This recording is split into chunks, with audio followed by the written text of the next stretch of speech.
Welcome, ladies and gentlemen, as you are presented with a whole lot of amazing chicken dinners to come from some of the best teams in Asia. This is the PUBG Mobile Ruthless Night of Champions. And joining me today is Sir Cloud, as we'll be bringing you some action-packed games in moments to come.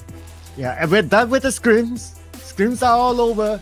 Now we're going to go to the real business. But we had a bit of a taste of what happened in the scrims, and a BTR, well, they were just BTR. Whether it's the main lineup, whether it's the academy lineup, they both perform well. But this is the true test of whether they can still be consistent when the scrims are over and everybody's on their game mode. That's right, and overall, some of these BTR players, whether it's from NG or even Nines, they're definitely in a great form through the scrims. Probably they will be reenacting the same sort of scenes as we did witness coming from those scrims, but you know, maybe some teams are actually holding their cards to really show their true colors here in the finals, and that's what we really want to find out, as we will have 3 days of back-to-back action. If you guys are joining in for the first time, make sure you hit that sub button, as well as like the stream, as we continue to offer you a whole lot of high-quality PUBG Mobile Esports features. And that being said, you know, Sir Cloud, we still actually get a very competitive feel. Yesterday, as much as it seemed like it's another form of dominance coming in from a lot of all these Indonesian teams, it really seemed like Team Falcons, SIA, they're still hot on their trail. Well, what's going to be hot is the next 3 days, including today. And this is the tournament schedule. We're done with the scrims. That was done over the course of the past 2 days on October the 1st and the 2nd. Now we are in October the 3rd. And this will be the first day of the finals. And we'll play the finals until the 5th of October. So it will be a total of 3 days worth of games that the teams will be playing before we crown the new champion for this season. That's right, 3 days of action-packed games where we'll be looking at a total of 6 maps to be played out as in comparison with the scrims, and therefore there is a whole lot on the line. Of course, there are prizes that awaits the teams as well once they do win. But here we go into the finals, as it'll be starting today all the way down to our Saturday run. And the point system, as per usual, it's going to be that 10-pointer for that chicken dinner. So other than that, if we're going to be looking into names, I'm pretty sure that some of you guys who are tuning in right now have already known at least more than half of the teams, as they are champions of their respective regions, and also definitely putting in a whole lot of work going into events as they are preparing for the PMGC themselves. Yeah, and if you watch the scrims before this, it's pretty much going to be the same teams. Maybe they might change their lineup, 1 or 2 here and there, but in general, it's going to be the same teams all around. So the bigger question will be whether teams like BTR will still reign supreme in such a series, or will we see other teams rise up? Because we did see very good individual performances as well from the players, especially players like Top, who came up with very good performance in one of the Miramar matches, and of course himself is one of the top players in the world, and that was only in the scrim. What else will we be able to see in the upcoming matches when the real deal comes in? Yeah, that's what we're here to actually witness. And overall, Top definitely has really shown a lot of his usual finesse, where he's been able to still pack a whole lot of punches, being the highest damage dealer in the entirety of the lobby. So I'm pretty sure that the rest of Team Falcons will be really rising up to the occasion, as well as we're going to be preparing for our first couple of games. And I do believe that the map rotation will be pretty similar. We're playing inside of both Erangel as well as Miramar. And of course, let's take a look at the list of names that we do have that will be playing for the evening. And starting off with Vampire Esports, D Xavier, Roy Esports, and Alliance. So based on this lineup, pretty much we're going to see the same sort of players around. Well, unless they choose to switch up some of the names inside the game, then yeah, I mean, that's something that we commonly see that these players like to do during off-season events. We didn't get to see Tony K though play in the past few days, so I also wonder whether Tony K will be back here today itself. Oh, actually, yesterday he did manage to show up for a couple of games, so I do believe that we will be able to get Tony K playing in these upcoming matchups.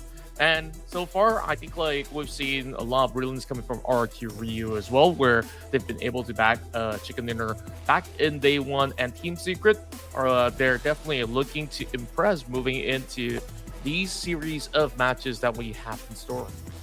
Yeah, so Team Secret, FaZe Clan, ROQ Ryu, and BIGETRON Knights will be part of the lineup as well. Not to forget, Alter Ego Ares, 4 Medical Vibes, DRS Gaming, and ASI8 Esports. So out of all these teams, only ASI8 Esports have registered 4 players. So we'll definitely be sure to be able to get to see all these 4 players play every round. As for most of the other teams, since they do have reserve players, they might switch around depending on how the game goes. But it's great to see Gaming is able to join us for this series today.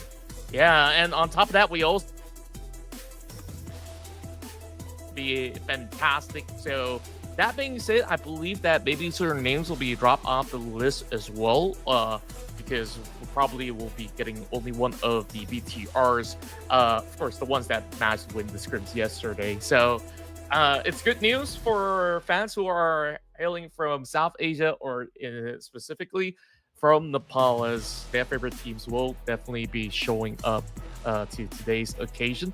Now, of course, I wonder if they're going to be taking a few games to get themselves warmed up, because, you know, they weren't part of these scrims due to having different events going on the very same time. So I really do wonder, will they still keep up with their form of consistency? So we shall wait and see.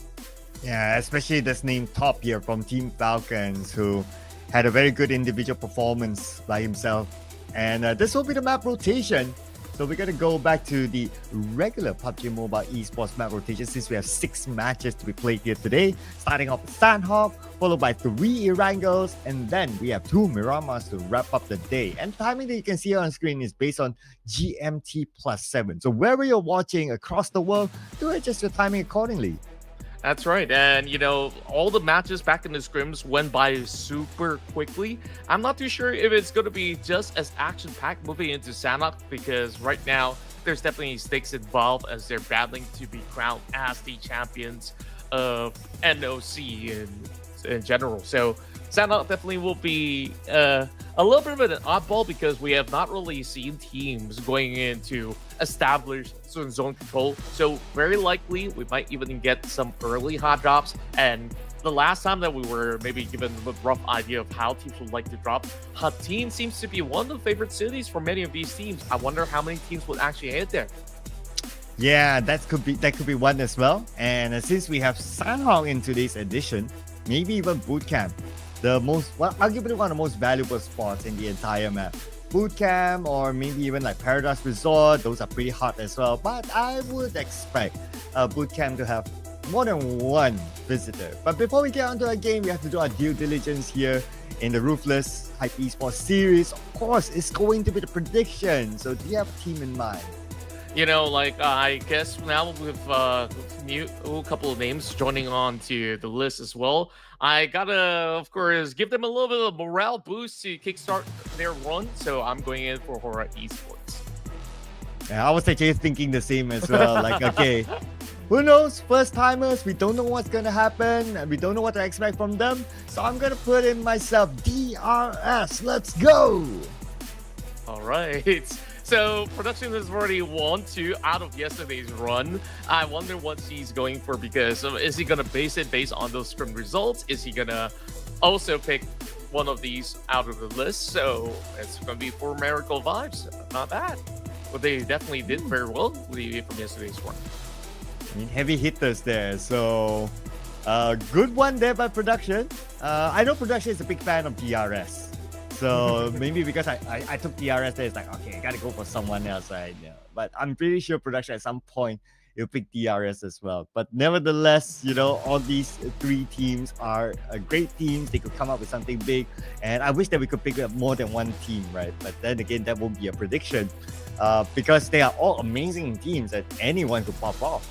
They definitely do look phenomenal overall from all these scrims that we've witnessed. We've seen so many different sides of the coin. Those that really love those early battles like Alter Ego, where they're just going fights after fights, and they always show up with those huge numbers. They weren't exactly prioritizing chicken dinners in specific. I would say R2 had that same mindset as well moving into those matches. And there are also BIGETRON on the flip side, out of all these Indonesian teams that have always stayed very consistent to move into a top 4. So we would like to actually see that happen yet again. But now with a little bit of mix up here, I'm pretty sure there's a big curveball which they will have to sort out. And on top of that, this is going to be the first time that they're playing Sanhok all together. So it can get a little bit messy in game 1. Yeah, messiness is something that we can expect from the Sanhok match. I mean, it's a small map and it's very circle dependent. And well, teams maybe for the first time, actually for the first time this season, we're going to get to see this lobby inside of this map. So it can be messy. Expect multiple team fights to happen around, whether it's Camp Alpha, whether it's Full Camp, whether it's Hatin or anywhere else, because you only played that one Sanhok match. You have absolutely no idea, no data where teams would want to drop.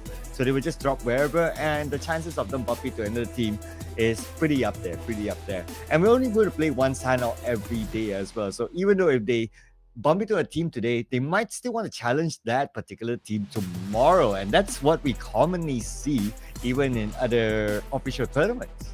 That's true, and overall, you really want to establish a lot of control, especially in those early rounds, so that you can basically enjoy the benefits of having a decent rotation. But I hope that certain things have been sorted between some of the teams that have been, battling, especially in Erangel for either Pochinki, where we see a whole lot of BX versus HORAA Bros. HORAA Bros managed to first win one and also lost one yesterday. There was some games where they opted not to drop inside, so I guess there's plenty of choices to consider when it comes down to how these teams really want to play out certain rounds out, possibly to the best of capabilities. But, certain times, like, if you were to make too drastic of a shift and you don't really plan accordingly, it could actually backfire very easily. Oh yeah. So it could potentially, because every round could determine like the points to become the champions of the season and bring home the majority of the prize pool. But nevertheless, looks like we are going to start our first match here in Erangel.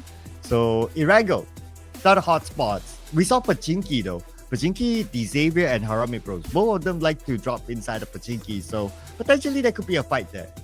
Yeah, that's what I really want to see. There were also certain instances where we were seeing battles inside of the Pubg where there was either STE along with the rest of Alter Ego Esports, which saw Alter Ego consistently taking those wins. And that being said, I guess we get a little bit of bamboozle where we're actually heading into Sanhok as we have planned out from the schedule. So there we go. No matter how the flight goes, teams should be able to actually reach certain destination. Now, I'm keeping my eyes onto Hatin once again, as a lot of teams, they will say that that is part of their favorite city, and this is their first game together. We're already seeing a big flock of crowd moving that direction. Oh yeah. Now that we have a sided circle, those teams can kind of drop into their regular drop spot, but this also gives opportunity for teams to kind of switch it up in case they want a quick drop and drop into areas that they don't normally drop into, and a chance of them bumping to another team is definitely there. And we did kind of expect the fight inside of boot camp to sort of happen. So Falcons is somewhat there, BTR is somewhat there as well, but not fully committing into boot camp yet. FaZe Clan is moving on to boot camp, but I think looking at the first drop, Hatin will definitely be our first point of contact since we have two teams there. Sure enough, and Falcons will be the one claiming in the center stage. Inside of Paradise, there is also two teams currently in battle. It's going to be VOIN Donkey versus ASI8. And quickly as we go, SDE actually goes in for a trade out between the Savior.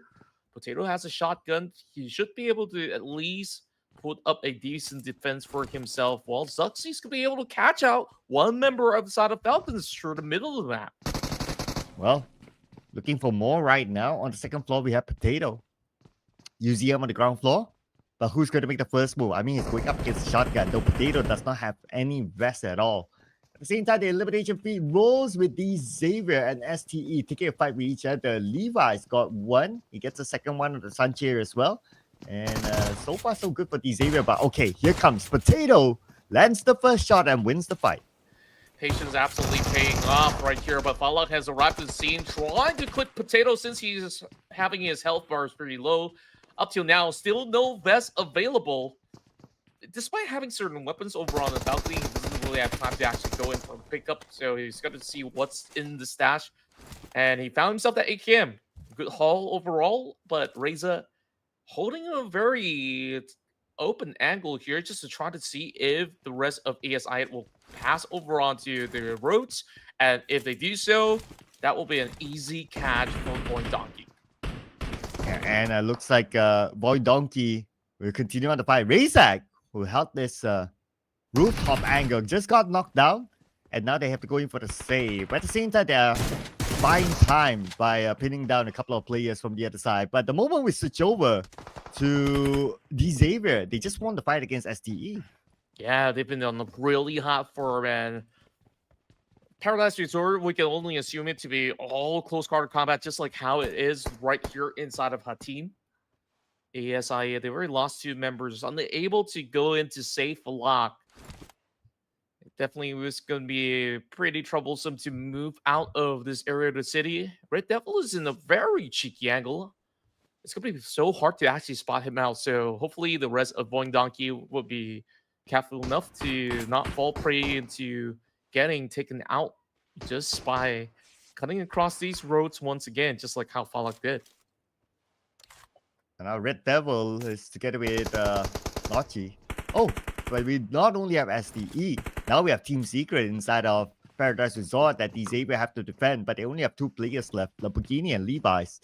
It's not going to be an easy defense here, but it is their home ground though, so they should know this place at the back of their hand. But it's just a matter of the numbers against them. Yeah, overall, still hard to navigate, especially with the lack of information on Team Secret's breach, other than having a few compound being taken around the corner where Levi's currently at.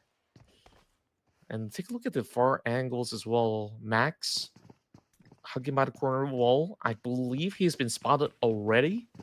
So it's a very, very technical fight coming in from the side of the Savior as he goes in for a jump shot. Rosemary on the other end finds a catch. Wall Evo will be taken off by Max, like you said. And this is where all hell breaks loose. And now it's only Levi's all alone going up against the world. Team Secret surrounding him. They're rushing on the Levi's. They know they have the numbers. And the Savior taking out their home ground of Paradise Resort. Wow, that looks absolutely clean. Of course, they were weakened initially by some of all the other members of STALWART Esports, but we go back into the river where we're going to see Satar going head-to-head against Falcons. They've already taken 1 member off the list. Lapar, though, tries to get himself resuscitated, while Zuxi is also dealing with a big battle up against top. This is not going to be an easy task for them, as there's just nowhere left to run for the rest of BTR. They fall short very early on. And just like that, we're still in stage 1. We already got 4 teams eliminated. This is Sanhok for you, ladies and gentlemen. Team Falcons with 4 eliminations. They lost IC in the process, though, so they have to play the rest of the round with 3 players. Yeah, East will be able to be picked up. Shouldn't be a problem for them. As for FaZe Clan, looks like they are not really interested in boot camp. They are now on the outer side of it. But if we look at the utilities-wise, 9 noise, it does not have any first aid. So I'm pretty sure they wouldn't mind going to another spot to continue loot. Overall, they have plenty of opportunities to really take certain area of control. Perhaps up to now, I've not really seen where phase 1 of the circle is going. I do assume that it's somewhere around the central region, which is where we're getting a lot of teams rotating across these regions of the map. And yeah, I see he was initially caught out by the rest of the members of BIGETRON, and it took Ooh. quite a while for them to actually wrap it up. But here we go. First phase of the circle with vampires being in the direct center of it all. They should be able to hold out over on Tamba, but it could still shift either north or even over the south side where DRS has gotten a good hold. Oh, okay. But there's still like a somewhat of a 40-60 split. There's a chance that Circle might go Camp Alpha, and if it does go there, Alter Ego will be the happiest of them all. But we'll get a better idea when we move on to stage number 2 in about 15 more seconds. If it goes to Ruins, then, well, still, Alter Ego will have an easy access now. Yeah, true enough. Overall, it is going to be a decent hold for them, but the only problem they have to deal with is the rest of Vampire Esports that will be holding out on that riverbank. Well, this is definitely going to be a tough one for those who are moving in late. Team Secret, they've already sorted out DX, and they will be currently one of the furthest away. HORAA is taking their time over onto the southeastern corner of the map, while Baron finds a catch up against their brethrens coming in from Falcon. So, for Miracle Vibes, with a good chokehold, trying to gate the rest of these Falcon members from moving in, but this is not exactly the easiest spot to hold teams up against. Yeah, and they need to figure out how to get across as well. But they have to win this fight first. For Medical Vice, they do have the advantage since they have a full squad as compared to Falcon. 3 players. But let's see if Action can actually catch Baron off guard. He's just behind the stone. Baron has no idea. He's just to a DBS right now. Baron spots him first! And Baron with the first shot knocks down Action. But from afar, we got Top. Nice cover there to actually at least get a recovery. Yeah, it's all down to Top right now, but we've seen the kind of damage he could do. He's already back 3 points, and Sleepy with the rest of DRS, they're having a pop-off moment. Not too sure how Roy Esports got caught out, perhaps in the midst of rotation, but the entire squad is being sent off.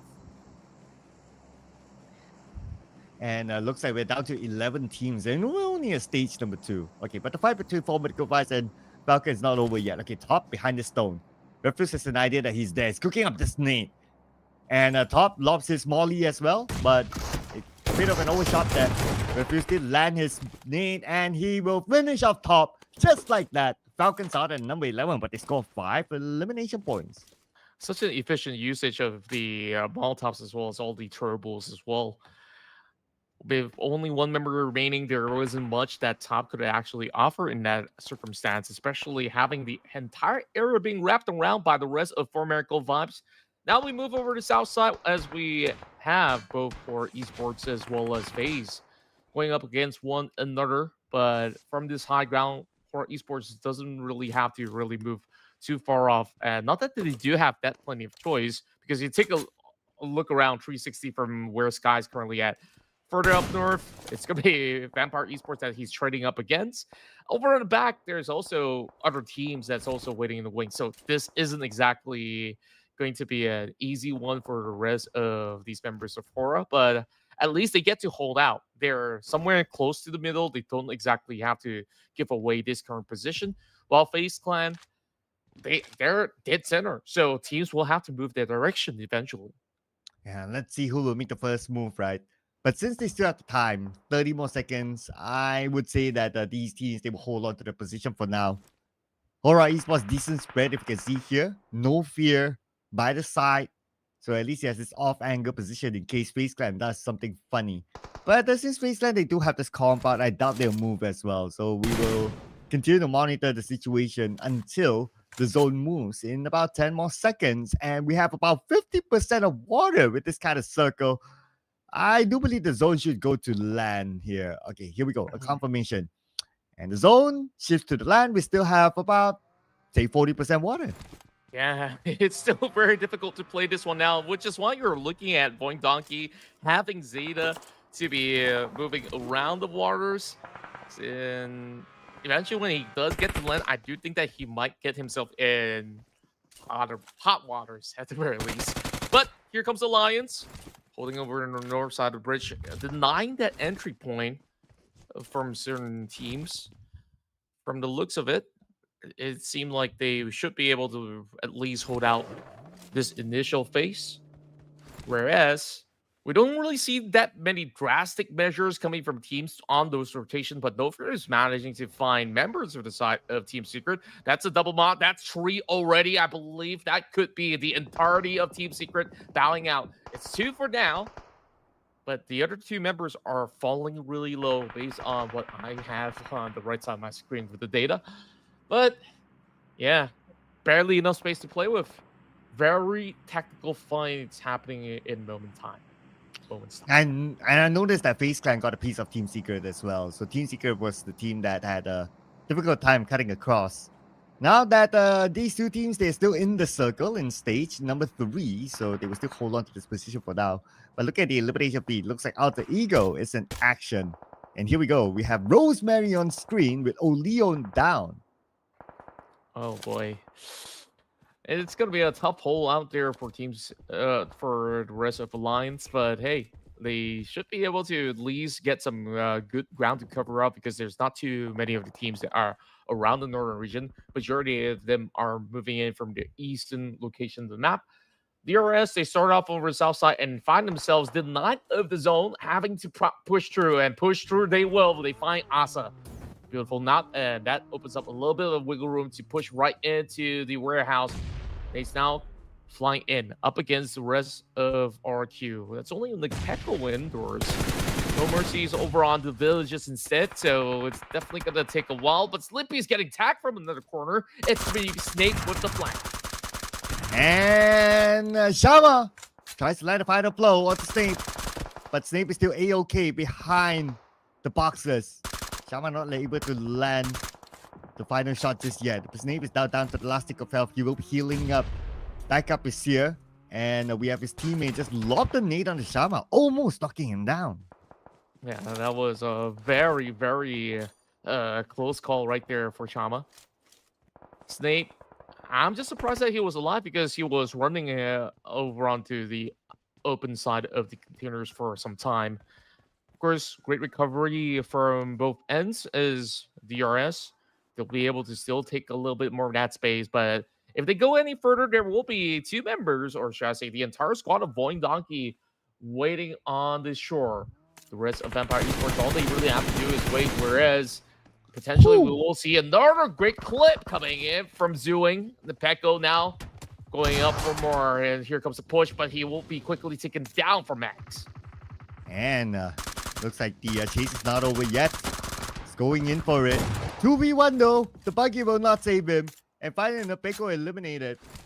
But after all that work, if you kind of think about it, RRQ actually got nothing out of it, not even placement points. Yeah, it was quite unfortunate because they were going for those knocks. They couldn't really convert because it's all the way high up in the hillside. And perhaps it wasn't really the best time for them to really go in for that full engagement because they were also scattered. Big nades, that almost dropped the member of 4MV. Apex now in a little bit of a trouble with Leon popping another grenade. This one will be dodged completely. 4MV just trying to squeeze past. Only 2 members left, but there's only 1 member of the side of Alliance. It's all down to Leon now. He's holding out with the S12K, waiting for the right moment to just strike. They give him a little bit of respective space. Nades are sent right in.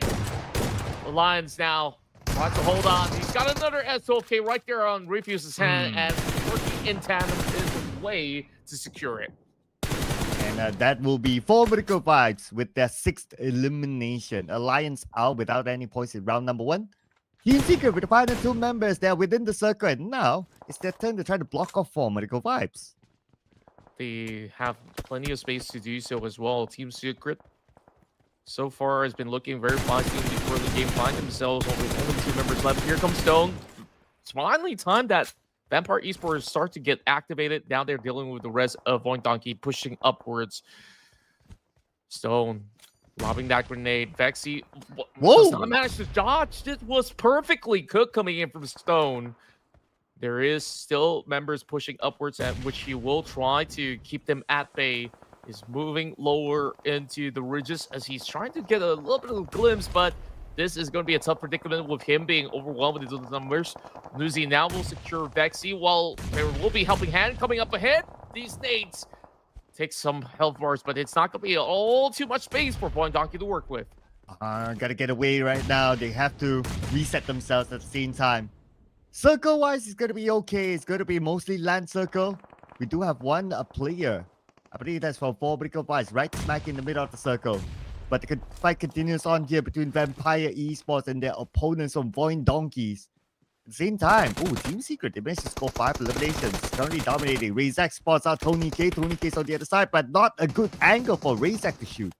Yeah, there's just barely enough of that space for him to really play around. He might even wrap around the waters if necessary.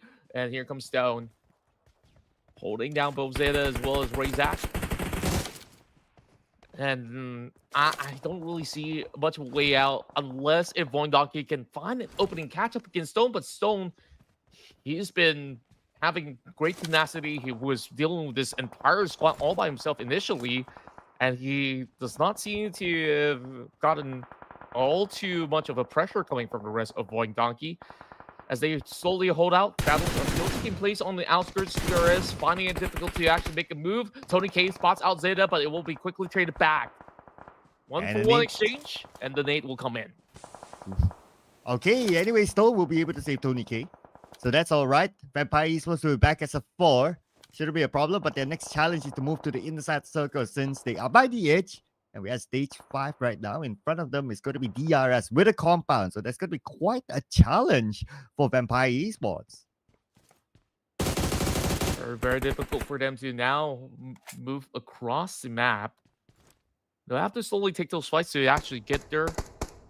And HORAA Esports, as much as they've been holding for far too long, now they have to make certain advancements. They do manage to get themselves just by the edge of it, but there's barely enough space. Great catch from Max LV. And Max from the lower ground. Oh! He wanted to finish off that player from HORAA Esports, but got countered immediately the moment he picked up. Wow. The sharp shooting by HORAA.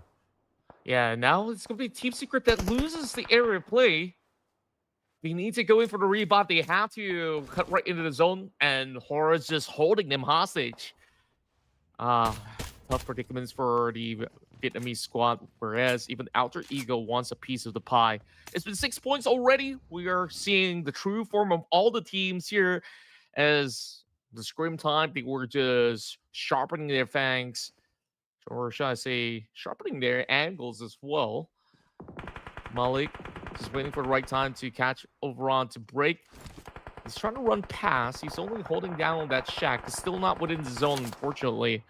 But he's finding that grenade eventually. And here comes the rest. After you're pushing through, getting one knock. Apex tries to hold it down. With the perfect spray, he gets 3 members, but that was not enough. Damage being done, though, for the rest of Alter Ego. Is there going to be teams to push through? Seems like it will be a perfect reset. Oh yeah, no other teams will want to take over this compound for now, so great work there by Alter Ego. They cleared their opponents off and now they're within the circle. Down to the top 4 teams here, and so far, of these 4 teams, only Vampire Esports is a full squad. Yeah, overall, Vampire Esports, they never really have to leave the corners of Tambang. And I just can't really get over the fact that that fight from that one member out there almost taking out the entire Alter Ego with that 360 spin. That was pretty crazy. Yeah, I know, right? This is where the teams, like what you said, they're sharp right now because this is where the real deal happens. It's no longer a script, ladies and gentlemen. This is the finals. And Stone for Vampire Esports has information of where Alter Ego is at. But the circle shifted away from Vampire Esports. Alter Ego, they have the circle, they have the compound. They're in the perfect scenario, but they still need to defend against HORAA Esports that will come in from behind. Yeah, I'm glad that both of our predictions are still on the list. For our Esports, still has the rim of the circle to work with. They can defend for now, but it might be an overwhelming challenge, especially with the entire squad of Alter Ego right within the shacks. If they still have any more trolls to be locked right into the shack, that would be perfect. X now being caught out. For Esports, still finding the mark, now going up against the rest of VPE as well. I love how they're dictating the pace and they're really holding all these players within the shacks. Look look at this, right? The elimination tree continues to roll now between Alter Ego and Vampire Esports with Tony K currently down. No fear from HORAA Esports within the circle. He can still hold on to stage number 8 while monitoring the situation between Vampire Esports and Alter Ego. Stone is now going to be the second last active member for Vampire Esports. At the same time, HORAA Esports move coming from behind. Alter Ego is now sandwiched.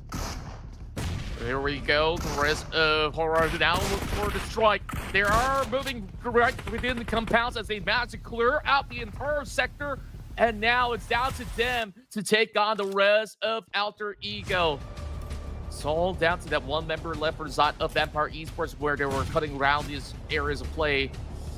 Still holding out is Schwebs. Hans now right in the middle open. Schwebs could actually go for the takedown, and yes, he will.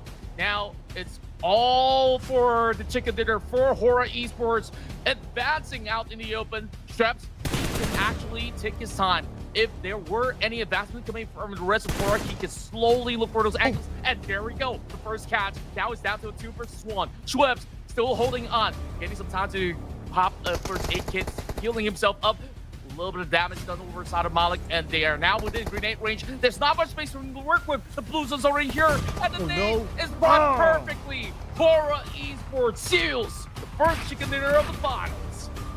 And he didn't have any helmet, so it was a very difficult situation for Schwabs. Nevertheless, Contra, you got your prediction right. HORAA Esports takes home the first chicken dinner.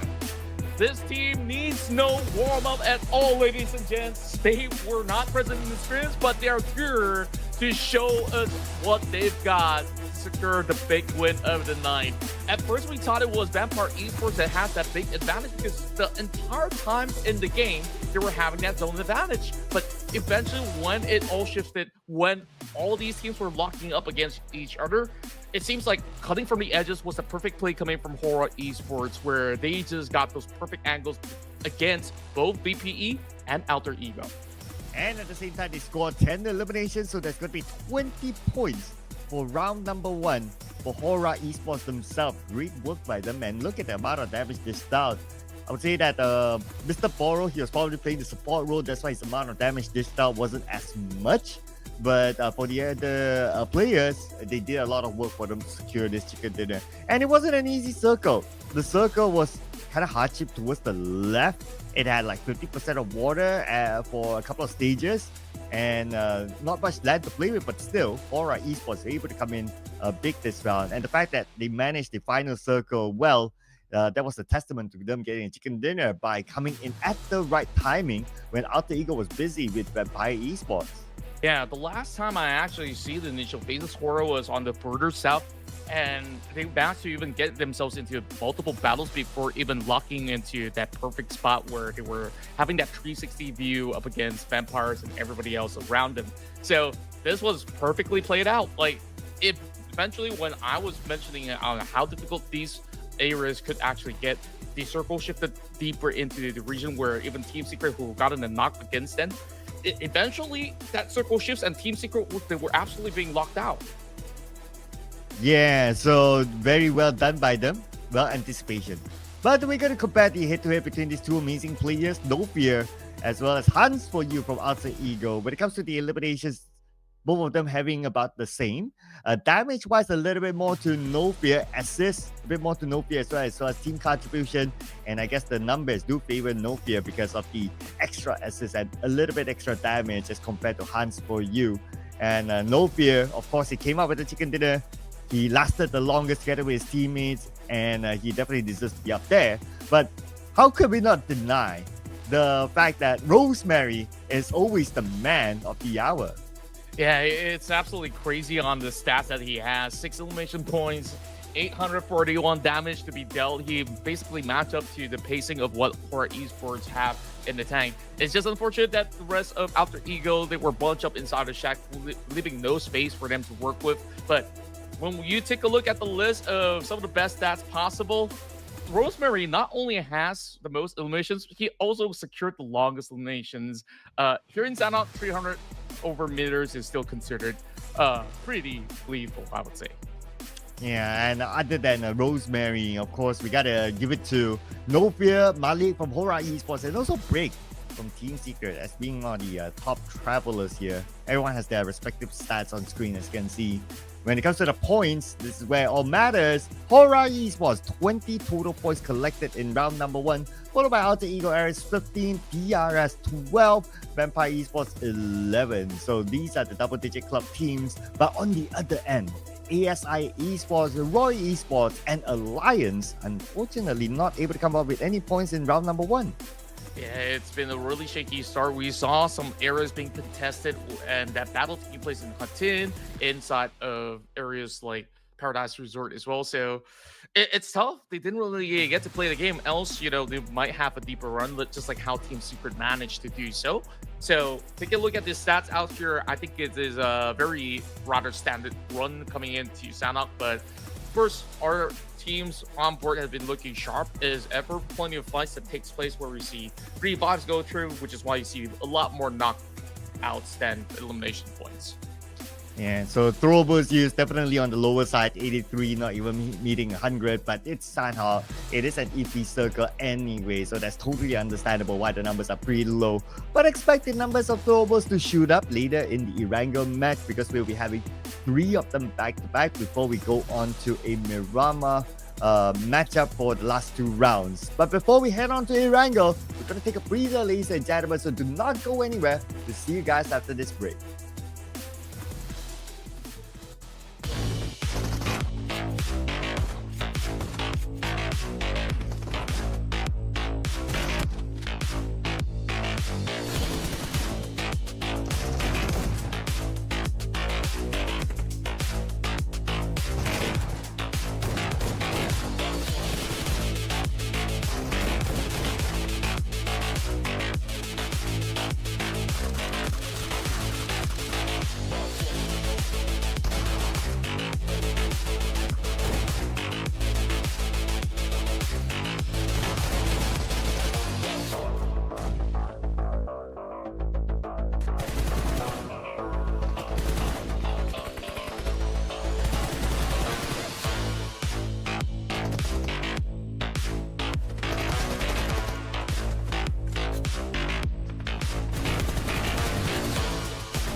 And go it is for game number 2 coming up soon in the PUBG Mobile Ruthless Night of Champions. We're still here with you. My name is Circla together with Contra, and we're done with the Sanhok match. We just saw HORAA Esports getting their first chicken dinner, Contra getting his first prediction right, and we are moving on to the bigger Erangel map after this.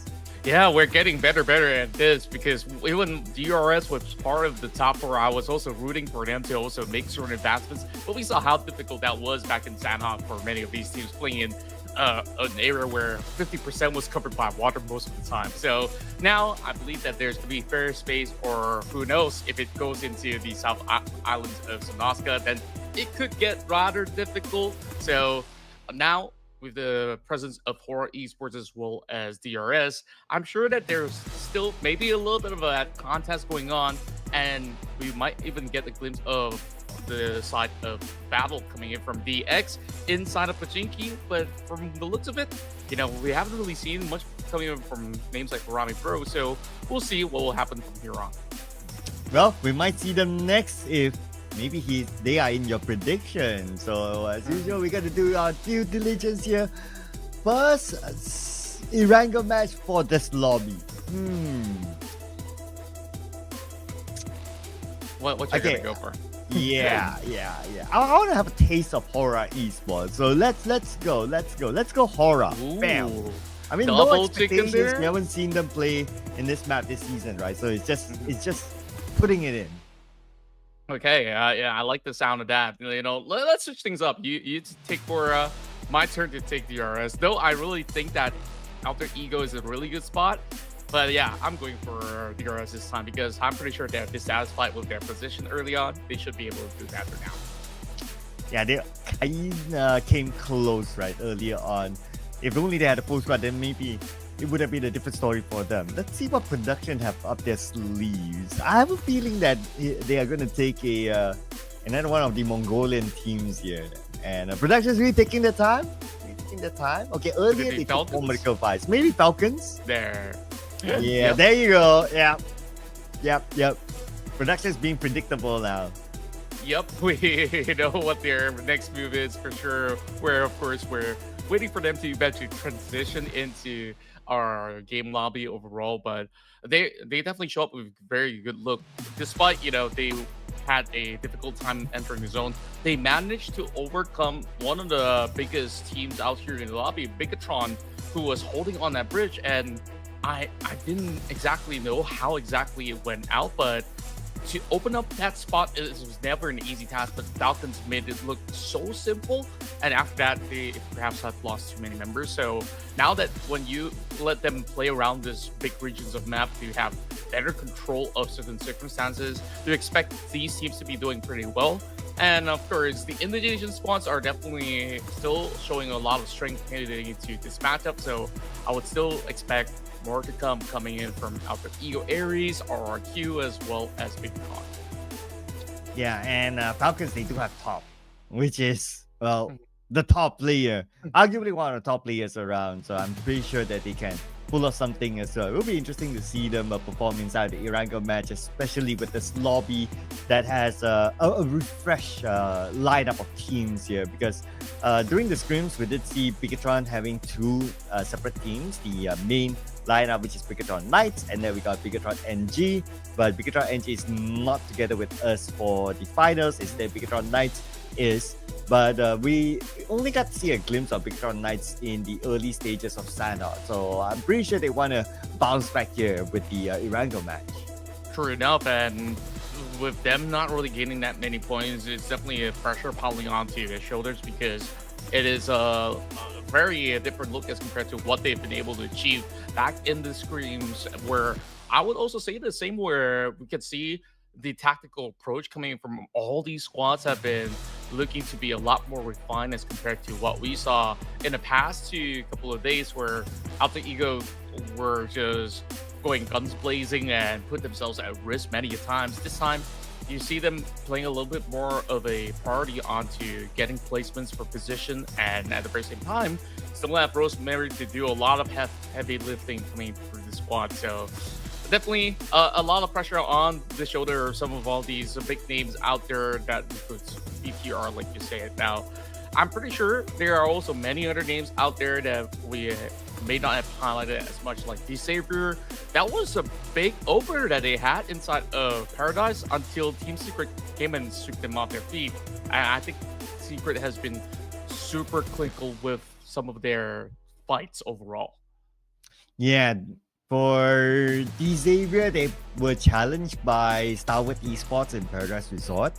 They won the fight, but with heavy casualty, they only ended up with 2 players until all of a sudden Team Secret had to show up. And Team Secret show up, full squad.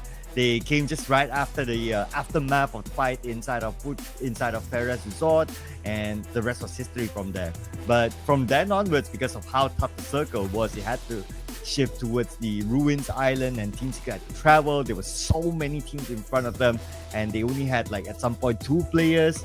So it was very, very difficult for Team Secret, especially when they bump into let's see here, I believe it was HORAA and also FAZE Clan, and they lost the 2 players, and they only had the other two for the rest of the round, so it was a difficult round for them. But that is Sanhok, right? Sanhok is always this iffy map, very small, very circle dependent, I always call it, and if it's a circle that hardship towards either side is always tough for a bunch of teams, and they had to and it so happened that it that was difficult for Team Secret. But being in a Erangel match, there's a bit more balance, bigger map, a lot more space. Even though it's a military-based circle, you still have a lot of options. At least it gives the teams a balance and a chance to bounce back. Yeah, I do believe that, these teams, they definitely play for a whole lot of zone control in general, and they will be a lot more efficient in comparison to Sanhok, where, it is very rapid in terms of pace. When the circle shrinks, you got to constantly keep moving, so you don't get that many advantages to really taking a good hold of even certain prime locations, where we last saw even that part Esports, they were poised in position to also gain a chicken dinner of their own, where the entire time they had that zone, they even stretch a little bit, take that fight over the south side against VOIN Donkey, and then once they try to group back up, they find themselves into a spot where they actually have to deal with some of all the other players right across, which isn't exactly the easiest to do, because those guys over the shacks, they have that perfect view angle up against anybody of Vampire Esports by that. Yeah, so it's there's a lot of zone control. I guess like what you mentioned, right? Like earlier we saw like a lot of teams, they like try to like play by the edge of the circle to block off teams from coming in, rather than focusing on to getting into key positions in the middle. And that is normally quite apparent if in the South Asia meta. So what I've noticed, even for many seasons now, they like to play the risky move, either spending a bit of time on the outside the circle. Even when the blues are taught, they know that they can still tank as long as they can try to block off other teams or gain exit frags, or they like to play by the edge of the circle. Now, of course, you mix that with Southeast Asia teams who, in general, like to play in the middle of the circle, gain tactical positions, so everything just goes haywire. But of course, this is in preparation for the PMGC, and in the PMGC, you have a mix of not only these 2 regions, but also other regions across the world. So you need to be adaptable to situations, and this kind of off-season tournament is a great avenue for them to do so. Absolutely, and we have the finest of Asia on the block to be getting their hands on chicken dinners as we're moving into our very first Erangel match that played out here in the Night of Champions. Get ready, ladies and gentlemen, buckle up, because it's about to be another wild ride as we head right into the course.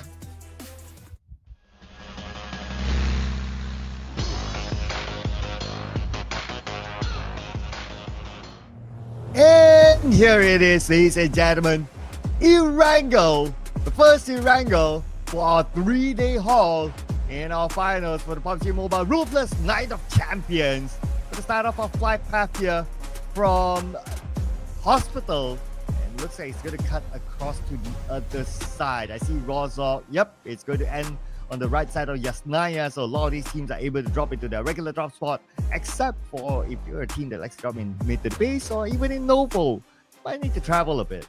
Yeah, speaking of which, that means that Falcons, they have to go for an alternate location if they're not moving into the melee base. Therefore, they will have to basically take areas like Gatka or dive deeper into Primos to just get right by. But that's going to be efficiently done, as Falcons will be the one wrapping around this western corner map. But there is also Vampire Esports moving further down the south to perhaps take claim over on the regions like Quarry as well as Primos. So it will be a wide Gatka play from Falcons. And I noticed that on the northern side, we got RRQ overlapping with Team Secret in North Yogopu. So there could be a clash point. Inside of Pachinki itself is going to be Xavier. So no side of teams like a Harami Bros, but they are not together with us today.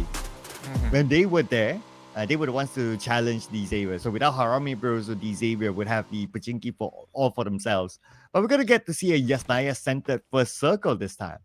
Yeah, but we have not really sorted out one hot drop, which is something that we don't always see every single time we go into international competition. And that's STE versus Alter Ego, as they have not really sorted things out. Even right after the scrims, STE, they were adamant in taking this position and now finds themselves locked into place once more.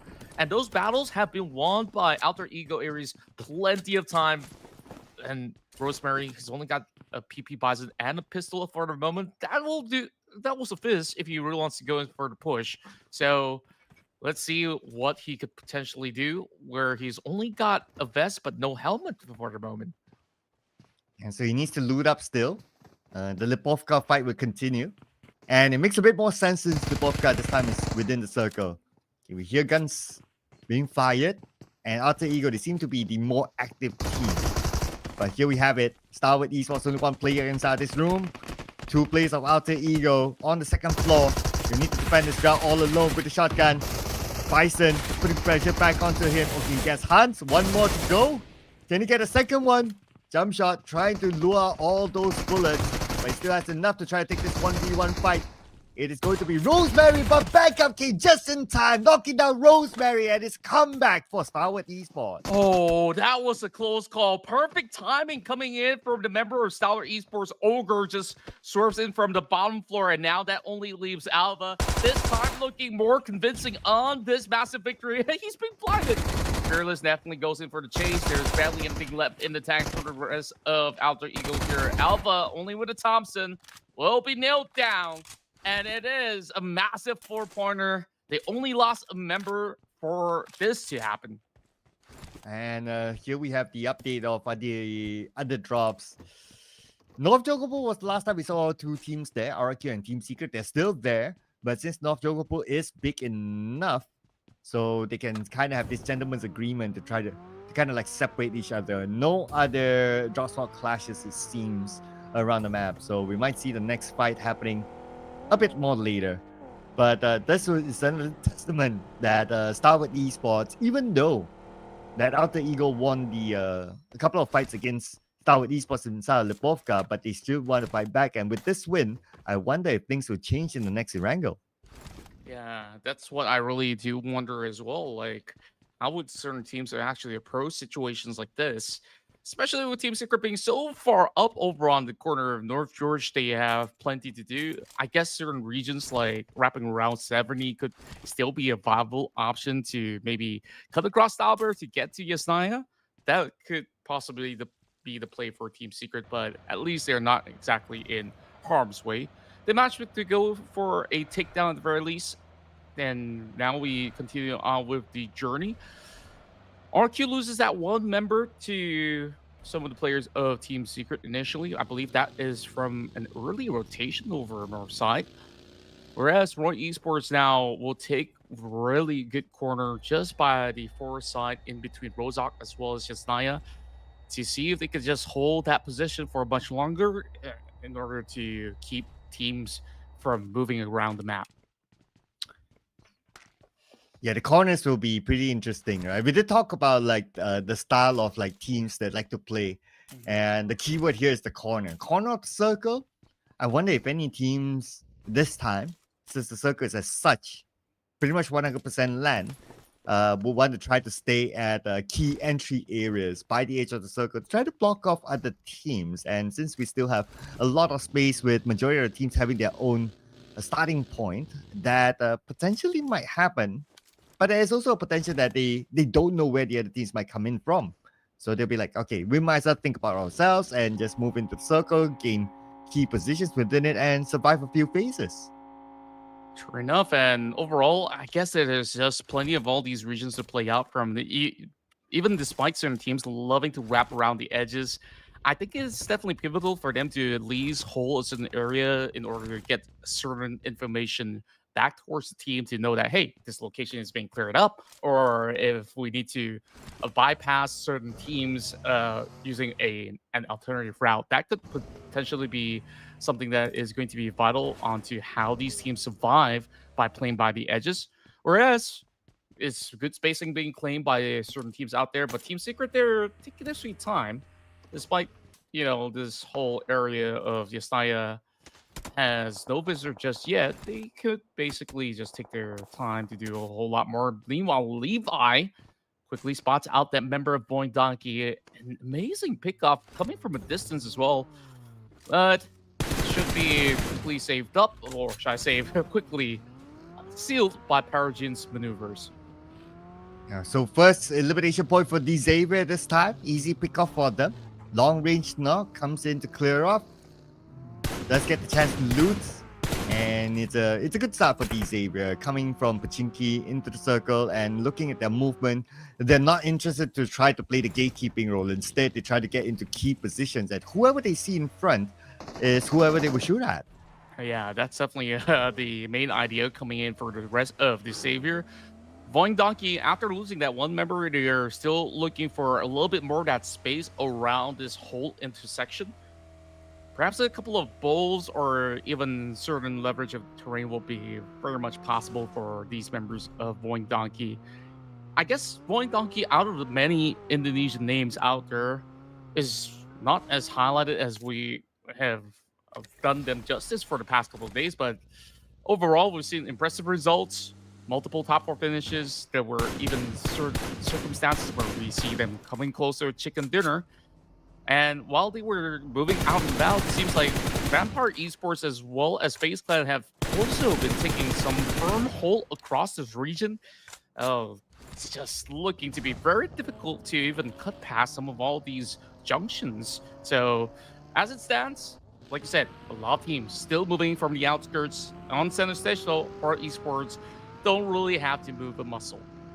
Yeah, but the circle shift further north.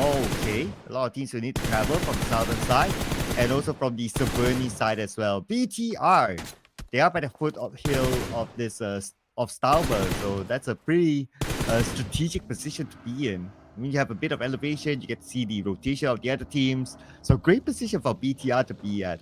But their contribution might come later. I'll be interested to see what happens on the southern side, where majority of the teams are starting to move now. Yeah, and that might actually lead to a whole lot of teams moving into the urban terrains of Yasna Polyana. But while on the outskirts, though, we're going to like to actually see a catch taking place here. Paragin now going for the open picking up against Potato. Great catch. And the other member could not even stop to even go in for res. Vexi will continue to be on the run, while Lambo's just trailing him, getting all the information required. They're both booking in the hills, but keep in mind, BTR is around the corner as well. So how far do they actually extend into the STALWART Hills? Yeah, they have to prepare to defend.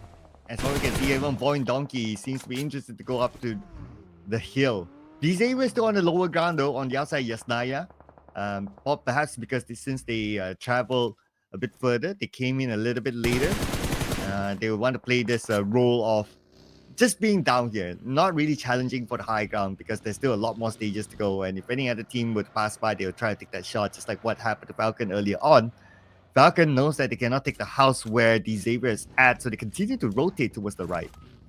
Yeah, that's a really smart maneuver coming into the early span of the game, where it is very less likely to have certain teams to be involved where they could still wrap around the back end of the kill side, gain a lot of access. Meanwhile, Roy Esports getting shredded out by top, and look at how sharp he is. Dealing a massive chunk of damage to both of these members out there. This garage, we'll see damages being traded off. It's going to be D-Saber that actually goes in for a pick-off from an alternate angle. So Falcons, they might see this as an opportunity to maybe do a lot more. But they can now take claim of that space being opened up because Roy Esports, they decide they don't want to stay for any longer, while East gets caught out by Leon from Alliance. Nice long range there, but not able to secure the elimination just yet. Toji aka Adi Luke, one of those players using a different name this time. Tries to scope out with the Mini 14, but because of this house, because of this structure, doesn't have a good clear shot onto his opponents on the other side. Falcons, East is still bleeding up, but he should be able to be saved by his teammates. But while that, we're going to check out the next phase of the circle. So let's see where will it go. And it goes slightly down from the STALWART here. BTR still in the middle of it. Yeah, that has been the best possible location, but it's not going to be an easy hole. Take a look at how many teams up there in STALWART. They might actually get overwhelmed by names like Secret, FaZe Clan, and maybe even Vampire Esports. But Vampires, they have those accounts just by the lake side. They don't exactly have to move too much as they're just going to be playing by the rim of it. Oh, are we actually getting this whole cable car action going on here? Or what exactly is it going to be like? But it's just going to be a good angle control coming in from the rest of Team Secret right now. Dealing with the situation right now up against the rest of ASIA. Plenty of ridges. They will be well protected so long as they don't move for far too much. While Ease gets another great clip up against Noaz of Roy Esports. East from Falcon in action, but he got knocked down by Lamborghini. And Void also looking at Chua. Lamborghini will finish off East. Reza still tried to hit that knock shot onto Chua. But what a tough angle this is. Just look at this. It's not going to be easy for him to land the shot on the Chua. But nevertheless, we go down onto the ground where Team Falcons is at. It's top versus the entirety of Roy Esports. And he's just hugging by the corners of the wall, piling on that pressure action. Is on the other side, just trying to lob a couple of smokes as well as grenades. Checking every spacing that they could. Here comes IC as well. So, Roy, you're pretty much stuck within the same shack, but they push out. That's where action goes in. Back for a 1-1 trade. Trying to protect top for the moment, but there's still more pressure coming in. Falcons, they will slowly wither down the rest of Roy Esports as they got nowhere else to go. And that is Roy Esports eliminated at number 15. No elimination points. Now we have Vampire Esports on screen. They managed to make it into the circle. Still a full squad. They're playing with their full strength here with Tony K still in the lineup. Formidable vibes. Now they want to jump in onto this fight here as a third party against Falcon. Here comes the big nade set right in. Catches onto IC. Murderer is still trying to get his health back up, and that nade also clips on top. Perfect toss coming from Apex, and they're gunning in for more from the outskirts. They managed to seek one member out of the Saber, trying to be very rather sneaky, but nothing seems to stop for Miracle Vibes right now as they will just full setting up against Falcons, their nemesis, and leave nothing left standing in the way. So for Miracle Vibes, that was absolutely clean. And it came in at the right timing. While Falcons were still licking their wounds, they took advantage of the situation. Let's see what sort of situation they can take advantage with the next shift of the circle. It moves towards the outskirts of Yasnaya. HORAA Esports is the only team inside Yasnaya. Everyone else is on the outside, especially around the area of STALWART. So coming out will be quite challenging as DRS will get into a fight with STE. This is a beautiful trade out, but there's still a lot to be done here. The zone now closing right in. They need to wrap up this fight rather swiftly, and then they connect onto Chama. What a lob coming in from STALWART Esports, and now they find themselves a very good chance to seal the deal. Having all these members dropping one after another, here comes the trade. So it goes down to a 1 versus 1. Sleepy is the one to salvage this situation. He can basically go in for the res. He has to really prime in all these smokes to be used up, but there are ambushes coming in for the rest of the Savior. And the Xavier, one of the players with a smoked up vehicle, so taking a bit of a risk there. Chua going to join up with his teammates. They want to finish up the other members of DRS now, lobbing all the nades into the smoke, putting damage onto them, putting pressure as well. One player still active, knocking down Levi's, but Levi's with a high ground cover. Together with Chua, he should be able to be saved, but Chua is cooking up his next nade. Does not able to land it at all, but Sleepy went in for the revive a little bit too early. Sleepy took advantage of it. What a timing that was coming from Sleepy. And he could be able to even annihilate the entire squad of the Saber, but there's just not much timing and space to do so. He's just going to be quickly jumping onto the wheels. Lambo's been holding the flank the entire time. Now he has to deal with both ERANEGL vibes as well as the solo unit coming from DRS. Sleepy does spot out Refus, but this car slowly skidding right down the hill as well. No space to work with, and it was an impressive last stand. DRS, they at least got 2 points. Yeah, Sleepy literally put to sleep there. Back onto the lobby, waiting for the next round. DRS out at number 10 with 3 elimination points, while 4 Vertical Vibes dominating with 5 eliminations so far. And we have our next team eliminated is going to be ASI 8 out at number 9. And we also have another team out, number 8. Wow. The elimination feed, all of a sudden, it just goes crazy. Yeah, it just went by very, very swiftly. Now, beautiful shot coming from inside of Newsy. This could be an opening for the rest of these members of Vampire Esports to eventually go in for a rush, but it is not easy to navigate inside the city of Yasnap Pollyanna. So far, BIGETRON Knights, they've been rather solid in their approach. They're just holding on to that tight position over on the course of the STALWART hill, and they might need to eventually find their way into the city. Nate's now being exchanged. Shrep's now brought down low. Max LV might be able to actually find it, and there you go. Quick drops and wonderfully done. There is still Stone to go in for the quick recovery, but another Nate lops right into the shack. Great angles overall, but Stone, he's making sure that his teammate will be revived nonetheless. So, that being said, now we have a lot of space for these teams to play out from. They got to also look out for their resources because they're really committing everything online, and it's only stage 4. Yeah, stage 4, and all of a sudden, it's like we got teams dropping down like flies. And coming to stage 5, looks like HORAA Esports still has circle inside of Yasnaya. We got a couple of teams inside of Yasnaya as well. Vampire Esports and Team Secret, but they need to lead. Now we have them on screen. Vampire Esports playing without Shrub. Stone is now down. Tony K will hold the fort at the forefront, and they are the ones on the outer side, so they have to take this fight against Team Secret. A very, very tough fight for these members of Vampire Esports being locked right into that position.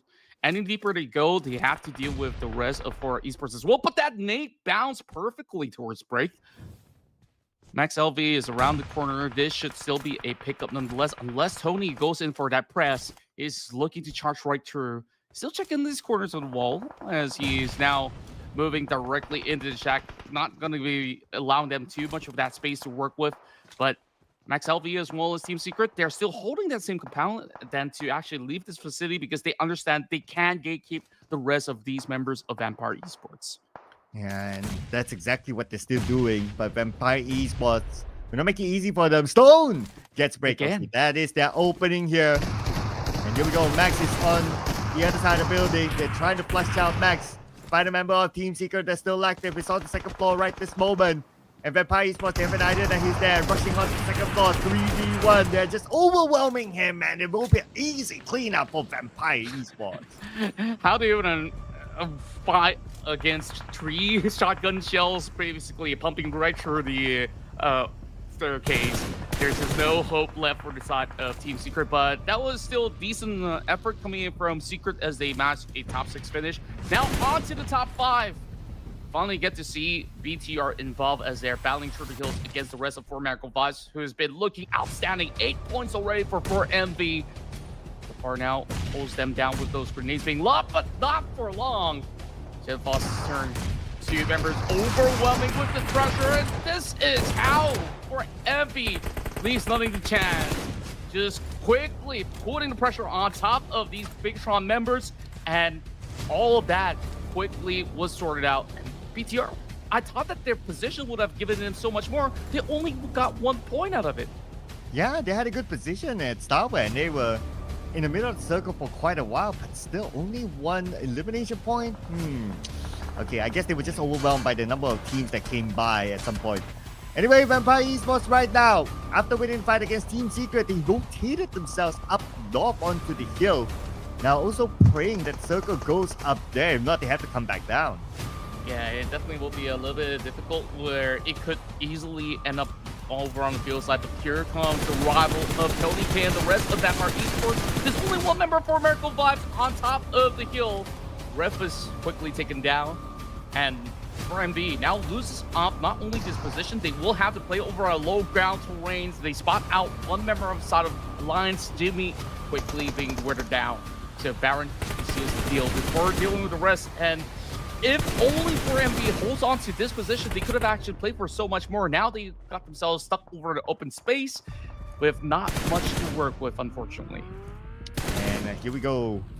Circle is still somewhat onto Vampire Esports. They can still hold on to the high ground. So great call by them to go up to the Starboard Hill. Now, what's going to be interesting? It's going to be 4 Vertical Vibes. So Ruthless will be eliminated by Tony K and Vampire Esports. They've landed their 5th eliminations. Alliance was quiet for majority of the round. Finally, we see them on screen in the top 4, but they don't have the circle. Yeah, they're just by the rim of it. So they will have to travel into the open fields later on, relying on whatever vehicles or even smokes that they have at the moment. And Jimmy has already been picked off by that member of 4MB initially, so that's not going to be an easy ordeal. While 4MB is trying to go in for a perfect tap, though, finds a hit of Stone. I'm not even sure how he managed to do that in such a tight space, just having a corner tree to work with.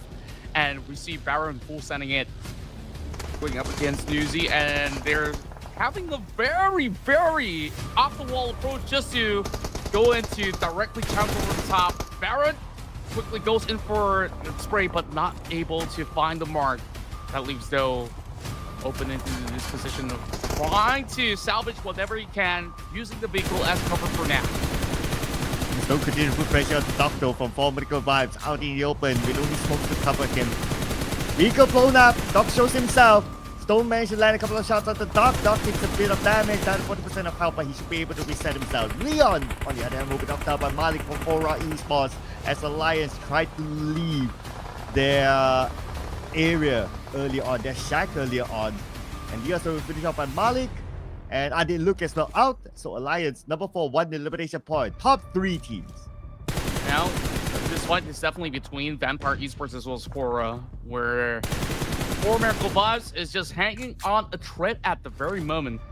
Barely enough cover for the side of HORAA Esports to work with. So perhaps the only approach that could overwhelm Vampire is to full send it. Then that's what Malik's up to. As he goes for the drive-by, he's looking for Newsy. Can he actually go for the run over? He misses the mark, but there's still more vehicles that he has to dodge.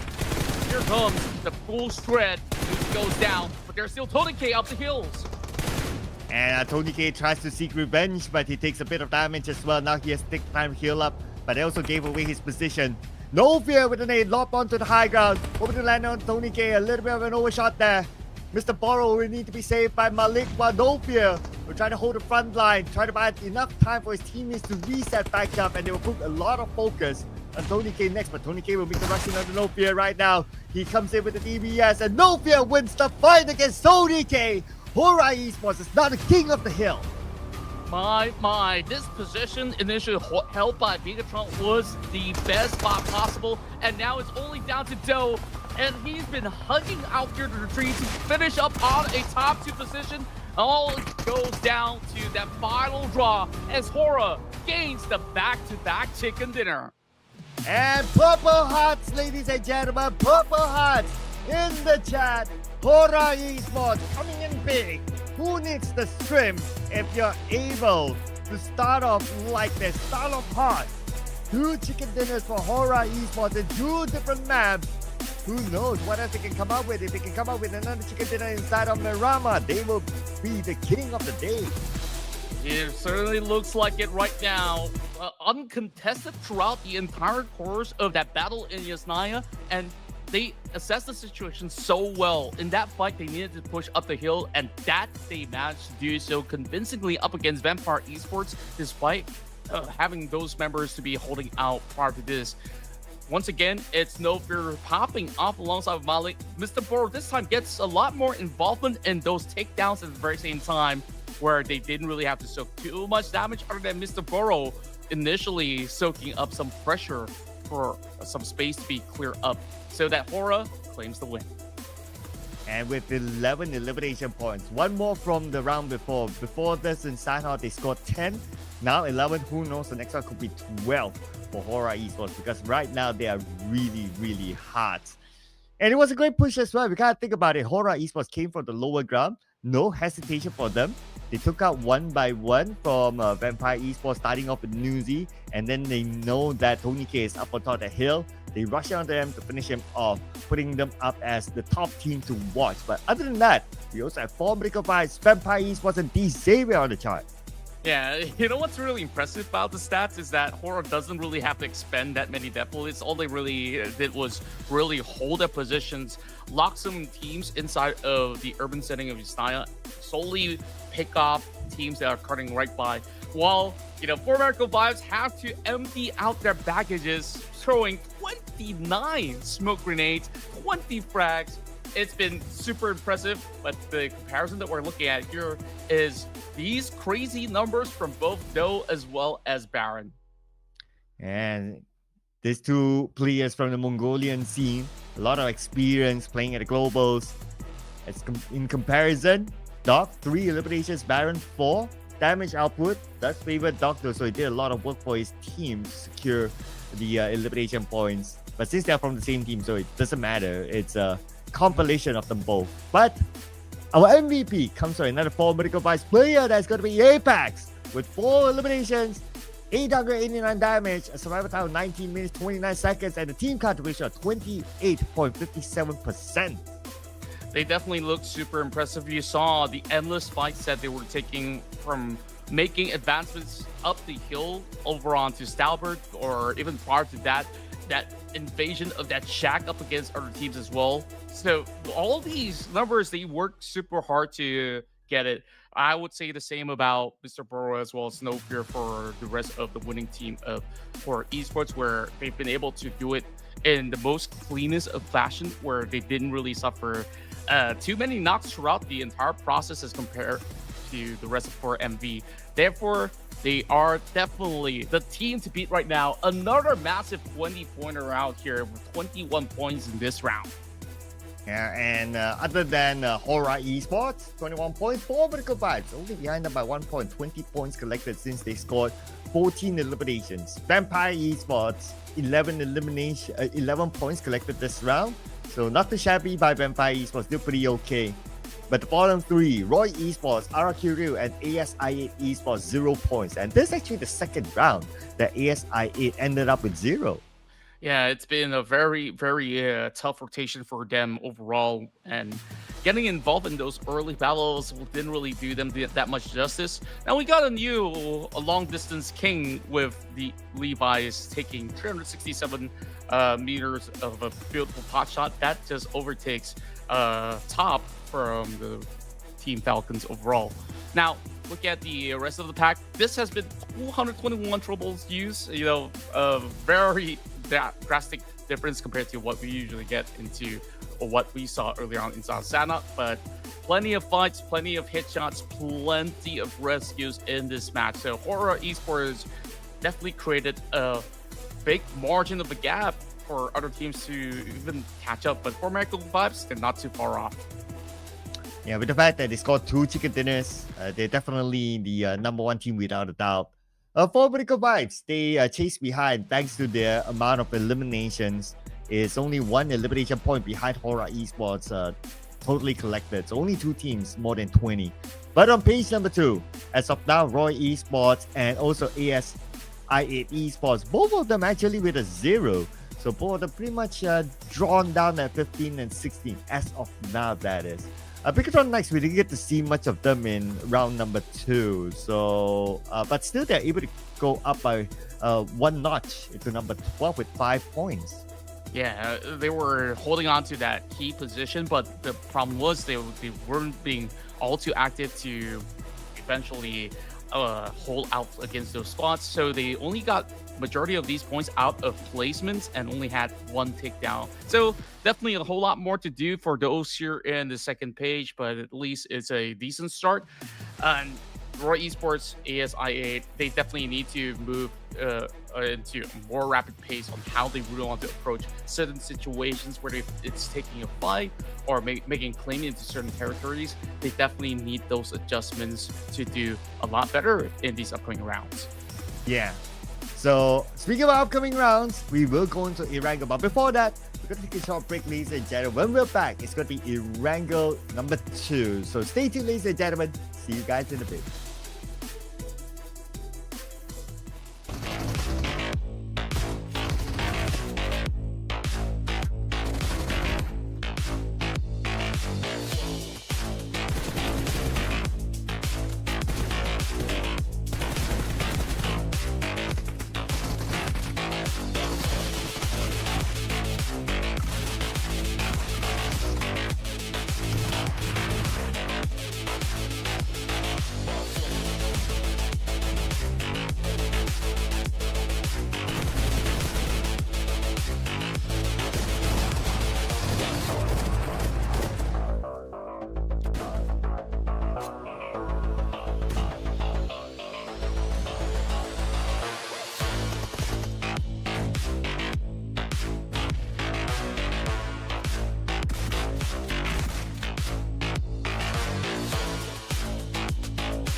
And we're back for more action here in the Night of Champions, ladies and gentlemen. As always, this Contra as well as Cloud to bring you through the night.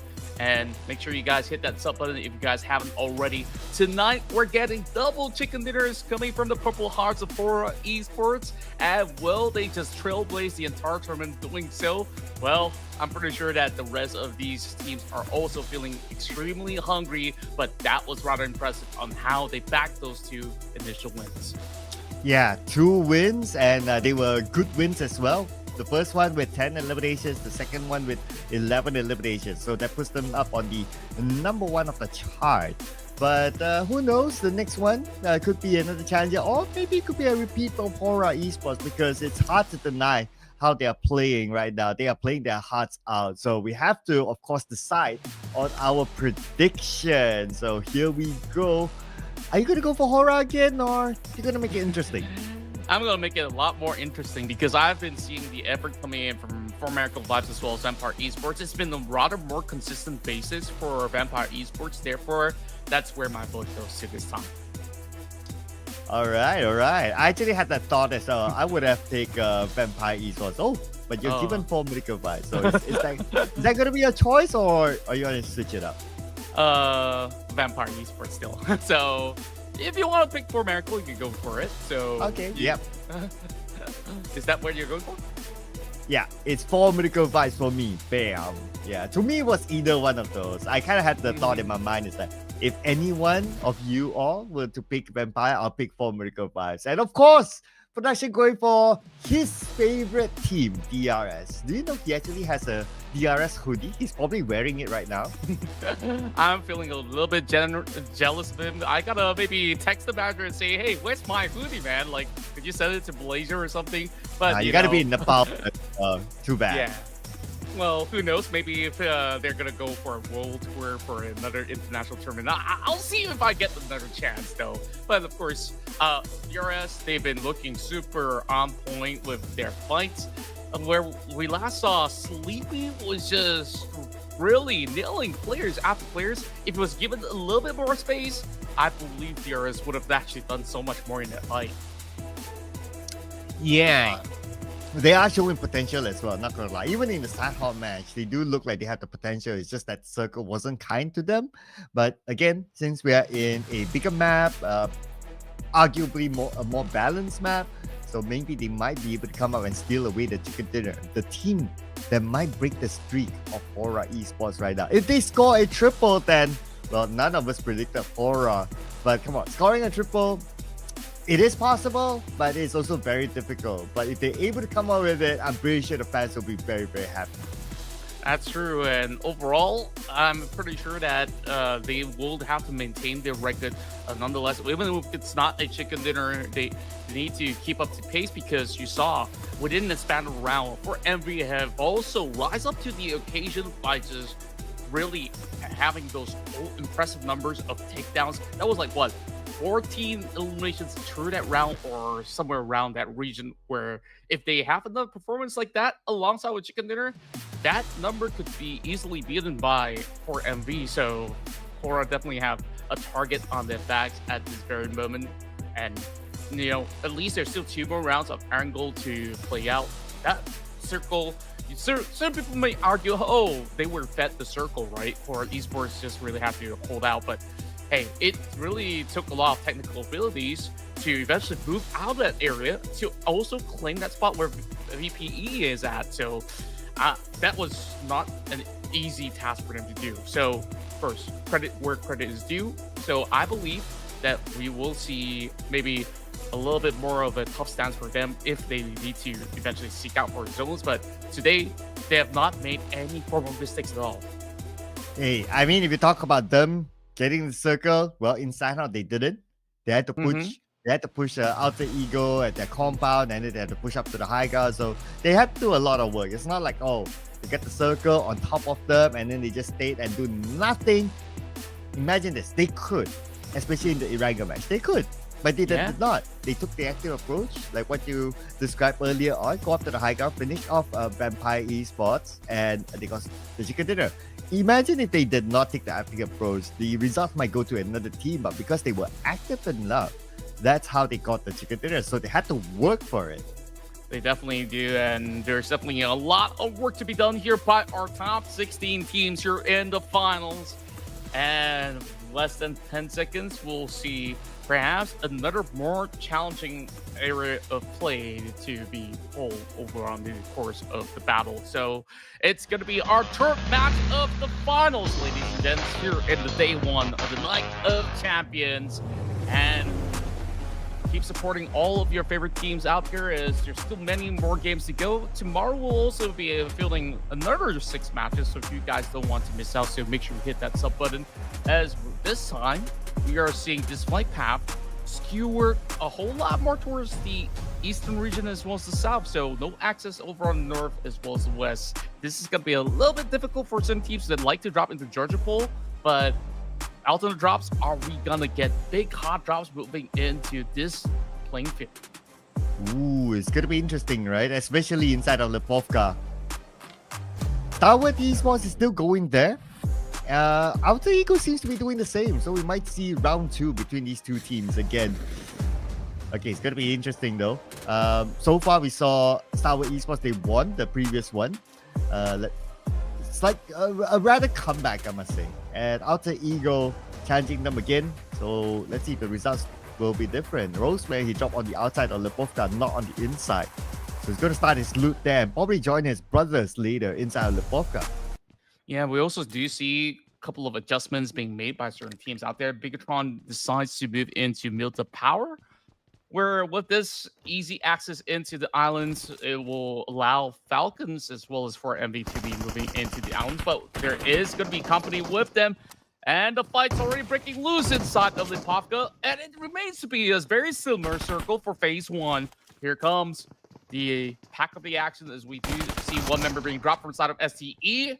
Soon to be follow up. Octa is the next one to be bowing out. While they will take control over this compound. And Hans got headshotted out there in the open. Up to now, I really want to find out which player this is, because I can't read Chinese, my friend. It may not even be Chinese. I mean, I don't know.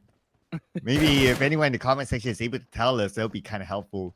But again, the results still, so far, still favor STALWART Esports. They only have Alpha to deal with right now inside one of the other buildings. And I'm pretty sure they will going for the hunt after the pickup is done.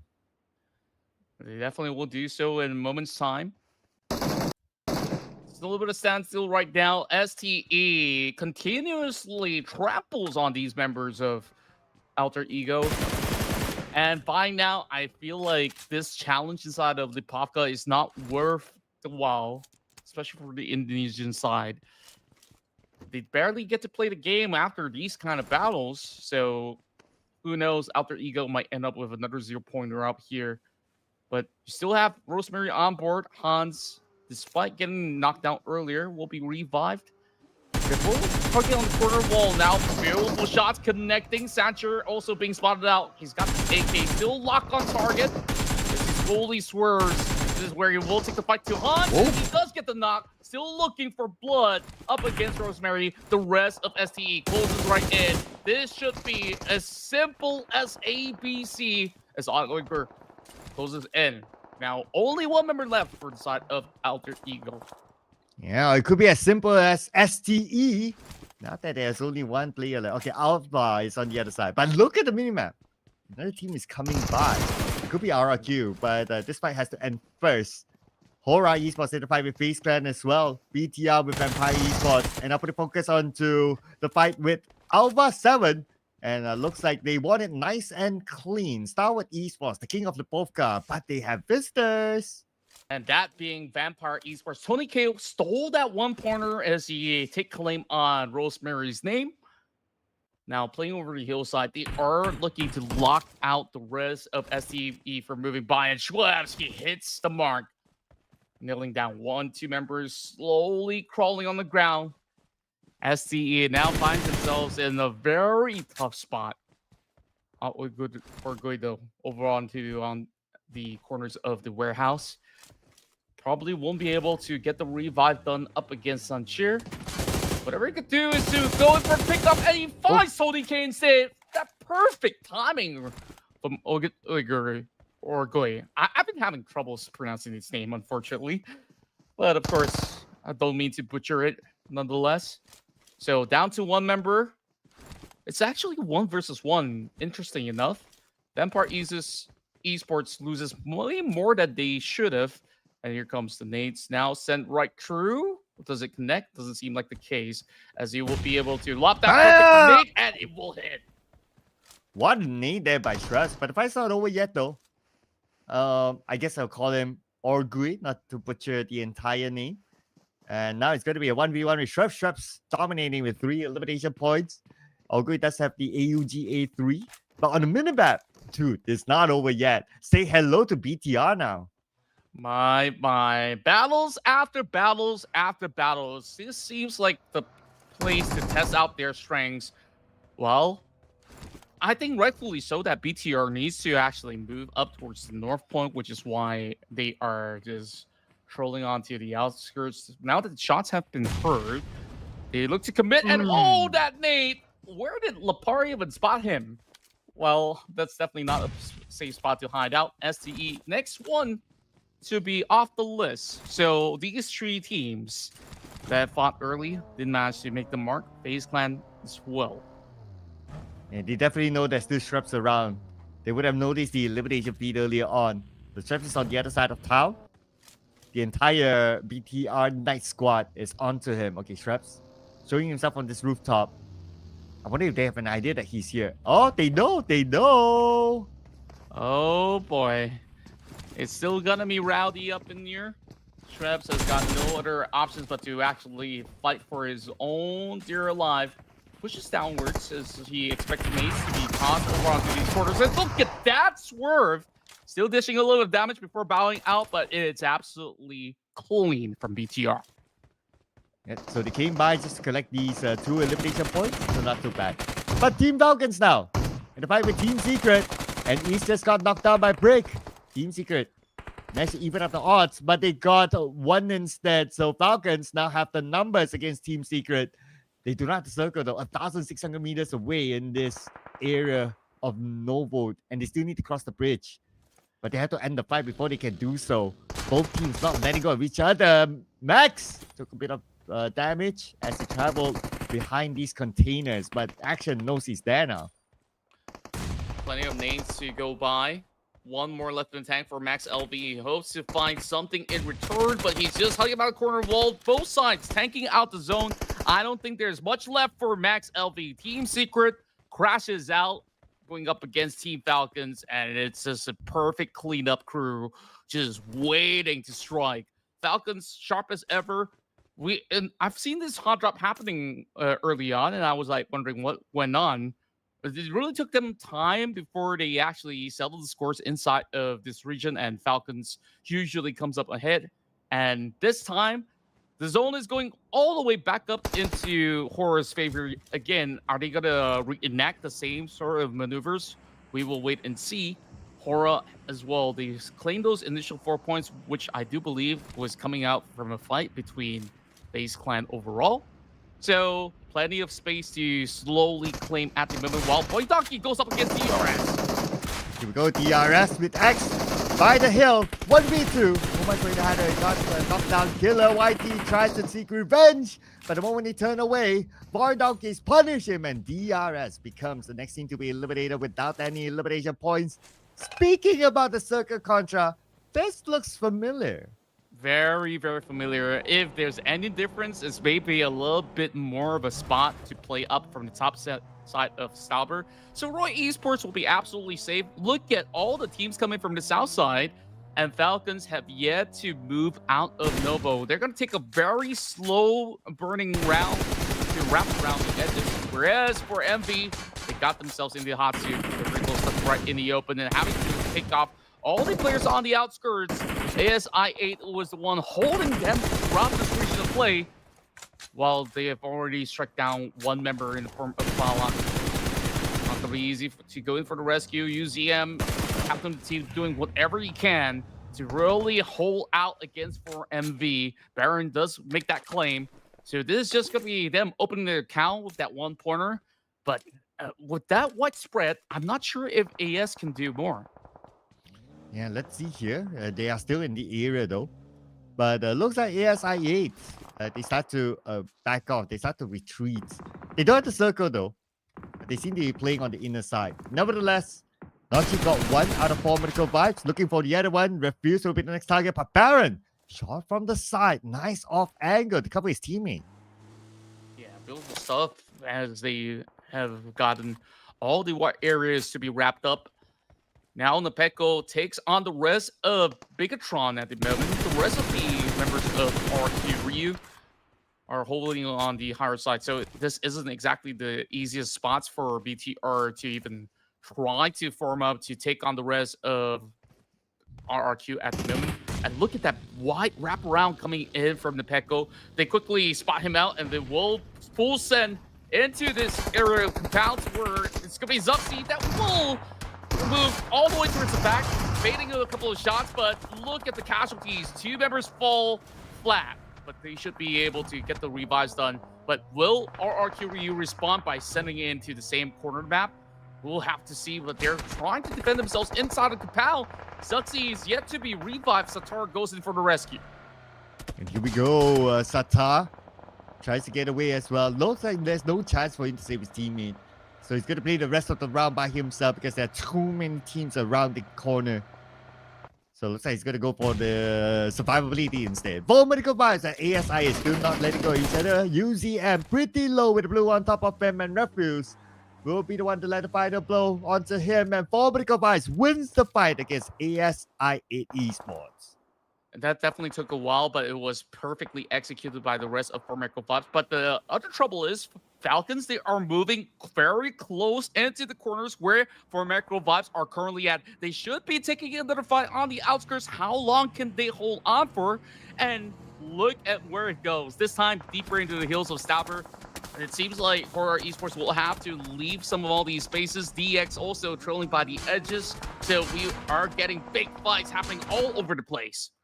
Oh yeah, with this kind of circle, with a lot of teams not in it earlier on, can expect this to continue to happen. As the Falcons, they're taking the blue, same goes for 4 medical vibes, still locking out each other. Long range by action, try to get a knockdown to Refuse. Refuse still behind the smoke. I wonder, does he have enough first aids? Well, top clearly doesn't have enough, so he got knocked down by the zone. Icy is out of first aids as well, but he will get away from the blue. Action needs to make a quick move. There's no way that top can be safe, so they have to let him go. Yeah, they have to do so because they can't really spend too much more time out here. And I would assume that Formecco Vibes does not really have as much resources despite, winning out against ASI8. Now, out in the fields is Chua quickly being picked up by HORAA Esports from where exactly one of the compounds out in the fields. The Savior continues to journey on. I don't think that there's going to be all these open room for them to hold out. That's why they're taking all these small shacks. HORAA with a P90 having no fear to be able to quickly claim that one corner. And it's already been 5 elimination points because they won that initial trade inside the city. Now down over onto Olio. He's holding by the ridge. Paragen smart enough not to overcommit.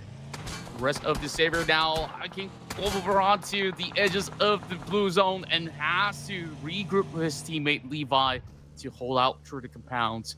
But it really feels like throughout the whole game, all these players are really having a tough time dealing with the play zone. Yeah, I know, right? And it's not like they have a lot of first aids. Their first aids are pretty low, including IC. No first aids, and I don't escape the blue, but he's still not in the circle yet, so he has to still travel further forward. For the teams inside the circle, we got Roy Esports. So far, 0 points for them after 2 rounds. And with this kind of position that they have a chance to make up to it. They definitely do.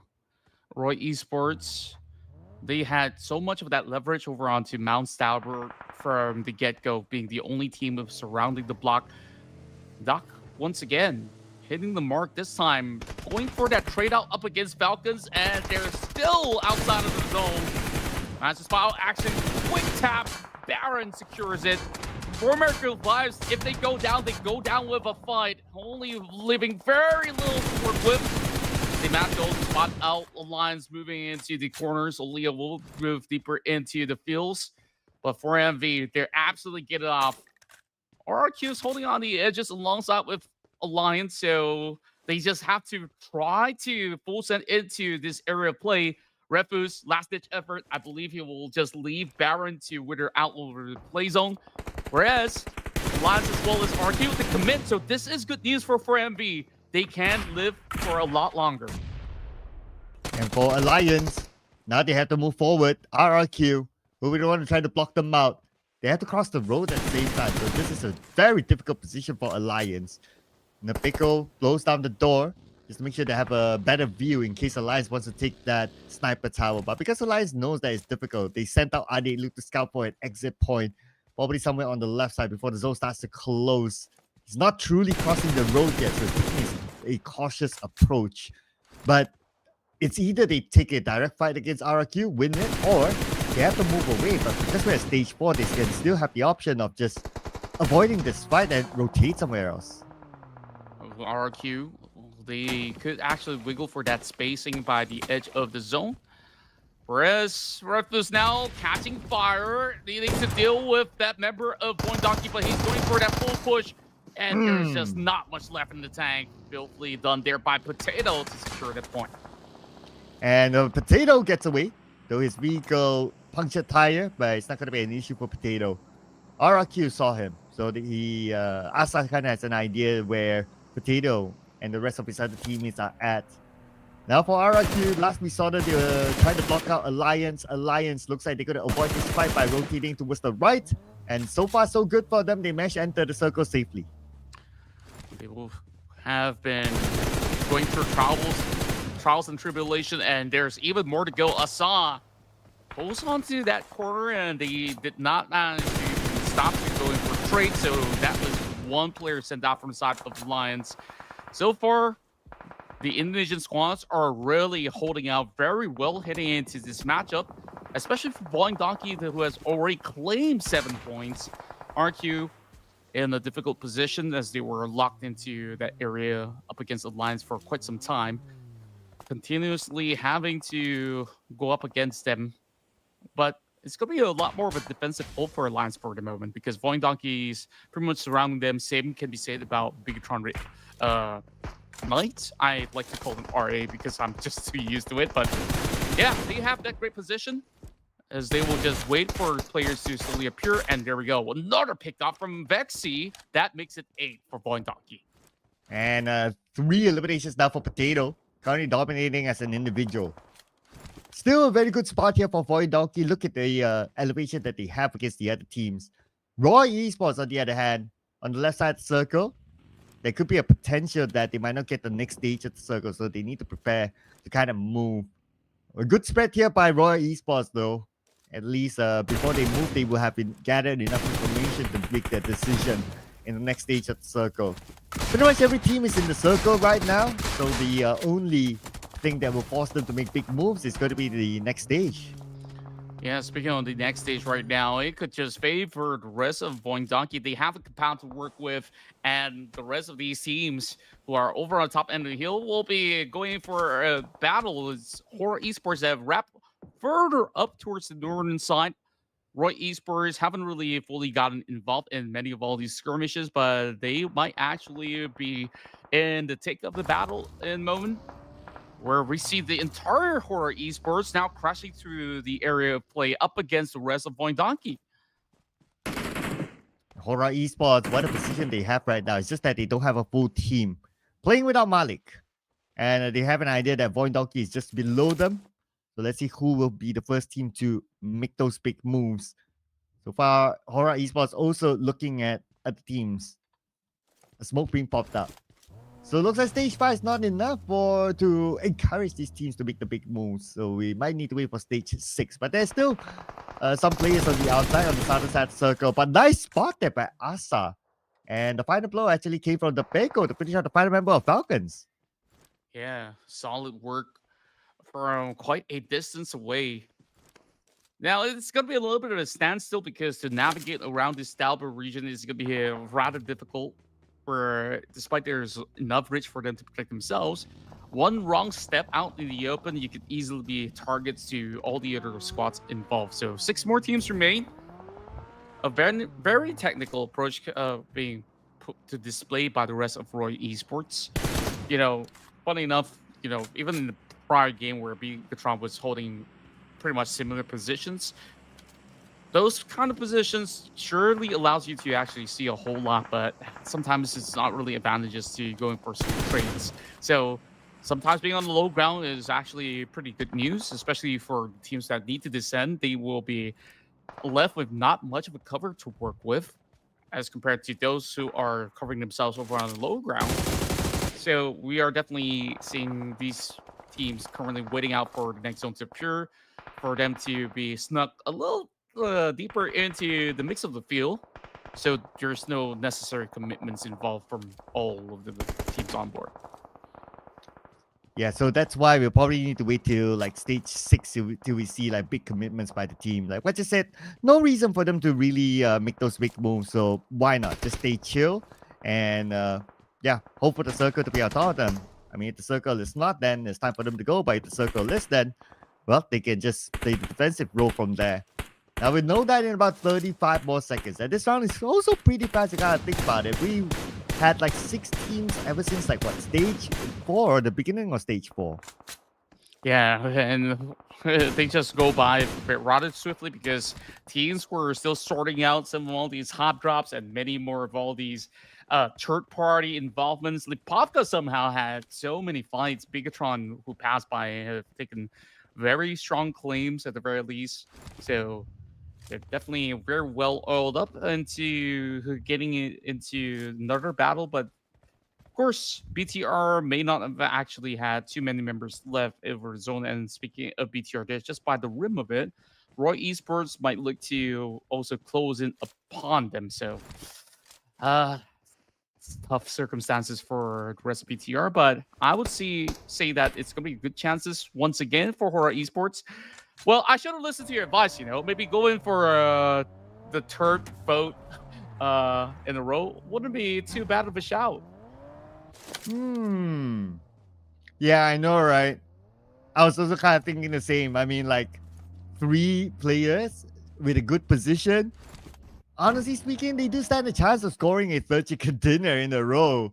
But still, we have like 5 other teams, right? So anything can still happen. But based on the position, if we will like put aside like the numbers, if we just look at their position and also the momentum that they have, they already got 5 eliminations. So that's a story to tell as well within the mix. So they do stand actually a good chance of getting this chicken dinner.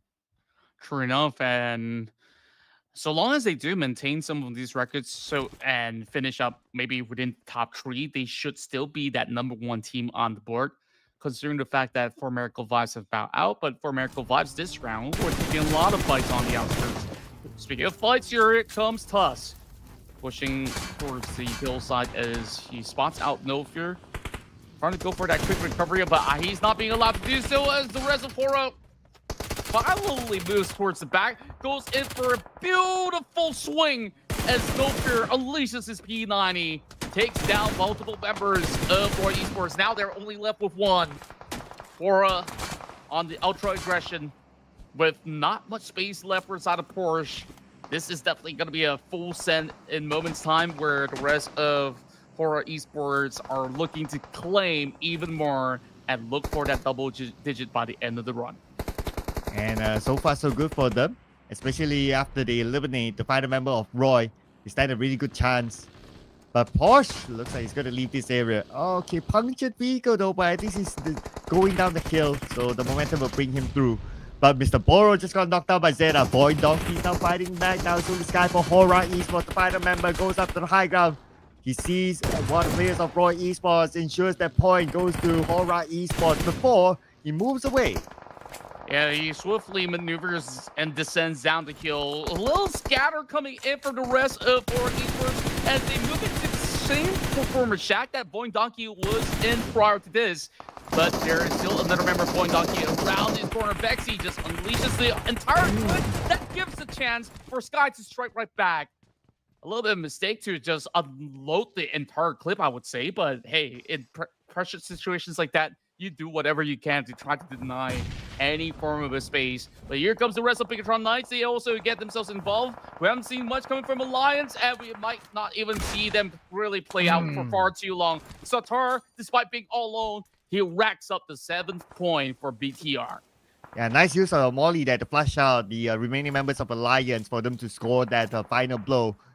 And the circle goal looks like it went up to the high ground. And we have Roy still in the circle.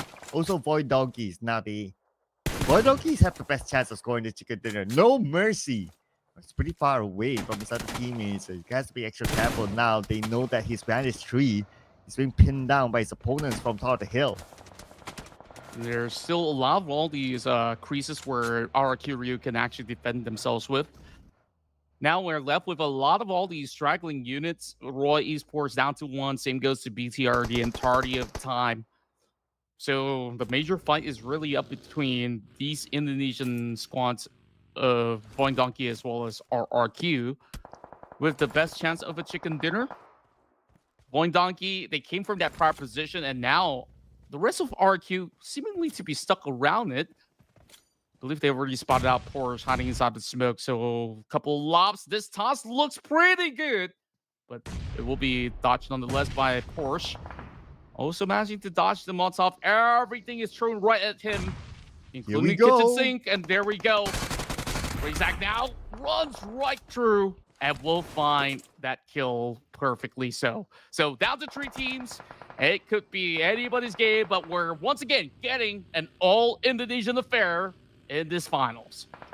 RRQ, VOIN Donkeys, and BTR. RRQ with the numbers. VOIN Donkey with the same amount of numbers as well. But if we talk about position, well, VOIN Donkeys, they do have that slight advantage. But we still have stage number 8 to consider.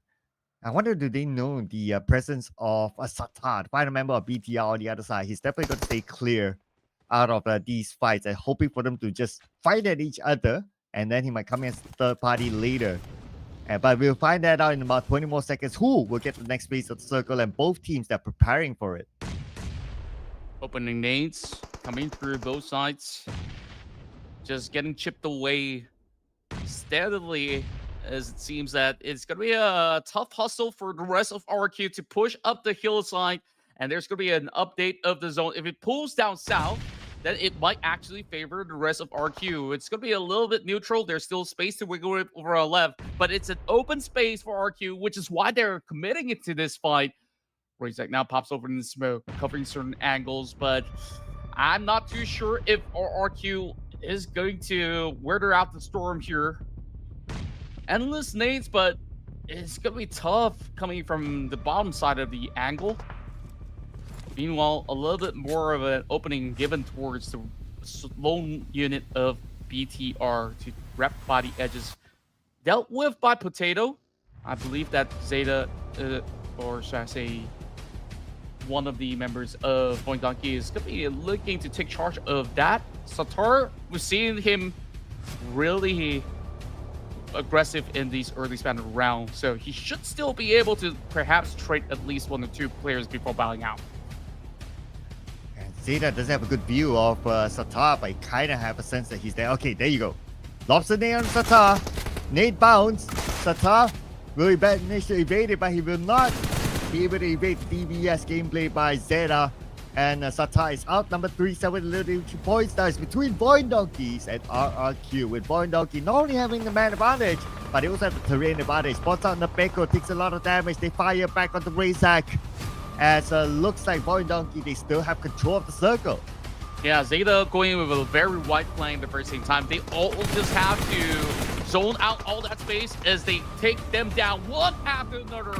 The streak has been broken from HORAA Esports as VOIN Donkey will be the winners of the third match here at day 1 of the Night of Champions.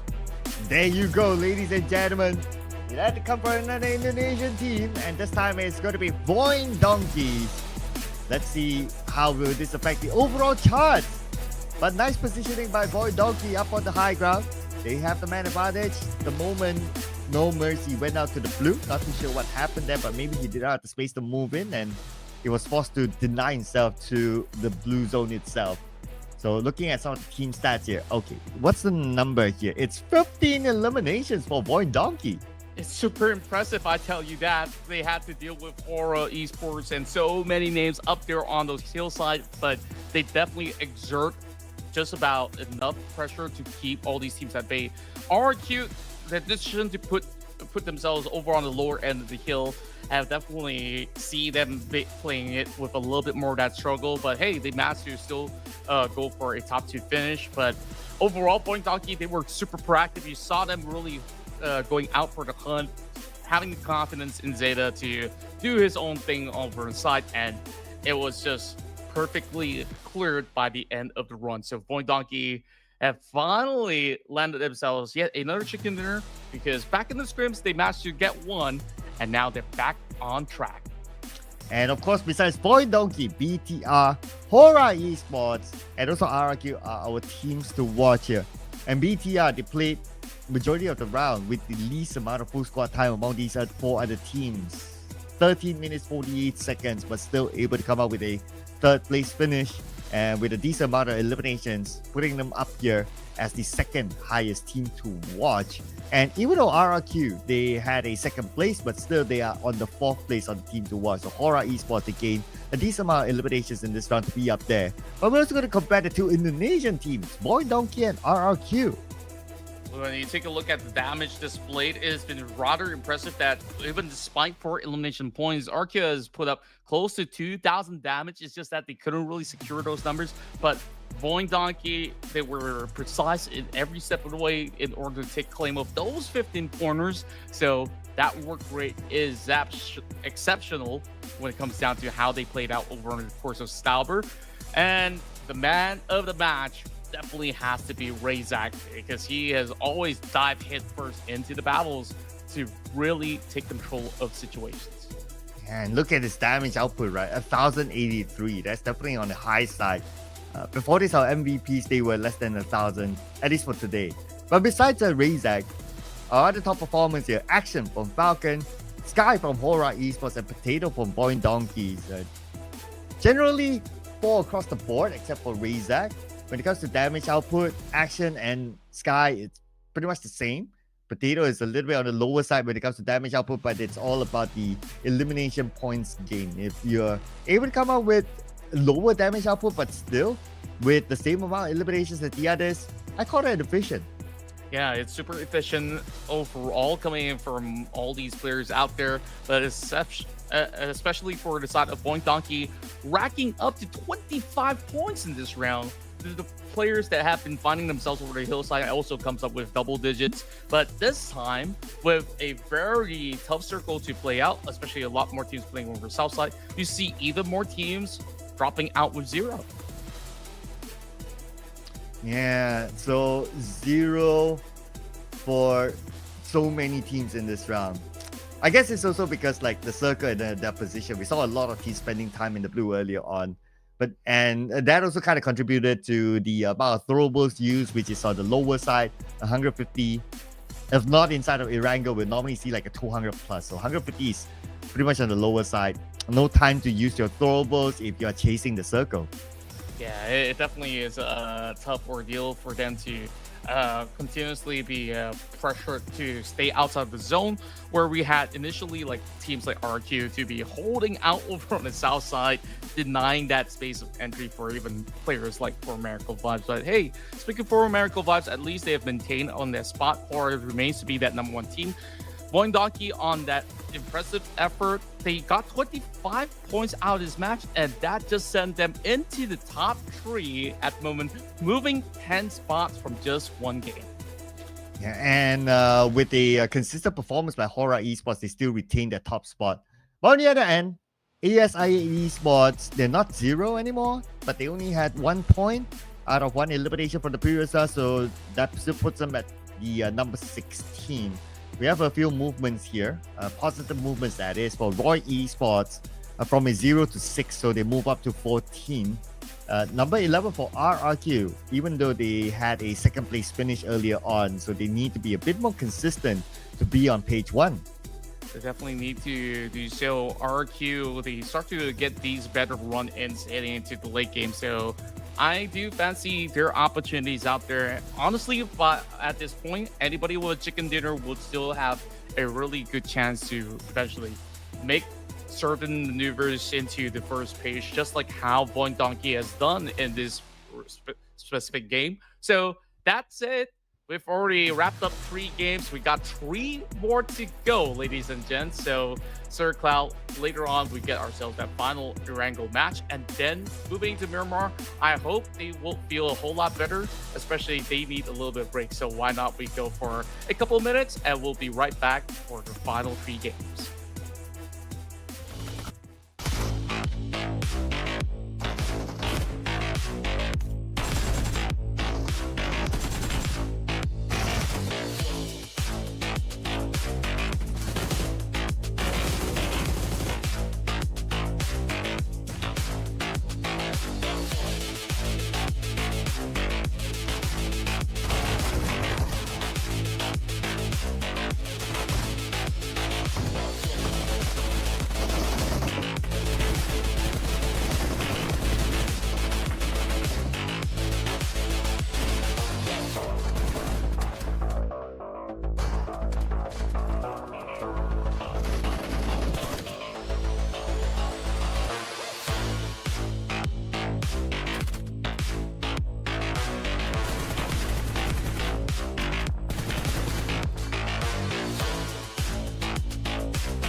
And we're done with the first half, ladies and gentlemen. We're down to the last 3 games for today. That is the Pubg Mobile Ruthless Night of Champions with me, SirCloud, as well as Contra. And looks like the streak of HORAA Esports have been broken by VOIN Donkeys. But who knows? They might come back next in the final Erangel match today. That's right. There is still plenty of all these opportunities out there, even for teams that have yet to actually garner that many points. Of course, it's been a daunting task and the struggle for names like ASI8 has done so well back in the scrims. And, you know, I'm hoping to give them maybe a little bit of an energy to really bounce back up. So, you know, just showing them a little love. So I'm going for ASI8. All right. Giving them the energy that they need. Okay, I like that. Okay.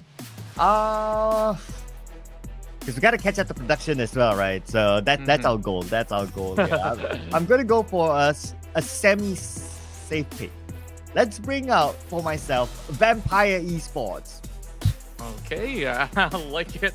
Even with the sound effects, you know, production has been pretty much on a decent roll since the scrims on day 2, and it's been getting that one up against us. And they're thinking that HORAA is gonna get their third chicken dinner right here because they look immaculate inside of Erangel.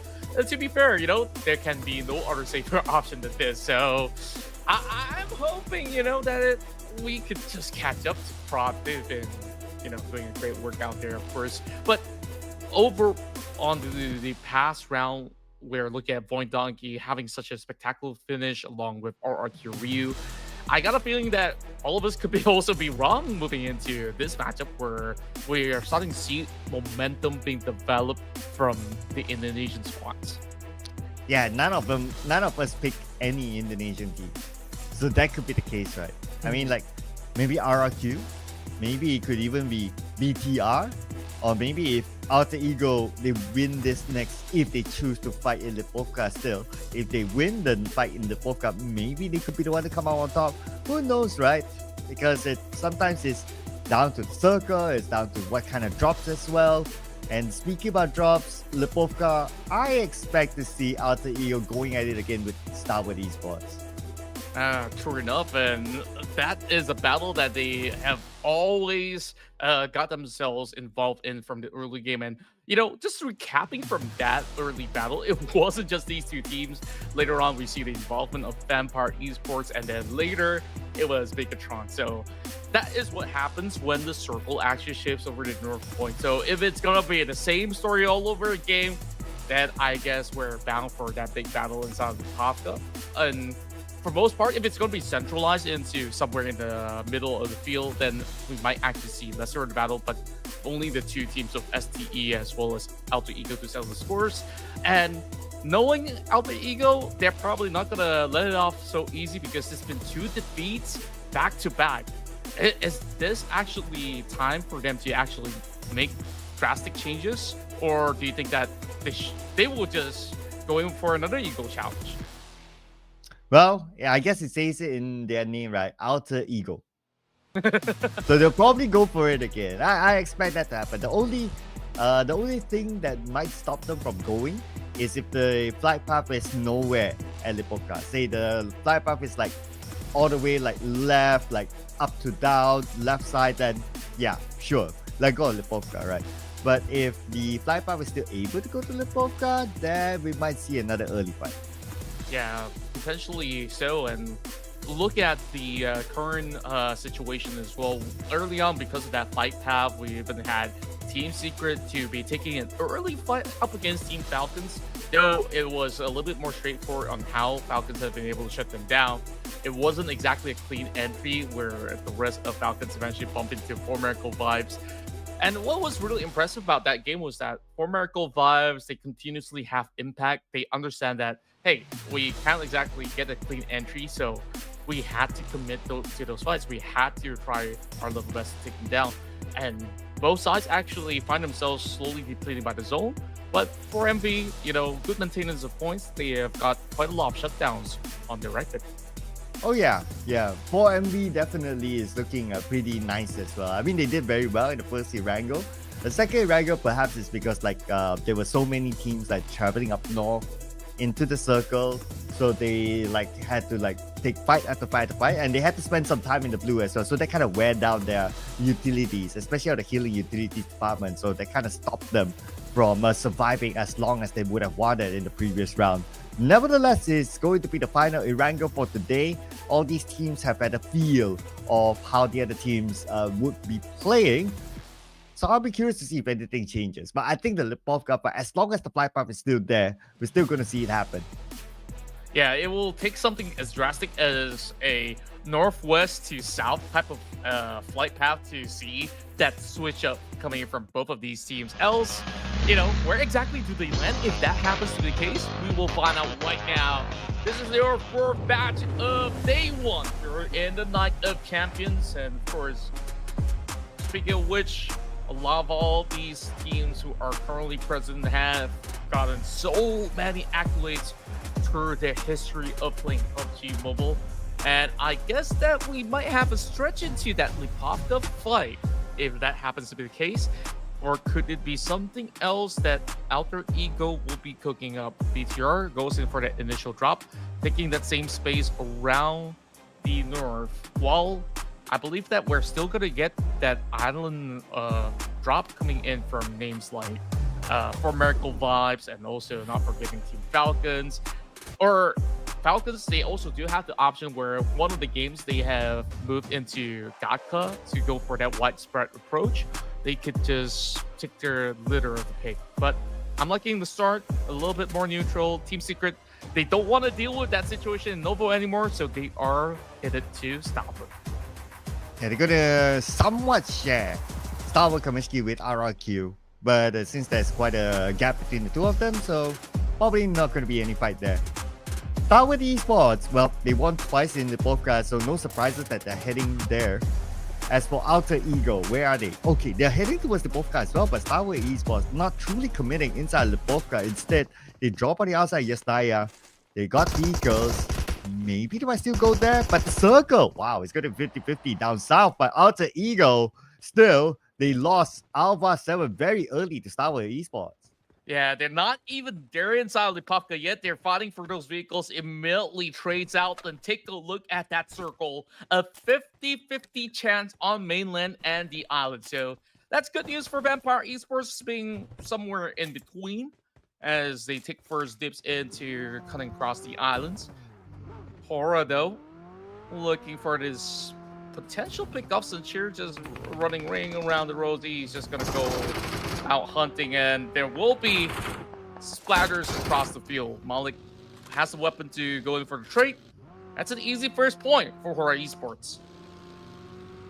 And 2 eliminations very early on. One more for HORAA Esports, STALWART Esports. Well, they had to lose Sanche. But yeah, at least it wasn't to Alter Ego. So they kind of technically still had that slight win against Alter Ego.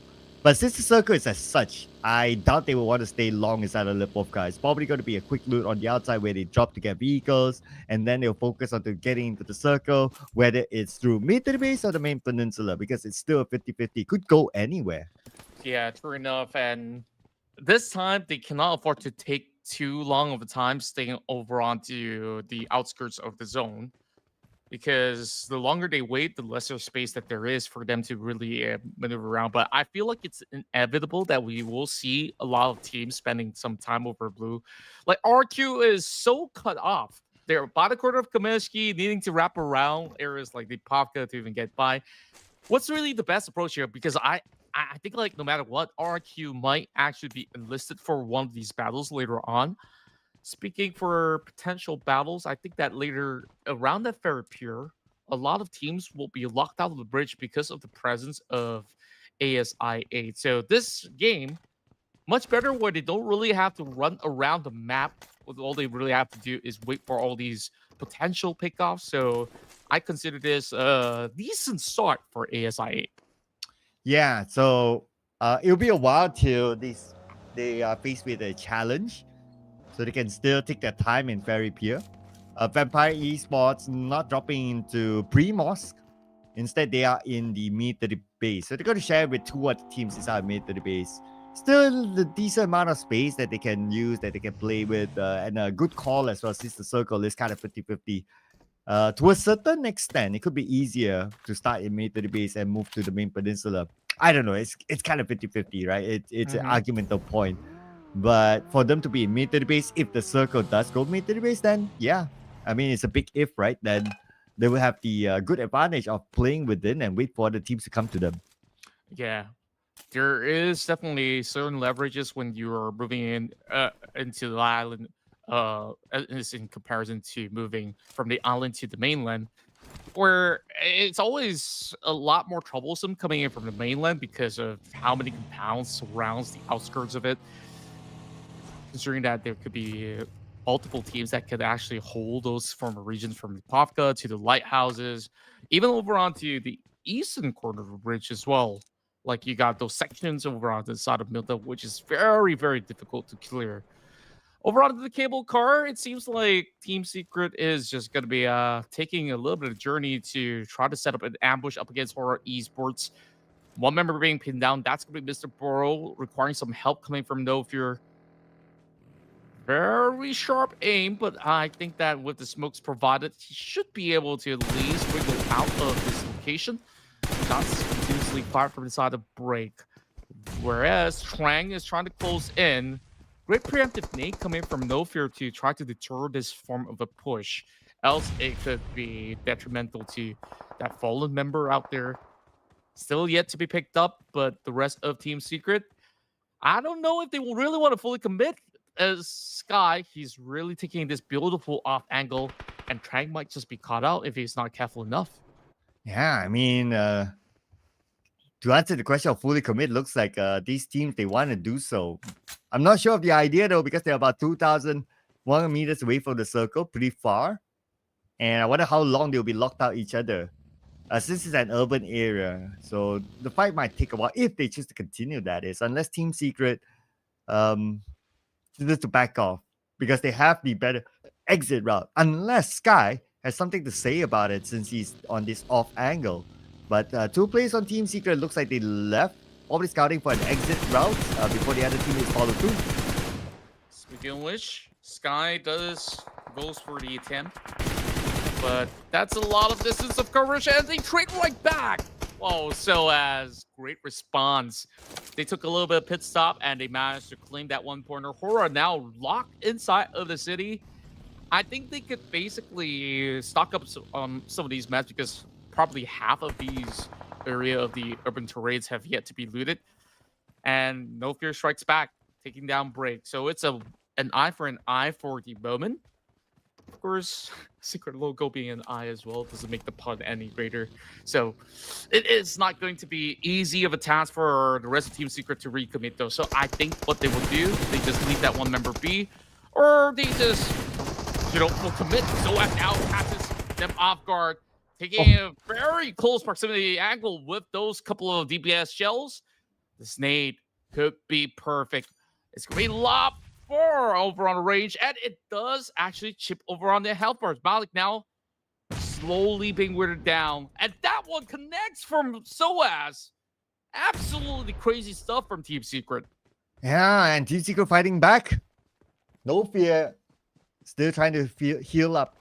But look at the time spent now in the blue. Okay, this is where we start to look at their healing utilities. Max has 4, so it's not too bad, I must say. Not too sure about his other teammates. Nevertheless, he's going to be going for a wraparound against HORAA Esports. Zhang is now down on his knees. SOAS, no first aids, only dependent on bandages. They managed to get Malik. Nice wraparound by Max. 2 more left on the side of HORAA Esports. Both of them trapped inside this building. There's just really no way out for them. How much more meds do they have? And now Mr. Burrow is looking on that 1 versus 1 and gets clipped out. Wow. Team Secret definitely is onto something with all these wide angle approaches. Now only down to 1 member left. I believe they've already known where exactly No Fear is at. Last stand. He does get that clip. Is it going to be enough for them to seal the deal? Doesn't look to be the case. HORAA Esports this time crashed out, but only claims 1 point. Oh, clean one by Team Secret. Now their next chance to get into the mid to the base. The circle is there, but nice sharp shooting by Chua from afar to knock down Satar, and the follow-up should come through soon. But Lapa got one out of these Xavier.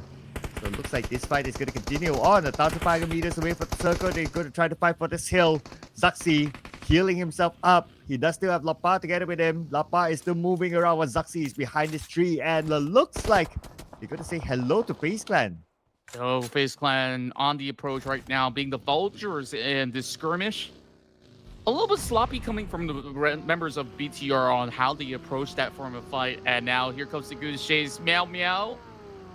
I'm pretty sure that it's not going to be Purr that he's offering as he's going in for a kitty cat chase up against Mr. Hungry.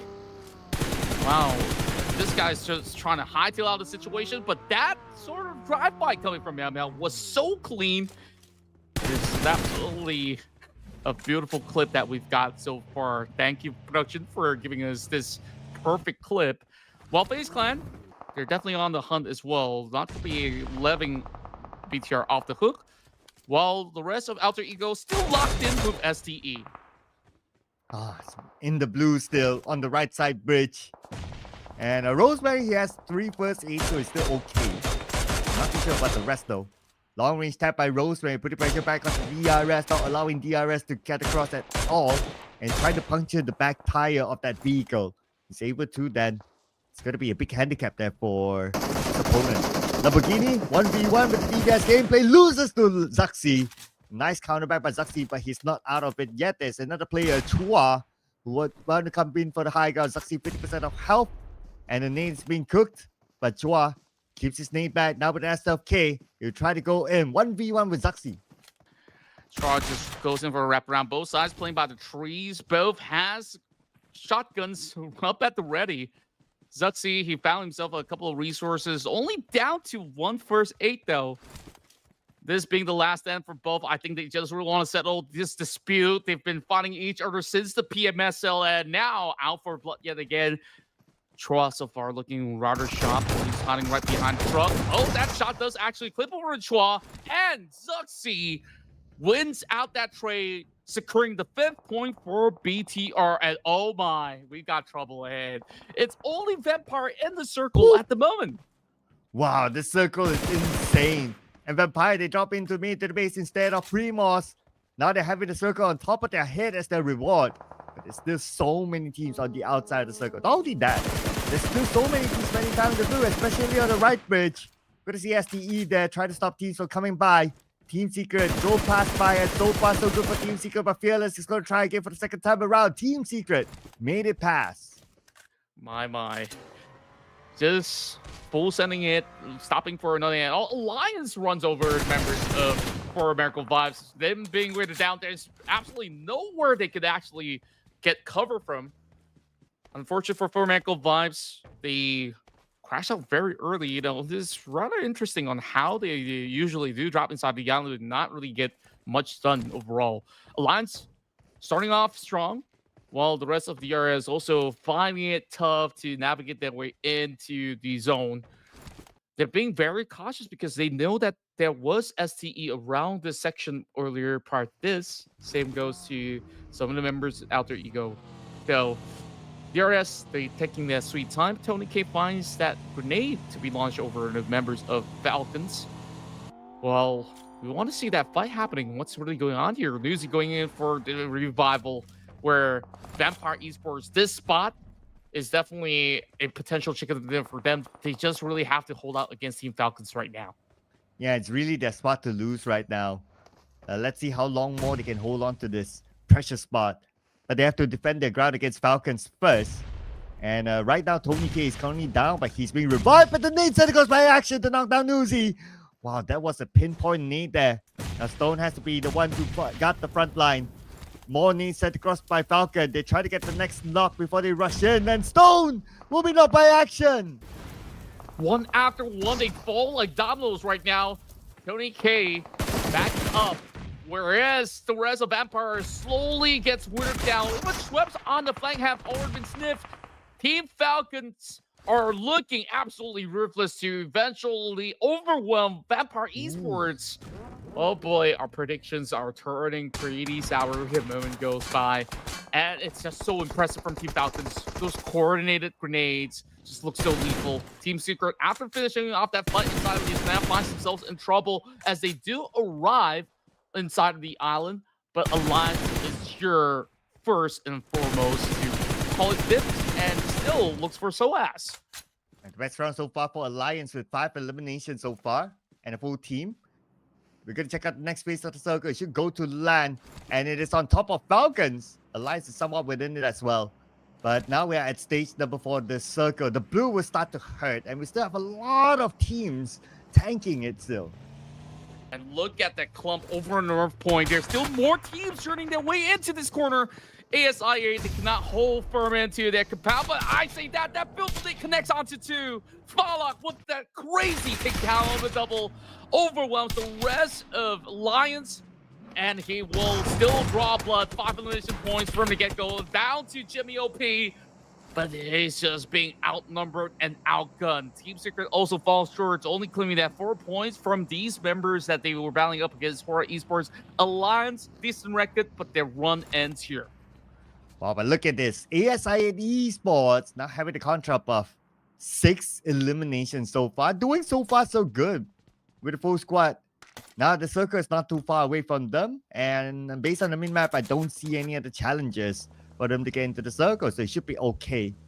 VOIN is ready to make it as well. So they're fine. But they're going towards the building where Falcons is at. We only see East here all alone. Potato tries to ram in onto East, but it does not need the ramp in. He has his Bison, and he will finish off East. That is VOIN taking over, but Team Falcons, they want it back. Trying to get the health bars back up. Top, he's just going for that full chase. Goes in for those perfect pump shotgun shells and quickly take claim of these members of VOIN. So right now, only 6 more teams remaining. A lot of them have also for the play zone, and this game could very well be for the taking for Team Falcons, as FaZe Clan have arrived to the scene with only 2 members needing to deal with the rest of ASIA. Yeah, ASIA, they have an idea that FaZe Clan is around the corner, and UZM is going to take the forefront, try to gather the information of where exactly they're at, and they try to block out FaZe Clan. Okay, FaZe Clan a bit separated. And now we have the nade here. UZM behind the stone. UZM does not know that he's being targeted. Nade lobbed across. Managed to evade it, takes a bit of damage, but he's still A-okay. But still, he does not know where did that nade come from.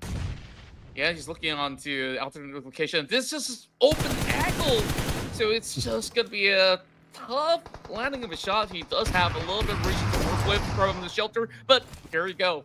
Now coming in with a quick tap. Also spotting out the lock in the process. Great timing on the approach. Now ASIA is in trouble. They have to just ditch this skirmish as they have already cut their losses right now. Nachi goes for the spray down. Catches a glimpse of that member of FaZe Clan. And now, the only member standing in the way, tries to hold firm into that area play. Only so much that he can do right now. Slowly getting depleted. That is Red Devil securing it for the team. 8 elimination points now for ASI 8. Doing so far so good after that elimination onto FaZe Clan. But looking at the elimination feed, looks like Top wants to stop that from coming in next. He got 1, 2 more to go for ASI 8. They're making that wrap around onto the building where Falcons is at. Top is alone though in this building. Action as well as Icy, they're very, very far away. He needs backup. And they choose to ditch that 1 player remaining. Falak still looking on the ground. No revives to be set in stone because that was not really the best position for them to hold out. Now, building up against Top. We'll get a glimpse of his shoulder over on the corner wall. He turns back and quickly gets clipped by Red Devil. Once again, hitting all these crazy taps. Here comes IC providing a little bit of assistance. Bit too late. That has already been claimed by ASI 8 eventually, but at least this is going to be a fair 2 versus 2. Big names now traded back. Action not dropping out just yet. Now they focus down. Here comes the rest of IC. Right corner wall. He does land the blow. 1 versus 1. Nachi does not really have those health bars. He is going to be sent with a grenade.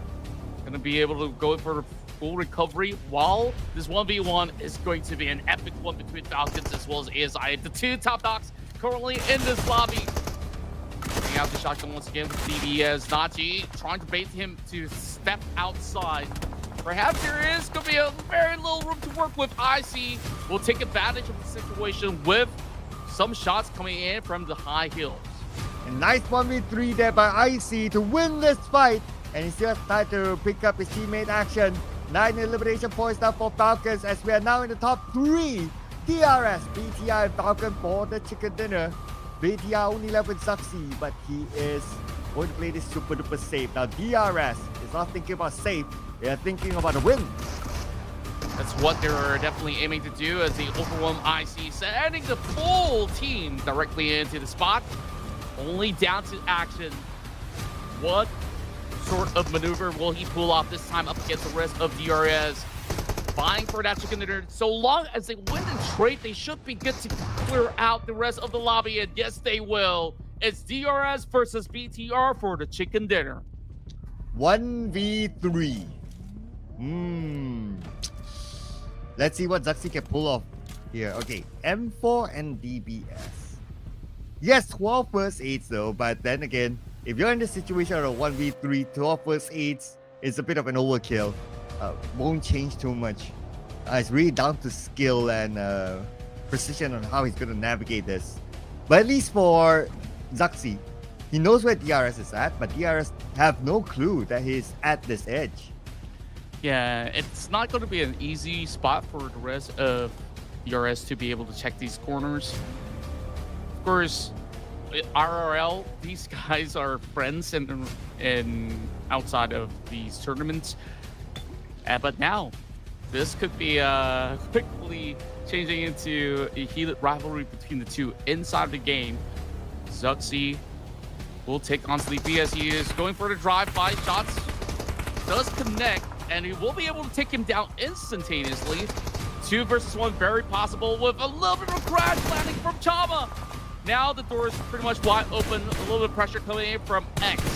Hold down to that position, trying to get a little bit more cover. Those nades are being lopped right in at the very same time. Chama goes the distance, but he's trying to force the measures down to 1 versus 1. X versus Zuxi.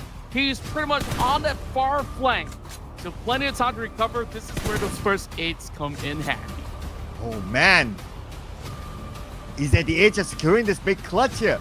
1v3 against DRS for the chicken dinner. There's going to be X versus Zuxi. Zuxi can take his time still. Chama is still calling up for help, but there's almost no way for X to come and pick them up. So he has to win this fight against Zuxi. He has to go up against the 1v1 legendary Zuxi now. This is chance to shine if he's able to come up with a big win here against Zuxi himself. And we're talking about Zuxi. Okay, he's playing the waiting game right now. The vehicle's on its way. But there's almost no way for him to really crash in directly onto Zuxi. I wonder how to circle this though. We still have a couple of more of stages earlier on. So it's also pre-circle dependent on who will make that move. True enough, and they did manage to spot out a couple of smoke.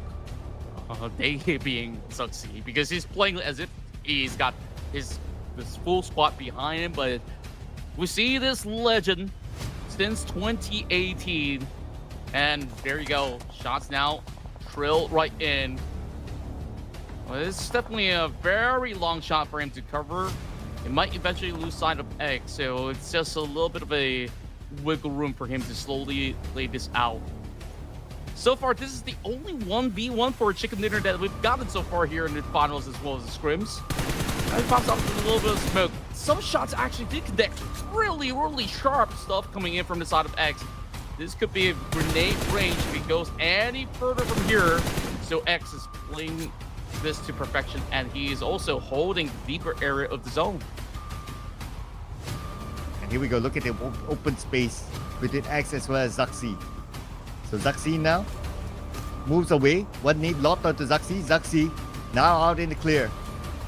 So he tries to get as close as possible to try to land those shots.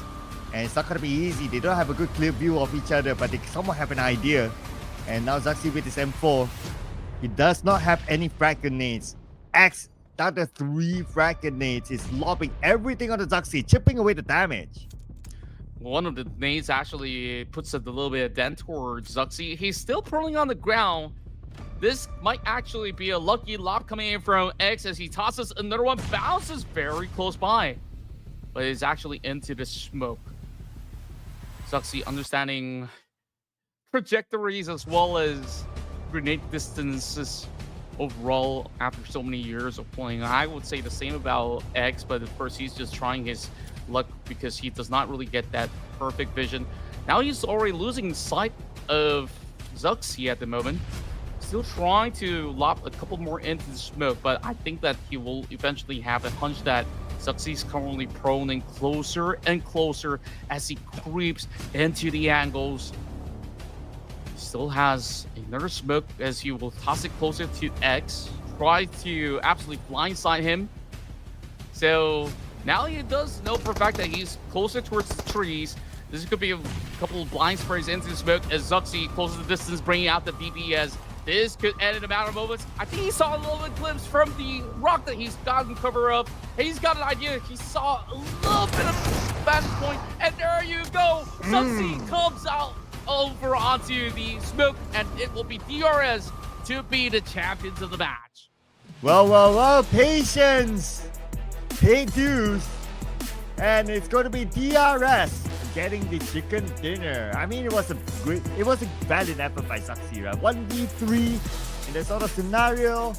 The chances were DRS, but he did make DRS work for this chicken dinner. Not gonna lie, after getting the first two knocks against two members of DRS, leaving X alone to face off against Zuxi. And the amount of eliminations that DRS got in this round is 12 eliminations, the second highest that we have had so far today. Yeah, this is a big bounce back performance coming from DRS where, you know, they haven't really had those big, massive rounds going their way.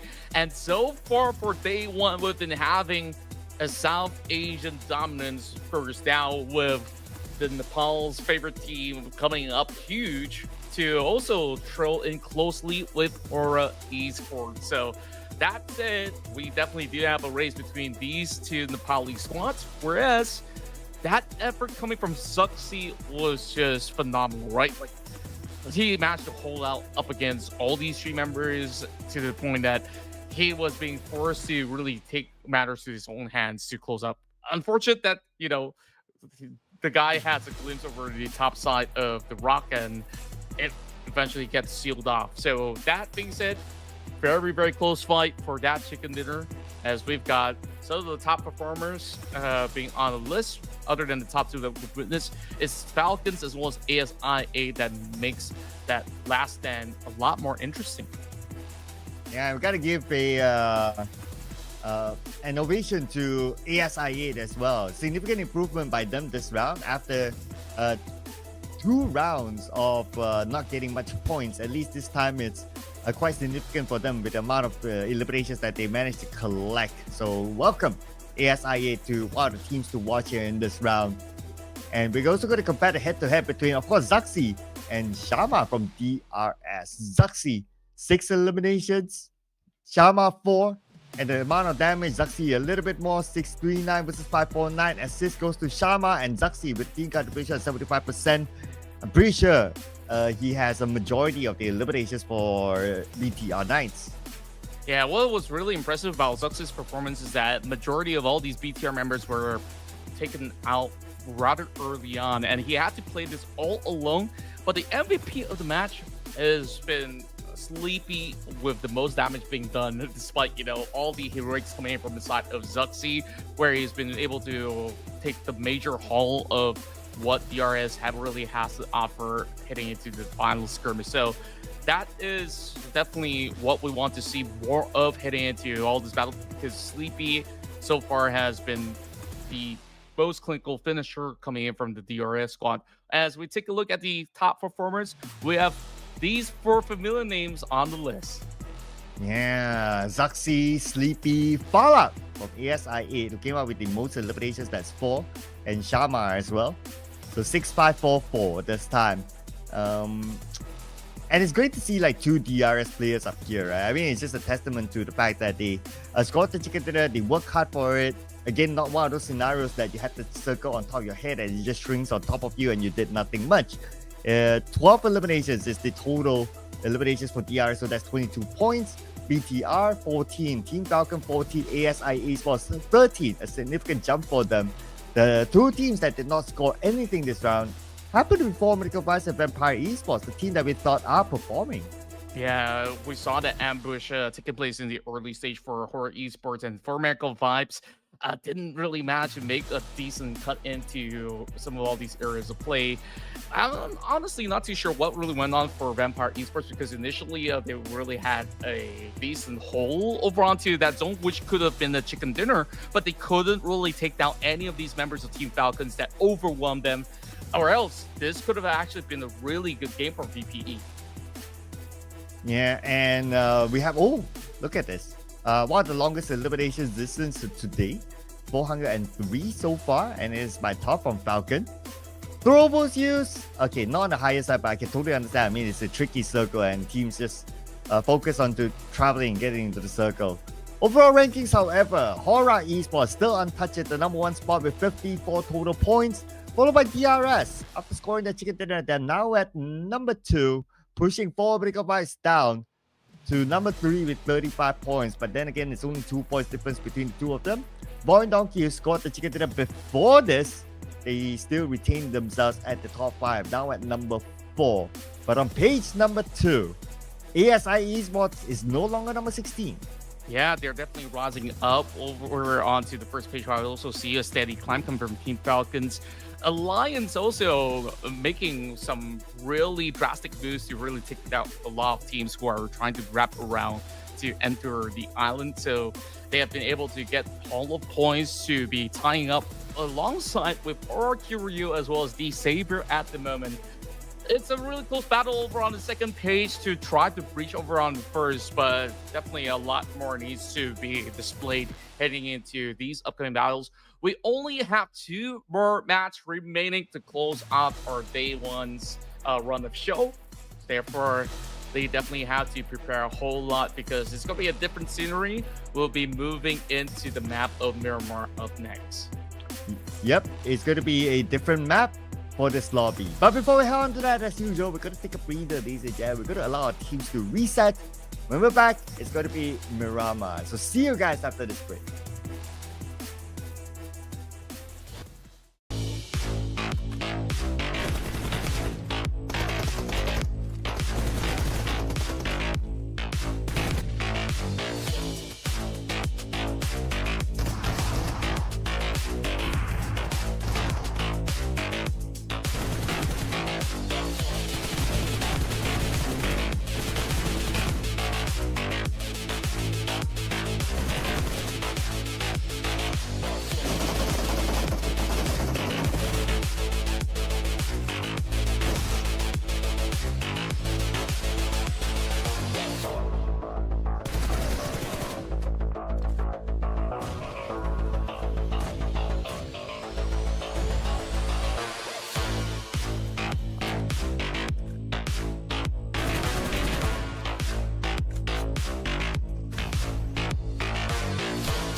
We're back for more action here in the Night of Champions, ladies and gentlemen. It's only 2 more maps remaining as we dive into Miramar for our finale, hitting into how Day 1 wraps up.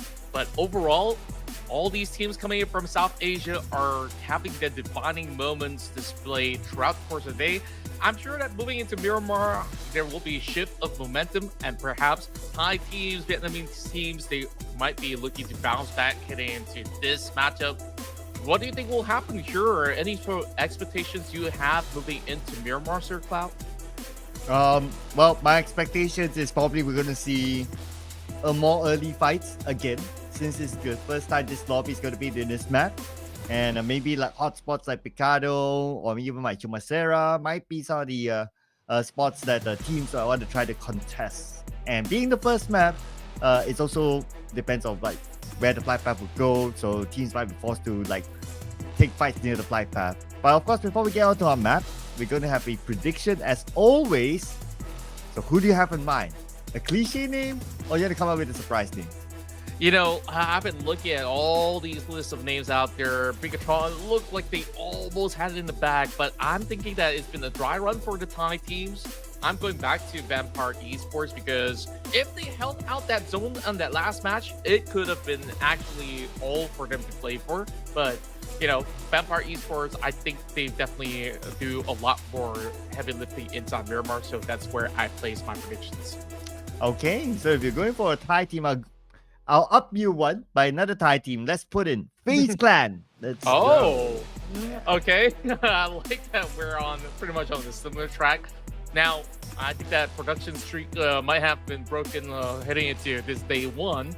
I wonder what will they go for this time. You know, honestly, Falcons been playing really, really well on that last game. It's just that it was rather unfortunate. Is that what they're going for this time around? I would, you know, maybe also put some highlights onto Indonesian teams as well.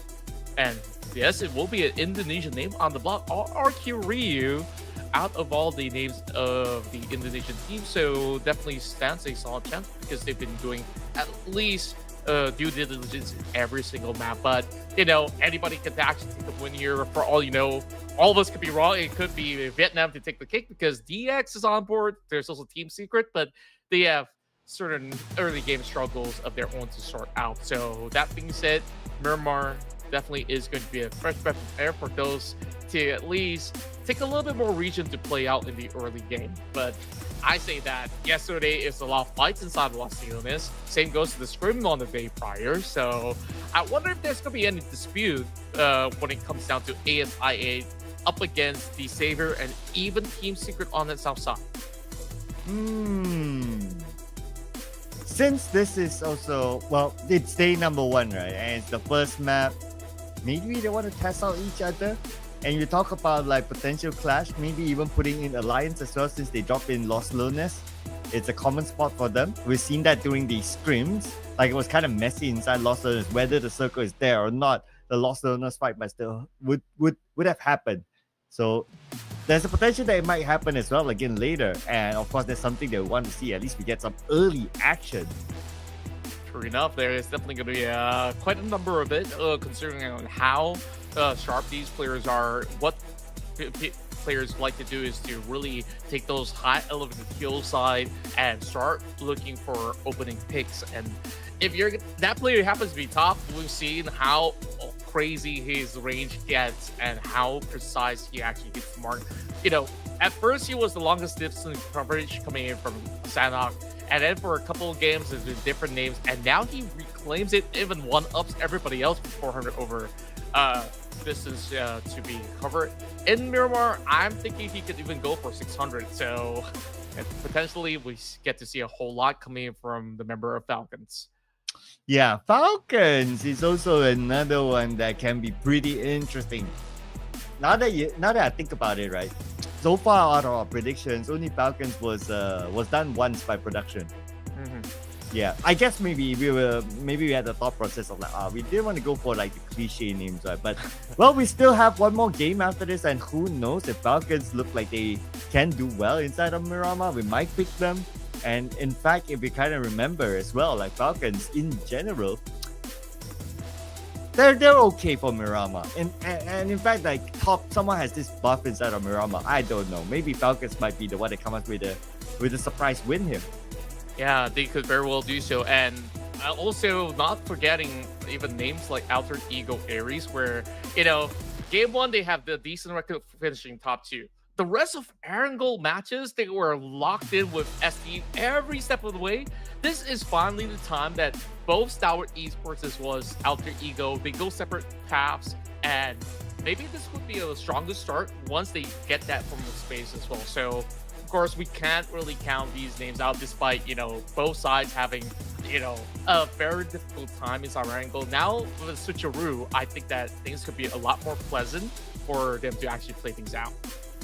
Yeah, so those are the few names, right, that could be suspicious and could potentially steal away the chicken dinner. I wonder if BTR. I would probably put another, if I had a chance, I'll probably put another name BTR up there.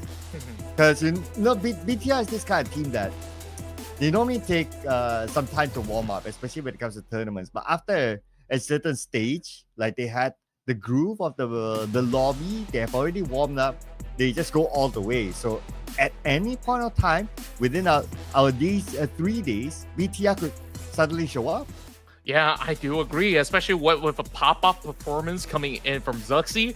I'm sure the team feels that morale boost moving into this matchup, where it could be anybody out there. You guys could also put in the comment section on who you guys are rooting for. Is it going to be Purple Hearts or any other names out there? I know there's plenty of fans out here rooting for all these big names out there. But wherever you guys are from, I hope that you guys hit that subscribe button right now, as we will go into day 1 of the round. We'll start off in the first matchup of the finals of Miramar. Here we go. Black Path wise, I do see El Pozo. I do see La Drillera, so it's probably going down south on the right side of the map. We get a confirmation soon, ladies and gentlemen. And of course, we're going to get to see some of the early drops here, since some of the major towns are on top of the supply path, especially El Pozo. And for teams who like to drop up north, let's say Water Treatment, even El Azahar, they need to travel quite a bit. So they probably drop it to somewhere in between, grab a vehicle, and do exactly that to be in their regular drop spot. Xavier will have a good one, since El Pozo is their regular spot. So it's going to be a quick drop for them. And we're going to keep an eye on some of the hot spots. Picado, Chumacera, maybe even Lost Learners. We did talk about the potential fight that might happen inside of it.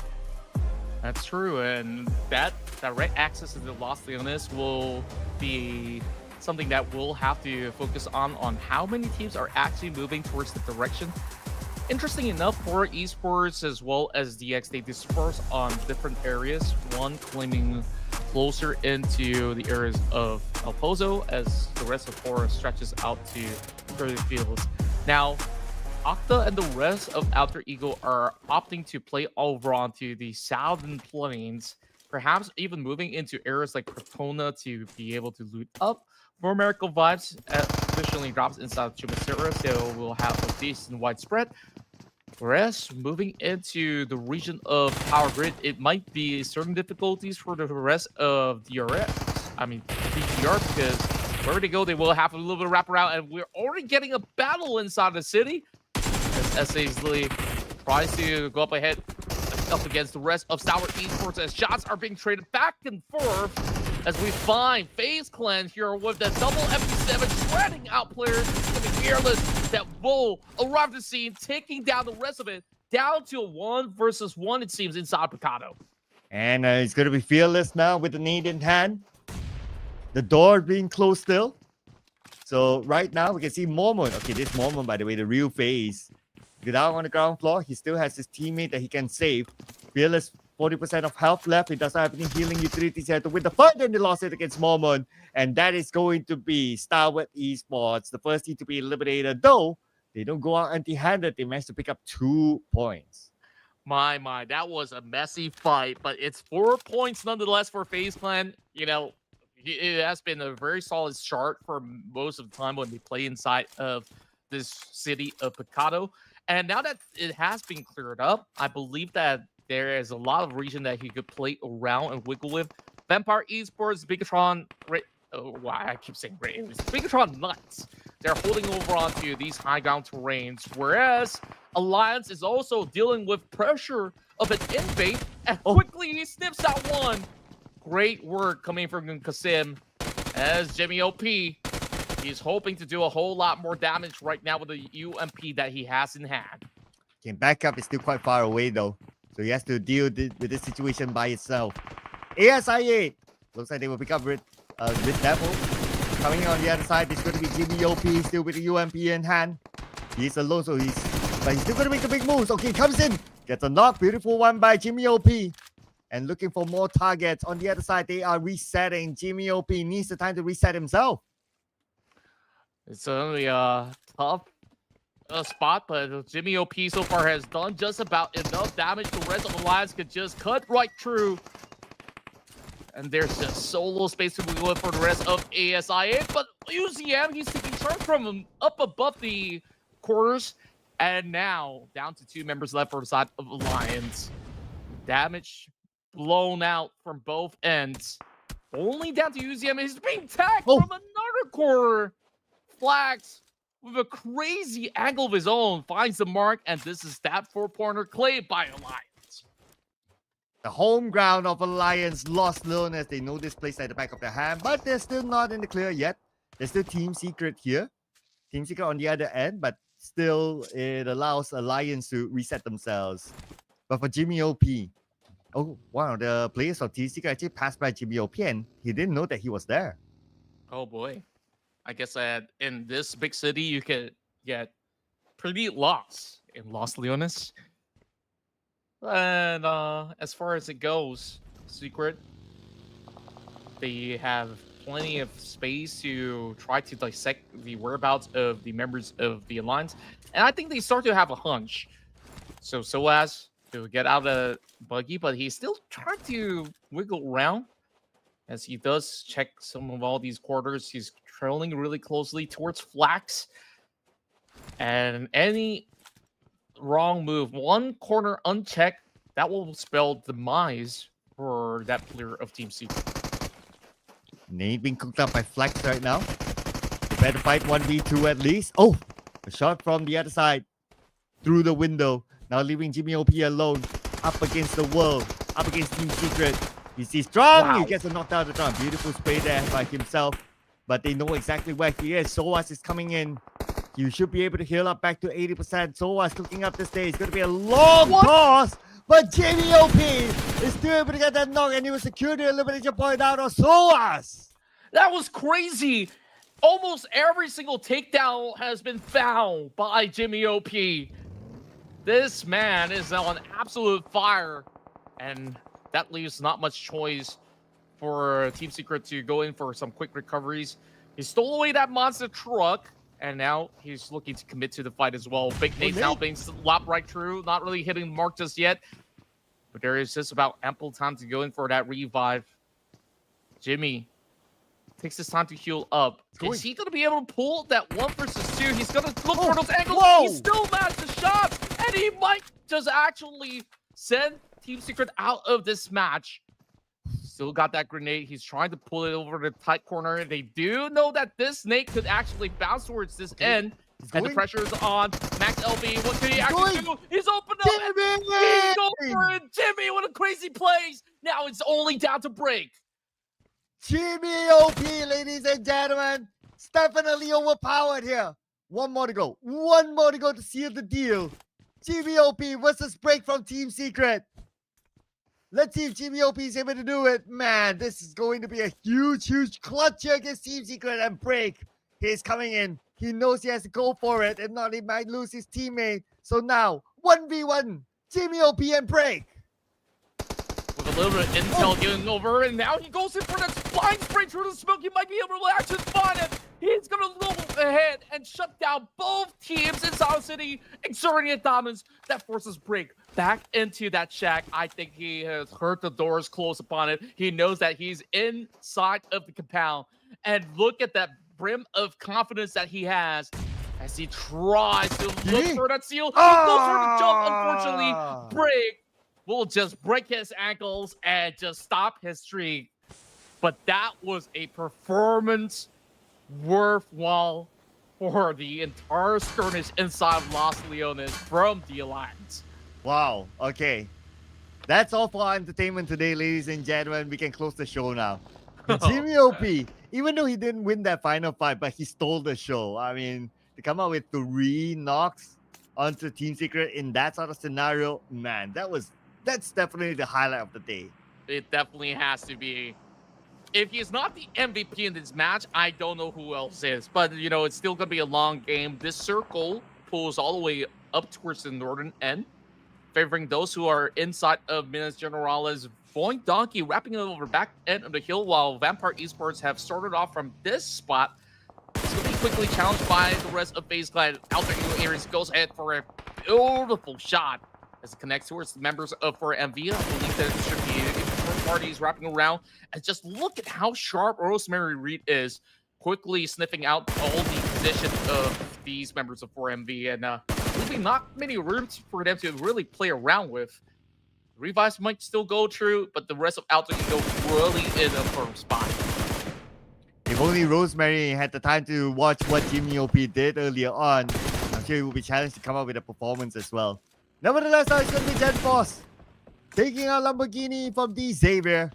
And for BTR, they're hungry for elimination points. Back on the Alter Ego, Octa secured 1, taking out one of the players of 4 Medical Advice. It's going to be Baron.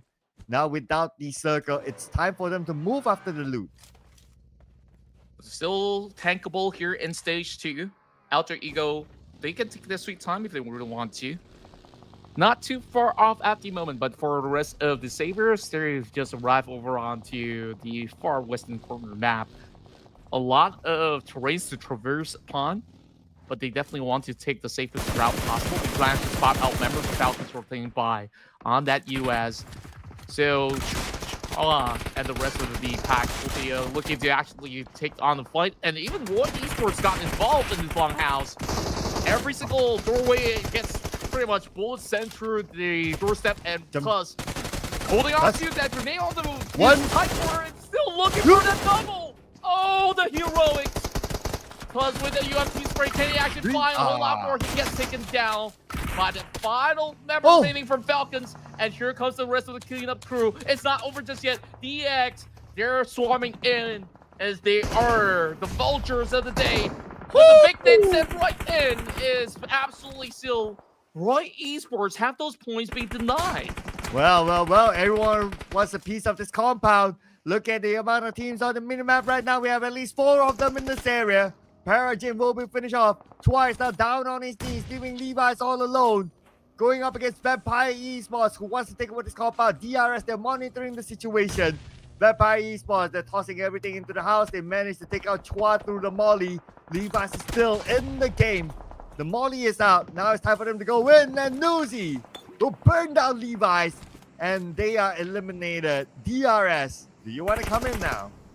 I don't really think they should actually join in the fray as well. They got a good spot for their own, and considering the fact that the zone is now favoring HORAA Esports, this might be their third chicken dinner if they play this out to perfection. Rosemary and the rest of Alter Ego coming in from the south side, now going for the challenge up against those members of Team Secret. But it seems like DRS, they're still taking those pot shots, trying to clear some of all these area out in the open as teams are traversing through the open fields. DRS might be able to actually spot out a glimpse of Vampire Esports sharing that close compound. There's definitely a whole lot that DRS can do, but they're taking very safe precautions in this match. You bet the DRS is not making too safe because they have to move. Nevertheless, Vampire Esports might lose Lucy. And now we have Tony K in the fight here against BTR. Tony K! It's another knockdown, but he does have time to reload, and he's immediately punished by Satar. The moment they arrive onto BTR Knights' house, they got eliminated by them. Yeah, looking at BTR, they've definitely rallied on from that momentum that they've gained coming in from those Erangel match with the heroics of Zuxi, and now having a firm chance, still having 4 members to play out this final few zones. RQ now pretty much landlocked with these members of FaZe Clan trying to tag them over. It's going to be a long exchange while the rest of Alter Ego Aries, they've arrived over the southern side. Just by the edge of truck stop. A lot of ridges for them to actually take cover from. So the slower approach coming from the rest of Alter Ego Aries where they're just sweeping around the edges. Plenty of teams directly over on the course of the center at this very moment where there's still a lot more to consider for all the other players for esports where they're just going to wait to see if there's going to be a circle that actually sides them over the north. Hoping for the next stage. We're only at stage 3 if we kind of think about it. And we already crazy, got, right? yeah, 7 teams eliminated already. This is crazy. And out of the remaining 9 teams, only a handful of them have a full squad. And we can expect more to come right now. Now that RQ spots out a FaZe Clan in front of them.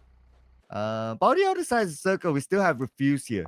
1 vs 8 left. And there's a team waiting in front of him. Let's see how will he rotate away. For Miracle Vibes, we're counting themselves lucky to be able to avoid the full-on conflict, to still have one member remaining to tell the tale. But this continues to be the trend for Miracle Vibes for the entire course of the day.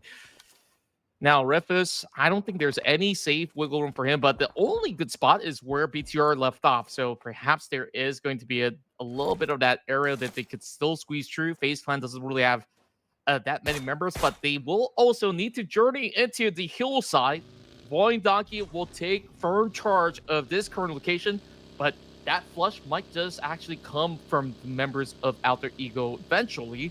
So we're going to be getting a big battle happening in just a couple of seconds. Here we go. High ground for Razak. See Spray coming by. Oh! At the moment we stop over to the other screen. VOIN Donkey now in the fight with RRQ. Now the Vexy left on the outer side. Vexy trying to spray down past the window to try to get a knock, but no. Not yet for Vexy. Second time around gets knocked down by Zooing, aka Nabeko instead. RRQ will pick up the point, but they have to recover quickly because more will come. There's definitely a lot of all these players hoping to claim this spot, especially VOIN Donkey up over on the hillside. It's great that Nabeko decides not to overcommit, but a lot of all these points might be stashed away by all these different squads moving in the way. I believe that is going to be that player spotted out by the side of Razak. Now going up against Genfos as Genfos quickly turns the other way around on his buggy. They continue to be moving around, but BTR hasn't really fully left off, so Razak plays this with caution. Rosemary now goes in for the pickoff. Lapart is already down.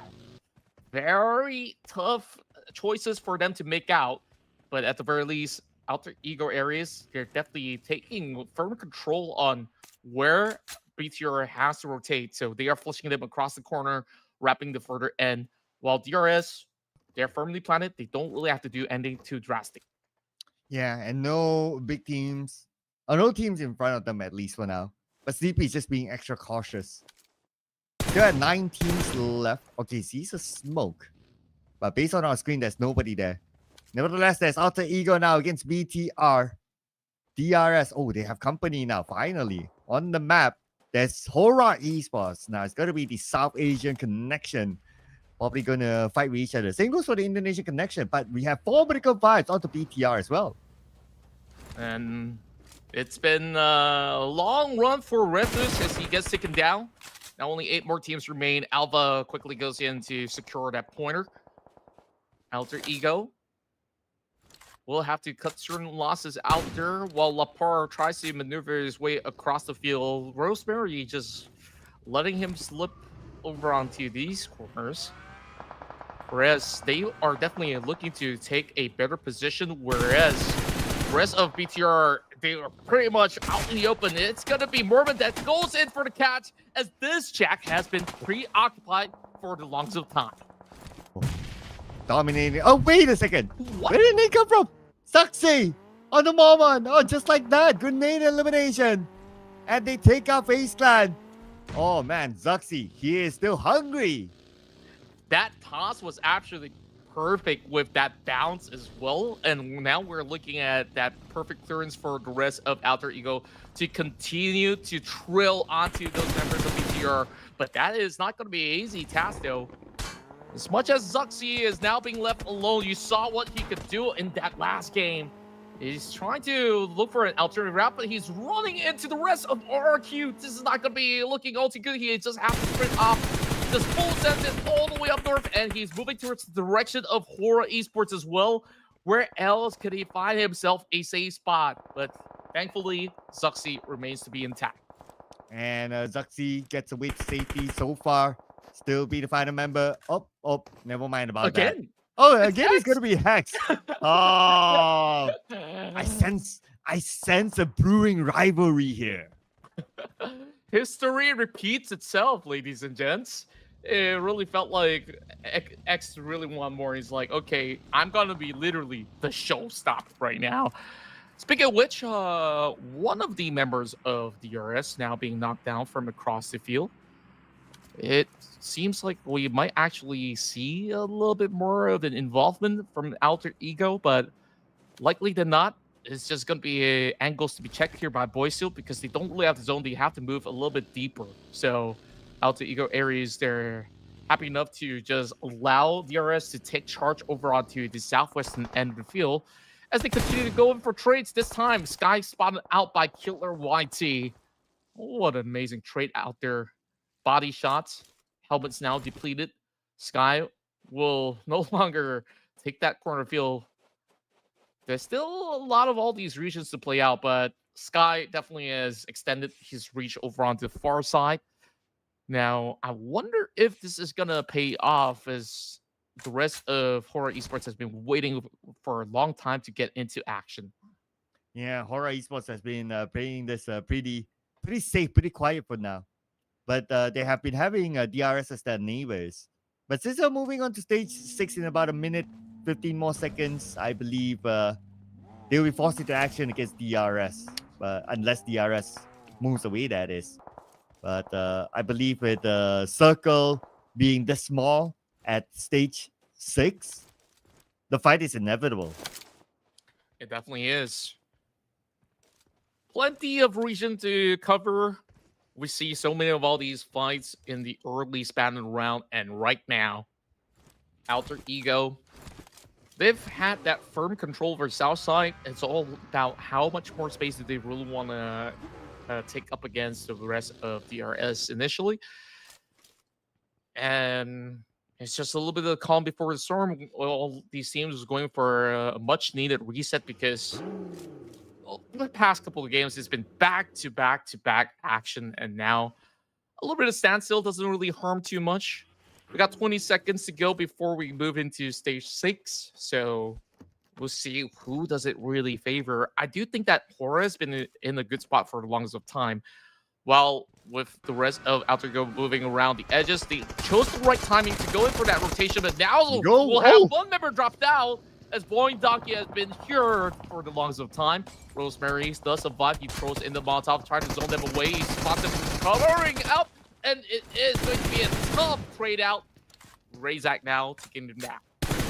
And Razak, it's not over yet in this fight. There's still one more from Alter Ego inside the building. Oh, wait a second. Oh, come on, Sleepy. Come on. Let them fight. I don't think he's even allowed any of that space. Sleepy always does all these crazy shots from long range. So you got to respect that outskirts of the region, and VOIN Donkey absolutely let that slide off. And yeah, I kind of wish we get that 1v1 sorted out. But hey, Sleepy, at least he is definitely going good on his protocols. Now, the trouble for DRS is that they have to cut across this sector of the road. And I don't see any vehicles that's pretty much left for them to play out from, so they have to do it on foot. And here we go, top 5 teams, and our music starts to roll. No fear on high ground. DRS now making a move. Killer YT knocked down by Mr. Borrow. Nice spray there. Nice concentrated spray by the members of HORAA Esports. Now taking out one out of DRS. Now looking for more. The pressure is definitely on to DRS. It's 2 other players on the outside of the circle and on the other side of the road. That could easily be dodged out there, but HORAA Esports really holds firm into these angles. DRS also on pursuit, so they are kind of pinched by both ends. They just have to make a decision on who exactly to focus to.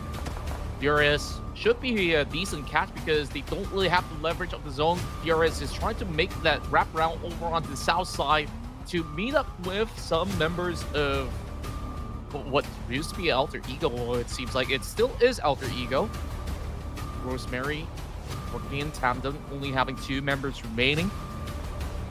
So I think that should be a decent holdout for the rest of DRS for them to take that fight upon a weakened side of Alter Ego Ares. Whereas for Esports, solid zone control. This is going to shrink all the way into the south side, it seems. Or should I say it directly in the center, so still plenty of space for them to play out. Chama now on the approach, taking up a potential fight up against these 2 members out there. As he tries to heal himself up. He's definitely susceptible for an opening coming in from the rest of HORAA Esports. But here we go. Shots now being traded back. Rosemary will wrap over on the further south. And Rosemary trying to take that high guy advantage, but the numbers is against him though. But it's Rosemary that we're talking about here, cooking up this nade. Shama is just right in front of him. Nade will be up across, but it does not connect onto anyone from DRS. DRS pretty much doing the same against Rosemary. He does have his teammate Octa behind him as a support fire, but look who's coming in as well. It's HORAA Esports. DRS now sandwiched between 2 teams. Oh, great angles out there to work with. Sky tries to trade right back, but he has to pop that smoke. Eggs only working with the smokes, and this is going to be a daunting task to actually get the glimpse of. And Rosemary arrives from the back, flips over on both of these members of DRS. They got no room left. And Rosemary once more. They're also looking out for Esports. The sprays does connect. Only 1 sliver of health left. Sky survives. But for how much longer do you try to trade right back? Rosemary is just making wonders happen. Could have actually been 3-pointers out there, but HORAA Esports stand tall. But when is it that RRQ decides to be involved in the skirmish now that they're taking on Octa, and he's got that great nade up to the ready? Here we go. Octa sends a nade across. We will not connect onto any other members of RRQ. Rosemary shifts his attention onto RRQ as well, so it's going to be 2v3 for now. But HORAA Esports have time to reset and recuperate. But they might come in from behind, and they will. Sky will knock down and eliminate Rosemary, leaving Octa alone. And he's also being depleted by the blue zone. I think that there's no way for him to actually run across. And that being said, it's going to be Sky that takes the claim. RRQ over on low ground. They have to quickly find a little bit of a space for themselves. Have to let that one slide. Whereas HORAA Esports is looking to claim their third chicken dinner. If they could just seal the deal up against RRQ, they're driving further down the region, trying to get a little bit of cover off before they fight right back. Yeah, they need to reset themselves. They need to reposition. And right now, they must find a little bit more space behind the circle. But Malik is going to go in for it. Mr. Borrow just above Snake. No Mercy is on the other end. No Mercy fires back on Malik. Malik knocked down by Snake. That's going to be 3 more for HORAA Esports up against 2 by RRQ. And RRQ, they fire back. No fear. Takes a lot of damage. Gets knocked down. Snake will be knocked down back by Mr. Borrow. So now it's going to be only No Mercy against Mr. Borrow and Sky. Such a scattered fight, and right now the trades are looking impeccable coming from the rest of the member of RRQ. Perhaps a revive might be set into place. Those names are being popped right in. Down to No Mercy. They can't actually go in for pretty much a whole lot more, as they're pretty much pinched over onto multiple directions. Mr. Borrow will definitely aim to go for a pickup eventually, but the nades are flying right in. It almost goes in to clip them. But now they have 3 members to work with. Still a little room to play out. No Mercy. How much damage can he do to the side of HORAA Esports? Yeah, back to 1v3 now. And HORAA Esports know exactly where he is. They're lobbing those things, putting pressure back onto No Mercy, forcing him back. And Mr. Borrow, 3 more frag grenades in his hands. No Mercy does have his own frag grenades as well. And No Mercy had to leave his stone. Oh, there was a close one there. Managed to evade it. He's dancing around behind the stone just to avoid all these nades. But they're going to rush in here. Here we go. Buggy engagement onto No Mercy. And HORAA Esports takes home their 3rd chicken dinner today. They are just getting everything on a platter while HORAA Esports have played this in a clinical fashion to claim 3 chicken dinners out of 5 games played out. Is it going to be a 4th one in the final map of Miramar? We shall wait and see, but it has been the perfect day out where they've been sitting at the top of the table for the entire course of day 1. And 1 chicken dinner in every map for HORAA Esports. And can't ask for anything more. The last we checked, they were on number 1, and with this chicken dinner, they surely solidify their first spot, pulling away from the coastless contenders as we check out the overall scores later on. As for now, HORAA Esports 3 chicken dinners today, and in this round, they managed to score, let's see here, 8 eliminations. So that's 18 points in the Miramar match. Still a really big haul of points out there. There's already a big gap between number 1 as well as number 2, and they're just making things rather difficult for teams to really trail closely upon them. And it's been exceptional on how they've been able to really hold out that space. We saw that pressure coming in from DRS. They were not allowed to even bypass because they even send those members to take charge, especially Sky. You saw Sky was on the brink of death, also being shot by Rosemary, but they managed to still survive the majority of their members, eventually to take on the rest of RQ. So it has been an incredible job from all 4 of these players of HORAA Esports. Yes, and last we checked, they only have a 4-man roster. Or was it them or was it ERs? Okay, either one of those, but it doesn't matter because they've been playing with 4 players throughout the entire round. And look at this, Malik, 0 healing for him. So he managed to keep himself pretty much safe throughout the entire round. Although he was the first one to be eliminated, but still, they got the chicken dinner. So there must be a trade that happened somewhere in between. Teams to watch other than HORAA Esports, Outer Eagle, RRQ, and DRS. But because of, although we saw a great play by Jimmy OP, but because overall Alliance got eliminated kinda early, so I don't think he'll make in any of this charge. Yeah, it is a rather difficult game to actually get opportunities out there with, still a little room to wiggle with. But overall, I like what we're getting out of Miramar, where it's a lot more of a very technical approach. But early on, we saw this incredible feat coming in from Jimmy OP. He's dished out 1,042 damage as he almost take out 2 teams, and that's a massive 5 corner that he gained. Okay. Jimmy OP definitely deserves a mention here in somewhere on our post-game stats, right? So, I mean, think about this. Sky got the chicken dinner. Jimmy OP was like the first few teams to be eliminated, but still his stats overcome Sky. But our MVP of them all, the king of them all for this round, is going to be Rosemary. 4 eliminations, 845 damage, a survival time of 23 minutes, 51 seconds, and a team contribution of 66.67%. And Rosemary, he has just too many MVPs to his name in his career by now. Yeah, he is always in our faces, and for the right reason, because he has been absolutely on point.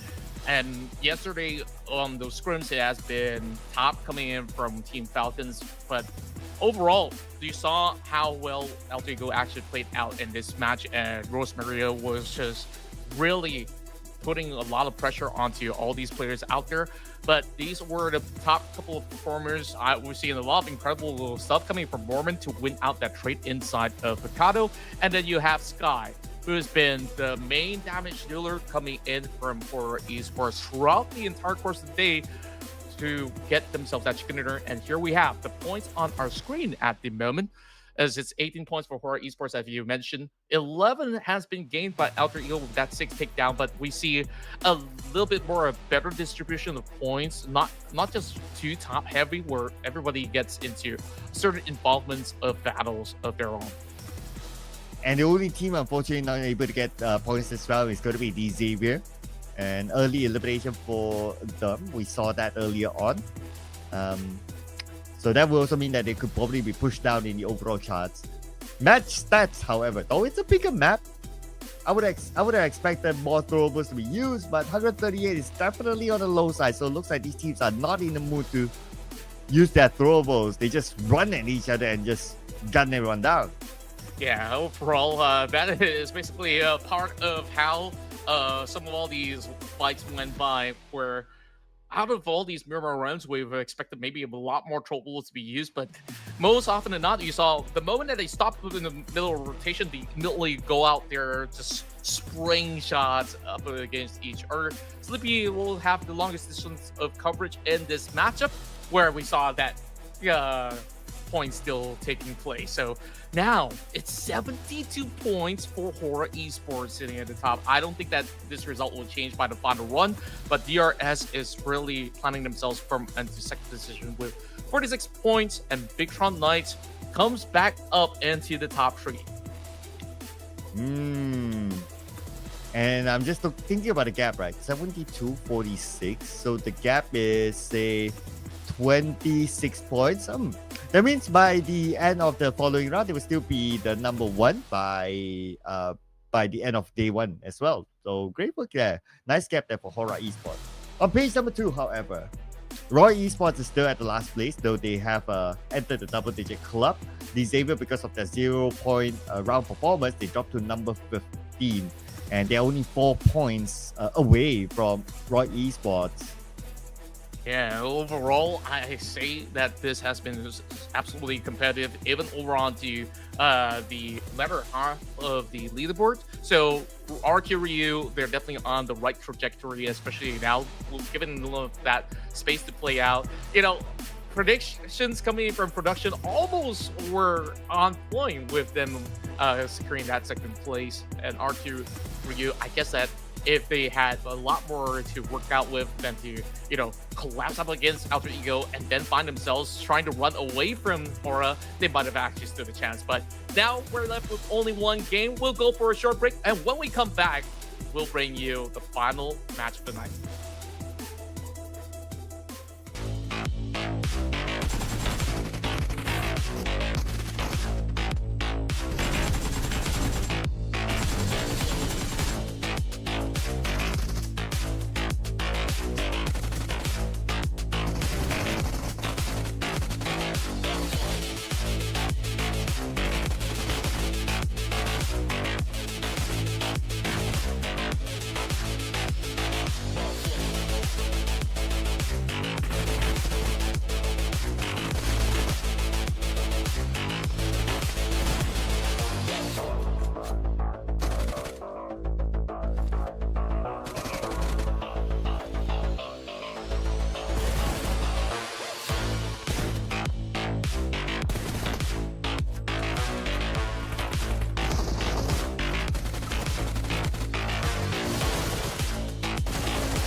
One more game for today. Day number 1 of our grand finals in this season's Pubg Mobile Ruthless Night of Champions. And HORAA Esports, they just scored another chicken dinner. 1 in each map so far. My name is Circla together with Contra. HORAA Esports, very likely they will still remain at the number 1 by the end of the day. Yeah, all these great efforts being displayed with that sheer level of consistency as well as discipline above all, where, you know, they weren't really putting themselves into very dangerous situations, even despite certain teams, when they do get those areas, they go out for the hunt, they try to do something funky to gain more points, but they know if you play for the end game, the points will come to you. You don't really have to always actively be in their faces, but Sky has definitely done enough to really hold out a lot of all these players, and it has remained to be a constant for Sky to be able to back plenty of points per round. Now, of course, we have names to also be trailing in closely. DRS, who didn't really start off the best, are now coming into that number 2 spot after massive successes coming into the past couple rounds. So now it's the final time to predict once more. So I'll let you do the honors first. Based on what you see, who do you feel like is going to take this chicken dinner home? I will pick an Indonesian team today, so I'm going to go with an Indonesian. Let's go BTR Knights. Bam. All right, you know, like I've been talking about Erangel and how things haven't been going so good for the side of Alter Ego, but they've been looking really good once they do have that space. So I'm going for Alter Ego this time around. So back to production, they voted for RQ part. This coming really closely with that mark though, but are they also going for an Indonesian spot? Indonesian finale, Mr. Production. Let's see. No pressure. Feel free to pick anything. We're just saying. I mean, production already has like 2 correct predictions, right? So they're on the cool seat right now. They were like, okay, whatever it is, I'll still be upfront. But they're gonna go with this is an interesting pick. The team that did not score any points at all, they are predicting the Xavier to have a big bounce back. Oh, and the Xavier, I think, like, to be honest, in some of all these matches of Miramar, they look okay. I just feel like their trouble has always been rotation. So I think, like, perhaps this is just about time because, you know, this team being the champions of Vietnam for how many seasons already, they definitely have a lot of great performances prior to this. So, of course, though they don't really have that much of a form, it's all about finding that rhythm hitting into this matchup. So I hope that to actually see DX at least making certain drastic measures to bounce back up. Yeah, so it's going to be interesting, right, to see if DX would be able to come up really big. I mean, we're talking about like from 0 to scoring a chicken dinner, but it's the Xavier, of course. But frankly speaking, even if you pick any of these teams, any one of them has the potential. I mean, this is an all-star lobby that we're talking about, right? It's sometimes very difficult for us to really pinpoint that, that one team is just going to go all the way. Nah, any team can bounce back. I do always believe that in every single round, it's always going to be another reset. But the problem about certain players is that, you know, certain times they feel too bummed about all these other games that went on. It didn't win in their favor, and then it gets to their head. They always have to go in with a clear head to always seek out for all these opportunities. And this being day 1, there's still 2 more days of play, so no time to be pretty much bummed out for now. So hopefully, just trying different strategies to see what works and what doesn't work, and you got to try again and again to eventually get to the form. So DX, I guess they're just about to figure out some of their explosive rounds where, you know, back in scrims, they do phenomenally. So if AS could have a bounce back performance, so does names like the Saber could. And whatever it is, right, today is only day number 1. We still have 2 more days to go. So including the next round, it's a total of 13 more rounds. So that's still more than half. So 13 rounds, anything can still happen. A bounce back could happen. Not even a bounce back. A drop could still happen as well. So consistency is going to be super important. As much as HORAA Esports is doing well in day number 1, like I always say, it doesn't matter how you start. It matters how you end. So HORAA Esports, they're good, they're cool. They scored 3 chicken dinners in all 3 different maps, but they need to remain consistent. True enough, and by the end of day 1, day 2, we'll probably see a different strategies set into place coming from majority of all these teams, and that could easily be throwing curveball even to a hot performing team like HORAA Esports today. So there's still a lot more to be done than to be complacent, which I'm glad to see that HORAA Esports, they're not shying away from all these battles. They're not really just playing passively. They have the anchor that they're holding on to. They're sticking to their usual standard pursuit. So they are definitely having the same form of results based on what have worked out for them. They figured it out. But tomorrow, I think that they definitely need certain adjustments to keep themselves in this top shape. Yeah, and tomorrow will definitely be a new day. So teams have the time from after this match to reset themselves, to probably rediscuss on what's the game plan, how we're going to counter, especially to the top teams. Because normally if you're the top team, you will be given extra attention by the other teams. It's like, they're on top for a reason. So we need to find a way to try to overcome these top teams. So that is where teams like HORAA Esports, even Formidable Vibes, and other teams up there to be extra aware of the fact that they could be targeted. True enough, and speaking of which, of course, the target might even be placed here right now, where whenever it's going to be a northern region, or esports have always been able to really pave the way efficiently. Now, we want to find out how the final map will be played out, as we will set the course straight for our players to dive right into action in the final game of day 1 here in the Night of Champions. Here we go, ladies and gentlemen. The flight path is going to start on the southern side. I do see Patona there together with Minas del Sur. So looks like it's going to go up north. Probably going to cut across the middle of the map. And if that's going to be the case, then every other team will be able to get to their drop spot directly. Okay, not so middle, slightly towards the left side, but Picado is still accessible. And that was where we saw an early fight there. Involving FaZe Clan and also STALWART Esports. And then we have Lost Learners with multiple teams there. So this could be the first 2 spots that we might see an early clash. Yeah, that could potentially be the case right now. It seems like STALWART Esports is starting with only 3 members so far. Out of the many names out there, I wasn't exactly expecting STALWART Esports to have, dips of performances.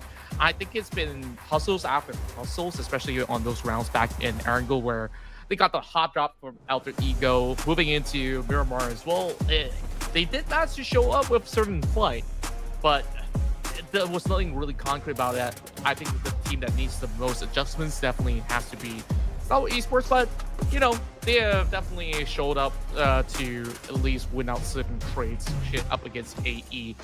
Very similar circle as compared to what we just saw in the past round. So do you think this will yield the same form of results, as we are already getting ourselves into another battle? STALWART takes on FaZe Clan yet again. Well, same for results, don't know. But we will see the same fight inside of Picado. STALWART Esports and FaZe Clan. Round 2, ladies and gentlemen. Going ahead at each other. So far, no... Oh, we have 1 elimination, though. I wonder where which team or which player got eliminated. Maybe from STALWART, but we'll wait for the stats to show up on the right side of our screen. In the meantime, FaZe Clan, definitely a full squad, so they have control of the situation. Yeah, this is definitely looking pretty solid for FaZe Clan. They're brimming with the confidence to, once again, take up this fight through these apartment side of Picado. Good to see the member of STALWART Esports be running around, and it doesn't really help that they only have 3 members out there, so they are kind of outnumbered. Orgoy holding over the top floor, just preparing for this potential strike coming from Nine Noise. So far, Nine Noise has definitely impressed. Not sure if that Bunny Ear is going to be giving away his position. Very likely than not, it's going to be tough to actually see anyways. But, we got a lot of eagle eyes here out in the field. Both sides just peeking through the balcony and not willing to fully commit, while the rest of these members from the back of the stadium will try to see if they can spot out Sanchir. STALWART is just gonna turtle in. There's no other options left for them. Oh, so there was actually no elimination, but STALWART, they are playing with 3 players. Mhm. So that's why the remaining players are 63. But still, it's a handicap against FaZe Clan. No knock yet. Both teams navigating around this building. Sanche playing it very, very safe, just proning by the window with the TPP just to try to get as much information as possible. And Momon is on the other side. Okay, here we go. No big moves yet. I guess that's because they don't have any nades. If only they have nades, then we'll see them being locked in onto the building. Yeah, it's just the early span around. They have barely looted up, and they just got themselves locked and loaded into just holding the rest of STALWART Esports into these positions. As a matter of fact, all of these players have been favoring the UMP. It's great to actually see it back in the meta with a lot of all these crazy close range battles. You could always turn the tides around. Whereas just a little bit of lop at the moment over on the cross sector of the corner. Nothing too drastic as they're hoping to just fizzle out the patience of FaZe Clan, forcing them to make a move, and perhaps that's when mistakes could happen. Now, with that similar circle, we are taking a look at the minimap though. RQ making very early movements. Falcons doesn't really have to move too far off. DRS have always dropped inside of Hacienda. Now, that's a lot of open space for Vampire Esports to claim, but they decide to still stick around inside of Ministerialis, hoping that the shift will be favoring them instead. I don't really want to see what whether there will be a potential fight in Lost Donors. We still have Team Secret, Alliance, and also ASI8 there. And they don't have the circle. So potentially, with this kind of circle, they will be forced to move, and that's where we'll start to see fights. But if the fight's going to happen later, and that would also mean that the blue will be on top of them. So the challenges will be even bigger. But so far, no big moves yet inside Lost Donors. Interesting enough that the last game today is the most harmonious game of them all. Yeah, I guess like teams are being a little bit more serious because they really want to catch up to HORAA Esports, or it's been a long day, you know, like sometimes it's good for you to take a couple of minutes to at least stretch a little bit in between. Asa finally opens up the account, getting a knock onto the member of Falcons. That's across the region of St. Martin. And over here, over on the side of FaZe Clan, they have yet to sort things out. So they take this time, they get as much resources as possible, and then look to eventually collapse and recommit into that same sector. And they could do this all day, honestly. But zone's already closing in, and Nate's perfectly prime. They've been waiting for this moment, and that is going to be go time. Second Nate also pops right in. And just like that, 2 members are down. And now only Sanche left. He was proning for the longest time. So I wonder if FaZe Clan knows where he's at. I guess he somewhat do know. Because we can see that Momon, aka Real Face, is looking at the window. Okay, the other players of FaZe Clan, they're charging in onto the building, going up to the next floor where Sanche is at. Sanche, he did put out a couple of shots, so they know he is surely there. All alone with the micro Uzi, and also the UMP goes in onto the next door, closes the door. No healing utilities, down to 30% of health. This is going to be bad for Sanche. It's probably just a matter of time right now. Okay, door open, jump shot in, and STALWART Esports become the first team to be eliminated. Oh boy, that was clinically read. The way that the rest of FaZe Clan just assessed the situation, playing off of all these small little context of details, and then surprise them with those nades so that they don't really have to take all of that form of risk. But speaking of taking a risk here, it's the Knights of BIGETRON arriving to team to take on Levi. He goes for the double knock. Oh my word. The rest of BTR fumble on that approach, and the damage has been done. Only left with 1 yet again. Troubles ahead for BTR. Now with only that sole remaining member, I wonder what could be done here, because it's going to be a long road up ahead in this matchup. Who exactly could that be to be on the last stand? It seems like there is something still happening inside of the region of Picado with movements across the corners. The Savior, that was just a fine take that they had. Refuse behind the door. But this could be the potential comeback of the Xavier. Well, we'll talk about that in a little bit more as Refuse right now we need to defend his ground. Circle-wise, it moves towards the left. There's a good amount of teams within the circle. And Refuse still right in front of Baseman. Here we go. Apex went down. Refuse started together with Baron. He got one. And he's looking for more right now, but he needs the space to reset. That's going to be Baron and Refuse, the final two members of 4 Vertical Vice to go up against Baseman. Oh boy. Just by the outskirts, Mormon tries to hold out. He got the shotgun shells, but there's also preemptive shots being fired from side of the members of 4MV. These battles always takes place here inside of the apartments. Out of all these spaces inside of Picado, he's got that grenade. I wonder if he actually senses this, as that is going to be a nice toss. He's just healed up and now being brought down low once more. Oh. Perfect hold him for 4 random vibes. He tries to charge back up, but he will go in to go for that quick restock. FaZe Clan, one member being knocked down. Not too much of a problem just yet, but they're dealing with the situation. Oh. Big nade and 1 HP left for Mormon. There was a close one there. Refuse is still... Baron is still in the game though. Hoping to come out with a big clutch. He's the only final member of 4 Vertical Vice. Now the Refuse have been eliminated. Baron, DBS in hand. One behind this wall. Rushes in. Going from wall to wall, and he loses to UMP. And FaZe Clan stood tall against 2 different teams inside of Picado. Yeah, that was perfectly well read of the situation for the side of SA, where he could have actually lost out to that potential trade, but FaZe Clan looking so strong into this final matchup, already garnering 7 total points to kick off their run. So far, it seems like nobody can really shake them off inside the city of Picado, as they have taken their rightful claim to be the kings inside the city.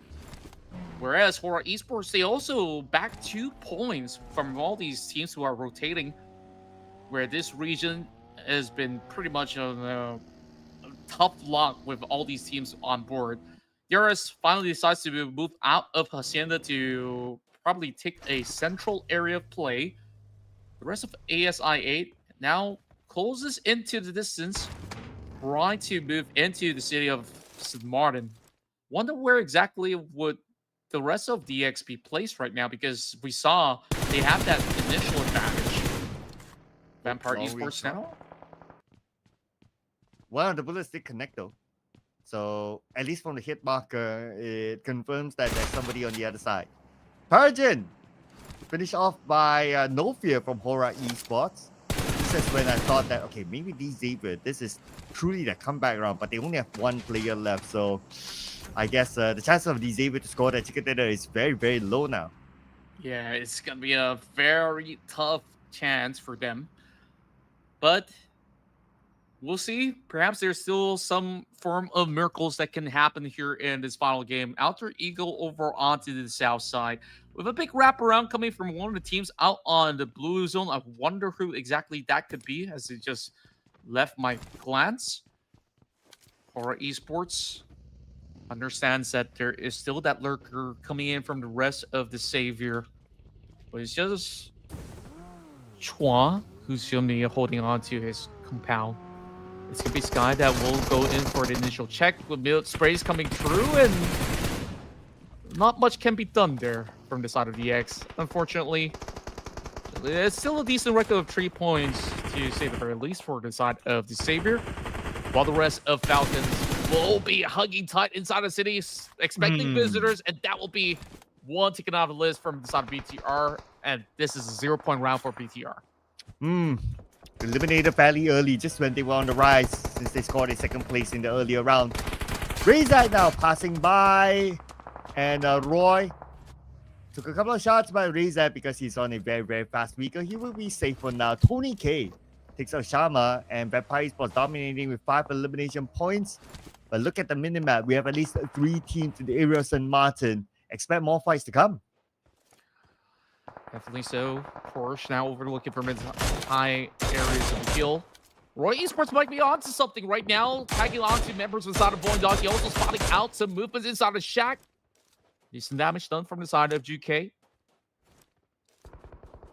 Or otherwise, not much can be claimed right now. Everybody's talking about the insides of these urban setting where all these teams are firmly planted inside the city.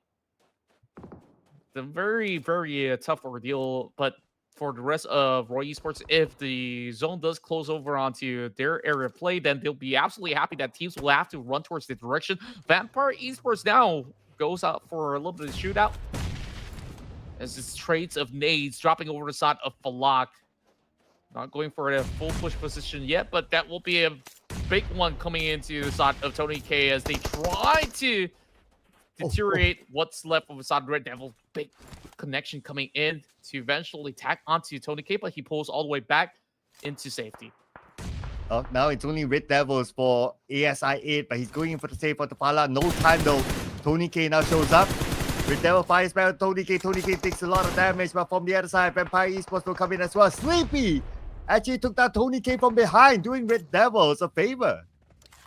Oh my, what a connection coming out here where DRS, they know that they do have some slight upper hand over onto this form of skirmish. Red Devil is still squeezing in between these players out there, but the zone does shift deeper into the hillside and also covers the range of St. Martin. So what is exactly going to be a call for these guys inside the city? Are they going to stay put? Are they trying to make that climb up the hillside to deal with the rest of Roy Esports? Vexy finds the mark. They find that is just from a long distance, and they're still gunning out for more. Smoked up vehicle goes up to the high ground, still A-OK. Boy Donkey on the lower ground, Roy on the high ground. But looking at the elimination feed, looks like Vampire Esports, they're still at it. They managed to get one. But Rosemary fires back on the Schweppes. Okay, they're being challenged right now by Alter Ego as well. By Red Devil, but you know, by Sleepy, by DRS. So that also means that ASI8 only has that one player left. So nowhere to be found so far, but we can see that DRS is marching into the circle. They have a decent region of control where they could just ascend through the hillside on foot, slowly creep up against all these players out there as they're taking pot shots over the side of Alter Ego at the moment. DRS currently looking to at least pave a passage and try not to be clipped out by some of these lurkers coming from Vampire Esports, who's holding all around the lower ridge, make it rather difficult for them to really cut through. They did actually at least put a little bit of pressure over onto these members of Stone. Tries to cut across, shots connecting. And Rosemary just managed to catch over onto Schweppes. So only down to Stone. He will recover, but he's not in the best spot possible. But Rosemary is in a very good spot with this high ground though. And Alter Ego is still with full team in the circle. They spot out Roy on the other side. There's an airdrop in between them, but I doubt they'll go for the airdrop for now. On the elimination feed, we have Soas knocking down Sky from HORAA Esports.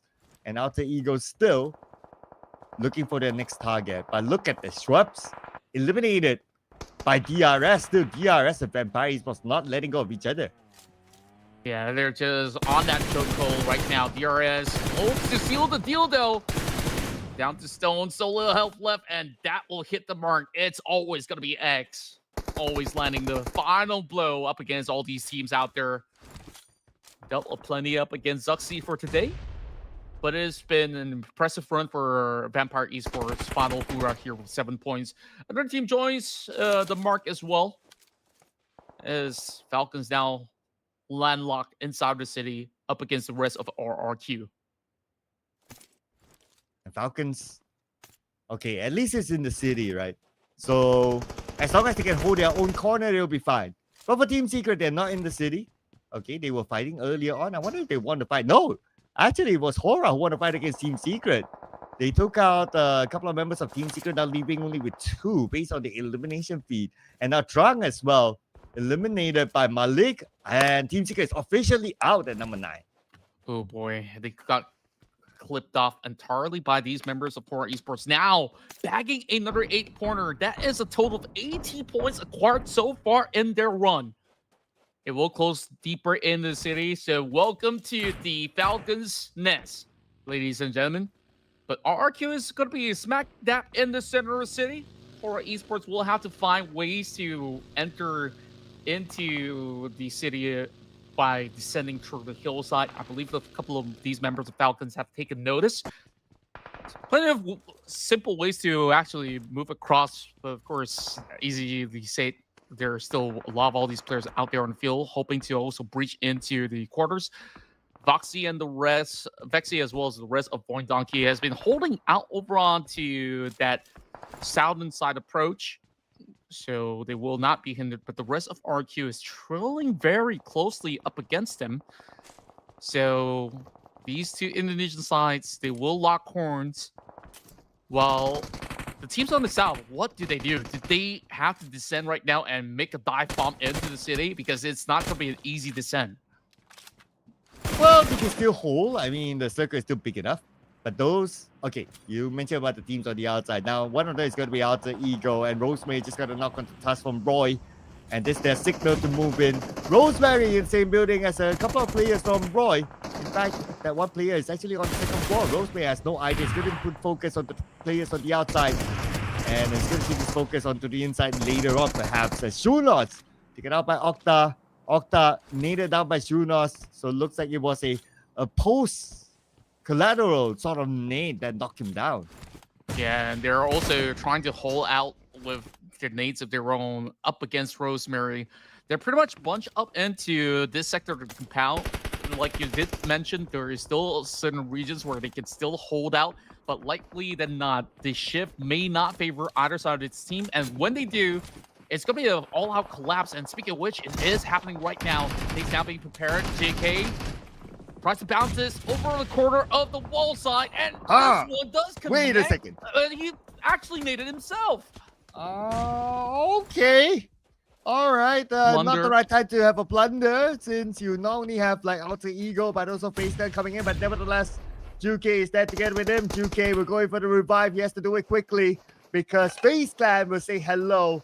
Tusk on the other side. He knows that Alter Ego is in front of him, but thanks to the smoke, is still blocking Alter Ego from having a good clear sight onto where Tusk is at. And Tusk is really low on ammunition, though. Only has 10 on his S12K. Juke takes out 9 noise. Nate's now falling into place up against the rest of Roy Esports. FaZe Clan, they've won all those battles inside Picado. Now they're definitely in for more. As they finds Tusk, quickly secures it as well. Juke, Porch, they're the only members remaining for the side of Roy Esports. While this buys time as well as space for the rest of Alter Ego to try to rep by the edges, but there's not much room left to actually play out. Peeks out and then massive spot out Mormon. Here comes the ongoing approach as Porch tries his best with the shotgun shells, but that's all that he has left in the tank. 9 points for FaZe Clan. And here we have it. DRS also swarming around the edges. This could turn into another. Man, more to come, more to come. Teams on the other side will need to wait for action. Now we're going to put a lot of focus onto teams of the south, including Alter Ego. And right now, Rosemary is one of the players of FaZe Clan. He did manage to land one shot onto him. But Killer YT takes down Mormon. And now the presence of DRS Gaming is made known to the two teams. Oh boy, what an angle he's been holding out. Catching one up, and it could basically disrupt them in the midst of this fight. A little bit of scatter coming from the members of FaZe Clan as they're being absolutely isolated. X now might be looking for a push eventually as the rest of FaZe Clan tries to get a little bit of a hole, and they just get wiped out from a distance. DRS on the rampage. Wow, that's 7 elimination points so far for DRS. And they still have a chance to pick up more eliminations now that Alter Ego is still in this area. 3 more left, but Rosemary will not make it easy for them. Rosemary double knockdown back to back onto DRS in LG3. Beautifully executed by Rosemary, defended this ground. And with that, DRS only has Killer YT left. And Killer, with only 10% of health, he does not have any first aids. He only has bandages with the blue behind him. Oh boy. plenty to do. They definitely had their own opportunities.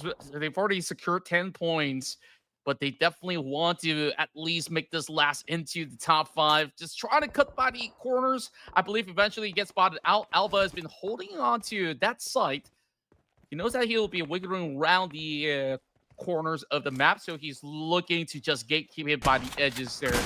YT, he's already so low. Give this guy a little bit of break, will you? While we take a look at the rest of HORAA Esports. Now getting pushed through. HORAA this time defeated, as VOIN Donkey was too hot to handle.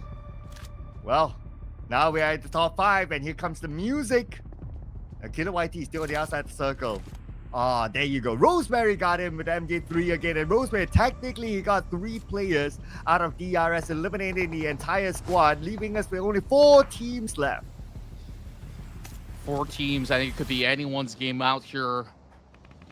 Alter Ego played that compound defense to a T, whereas VOIN Donkey left with only 2, maybe on the lower chance, but hey, anything's still pretty much possible, where you still need these big collision cores between RQ, Falcons, as well as Alter Ego to see what brings fruit over onto the course of the field. It's still stage 6. They're just going to be waiting for the circle to dictate where exactly will they have to maneuver. If it's going to go towards the hillside, Alter Ego, they're going to have a great time, but they are already on that descent. Octa moving to that lower ground, as they do expect this to be pretty much played out inside the city. It's been a standstill between RQ as well as Falcons throughout the entire game. And guess what? We still have some regions over onto the south side to play out, but it's no easy task for Alter Ego to even cut across. Yeah, they have to cut across Falcons, and look at this Falcon spot 1 now. Then it's going to be the Starman Rosemary taken out by another Starman top. 2 more left for Alter Ego, and they have yet to cross the road. And we have top keeping an eye on the Octa on the warehouse on the other side of the road. And this warehouse is not in the circle. But same goes for top though. But for top to transition to his teammates is not going to be that difficult, as he can navigate through these buildings inside of St. Martin. Just trying to at least get a little bit more spacing to open certain variants, because RRQ has been pretty much like a rock, unmoved, unshaken, unstirred, and they're not going to give away that position. They know very well that teams really want to take over that region, and there's just plenty of space to play with. Falcons give that form of respect, so they are trying to take on the rest of Alter Ego, applying that pressure, forcing them to stay put and maybe bow to the zone once it does close into stage 8 onward. So not going to be the easiest of time. Alva, maybe he will have to force certain measurements to just move across those containers, get into the passage where he can cut by the corner wall, and this is what he's going to do. Almost getting taken down, 1 HP left. Oh, Action almost had it in the bag. Oh, and look at this. He really wants it, right? So taking the active approach to come out of his building to try to see if he can get that opportunity. And popping out a couple of smokes. Okay, more like he wants to transition into the circle, which is absolutely fine for Action. Now he's safe and sound within it. But can't really say the same for Alter Ego. Okay, let's see where will the circle go next in about 20 more seconds. That will kind of determine whether Alter Ego still will be able to survive stage 8. And on top of that, VOIN Donkey remains to be a thorn in the flesh, not only for Alter Ego, but also for RRQ. So perhaps their involvement might pave a little bit more of a way for Falcons to be able to reach into the compounds where RQ is currently at. As they're slowly closing into the quarters, look at that spacing. I'm thinking that perhaps there is a glimmer of a chance that Alter Ego gets to prone through on the southern side of the fields and slowly play this out while all these other players are being kept busy within the city. Nades are now being lopped from the side of RRQ, trying to see if they can find any potential catch at all. Once RQ sorts out Falcons, this is definitely their game to play out for a chicken dinner. Yeah, I would say yes. Well, of course, sorting out Falcons is not going to be that easy. It's Falcons that we're talking about. Falcons who want to fight back. 1 nade lobbed into the building by Action, but nobody's on the ground floor. At least the advantage that RRQ has is the numbers. I'm also wondering what will Alter Ego do. Now they don't have circle still. They're on the other side of the circle. But if they can somehow get to the building on the left to hold on for this stage, it will give them a chance to last maybe 1 or 2 more placements. Sure enough, overall, everyone's just really hugging tight into their very own compound. Meanwhile, Falcons are breaching really closely. They really want to see if they could just find that one pickup. If they can find any pickups, it is going to be Zeta that is just making it rain up against the rest of Alter Ego. And they also spot a beautiful angle up against RRQ. And we're going to see stage number 9 soon. That's where the circle will close entirely in about 10 more seconds. And the Benko got action. Okay, that's going to be one. Zeta's keeping an eye on the Alpha cell. Oh, look at the amount of open space. No wonder they can't go towards the right or towards the left, that is, on the minimap. And now we're in stage 9, ladies and gentlemen. Alter Ego will be the first ones to feel the wrap of the final stage blue. A tough path right there. Oh my goodness! The entire Falcons just fallen now to an immense blow dealt by the rest of RRQ. We barely even get to see that. And now with that space cleared up, all they really have to do is focus down these members of VOIN Donkey. There is still Alpha in play. It's Razak trying to hold down over onto the corner of the fences. And here comes a nade popping up from Nepeko. Only one member remains from the side of VOIN Donkey, as it's going to be a grenade galore over on the fields out here. Nate's here to check over the course of the building. Razak now passes one as well, trying to hold out. And another nade connects. RQ, the Kings of Bombardier. And now, suddenly, it's all down to Alpha 7. Oh, it does look like RRQ's chicken dinner to lose right now, as they will finish on the final member of Alter Ego. RRQ comes up with the chicken dinner, and they are the team that will continue on the chicken dinner for the Indonesian teams. And there it is, RRQ, ladies and gentlemen. They came close in one of the rounds to score the chicken dinner, and finally they got this one for themselves. Yeah, they looked so good in Miramar. I tell you that. They've been super consistent. Back in that previous round, they were number 2. And then here, they gained themselves that chicken dinner. And true enough, the production have bested us once more, as they have been able to at least score another big one. Here goes the stats coming in from teams. This was for Esports with their numbers. So was this actually the past game or this game? Well, I guess it should be this game where they've been able to really have quite a lot of kills that they have been able to score. And here it is, the stats by RRQ. We should see them up real soon. I'm also curious to know what was the final elimination number. But I guess we will find that out later on once our officials tabulate the exact scores, and maybe they will come together with the overall scores later on. But it's RRQ with the chicken dinner, and here are the numbers. Okay, that is 8 eliminations, so that's 18 points for RRQ. That is well earned. You saw majority of all these points were just within the zone, the final couple of zones. The full takedown over on the Falcons, and then we move over on to VOIN Donkey. You saw all these nades were primed into perfection, where we barely even get to see any form of a decent gunfight coming in from the side of Team Falcons. Of course, they were pitted up against a very tough space to actually play out from, but it was a very clean finish coming from RRQ, what they actually needed to match up against some of the heavy hitters, and now sees themselves a very good chance to take the challenge up to HORAA Esports. And RRQ, looking at their other stats here, No Mercy 10 healing. So it looks like he kept himself safe. But overall, if you look at it, right, like Snape even 92. I guess throughout the entire round, they were pretty safe inside of St. Martin. That's why their healing numbers weren't that big. And even the last we saw, they were somewhat in the middle of St. Martin. So that's why it's more of like them waiting for teams to come towards RRQ. But other than RRQ, the other teams to watch, we got DRS. Came up pretty big on the southern side. Alter Ego as well. And we gotta have HORAA Esports up here. So with this kind of performance, they're in the top 4 teams to watch. Definitely HORAA Esports, without a doubt, will still be at number 1. Definitely. And on the course of really climbing through the charts, we have DRS, another banger run coming in from the squad that sees them getting 10 elimination points on what happened over onto the south end of the fields. And going head to head, it's under then SA to be dealing 4 takedowns alongside with Sleepy, where they actually match up in terms of numbers. It's just that SA has slightly more damage to be dealt. Yep, and there were a lot of fights here for FaZe. They first won their Picado fight against like 2 teams, so that allowed like FaZe Clan to collect those stats up here. Sleepy, I remember that he interrupted. I believe it was Team Seeker or one of the other teams, like from afar.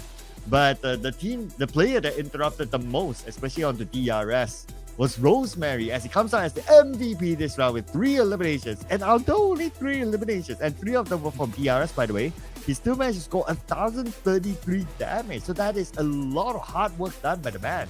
Yeah, it really feels like we've seen him all day, really piling on damage numbers out there, and he claims probably almost all of the MVP titles of the entire course of day 1.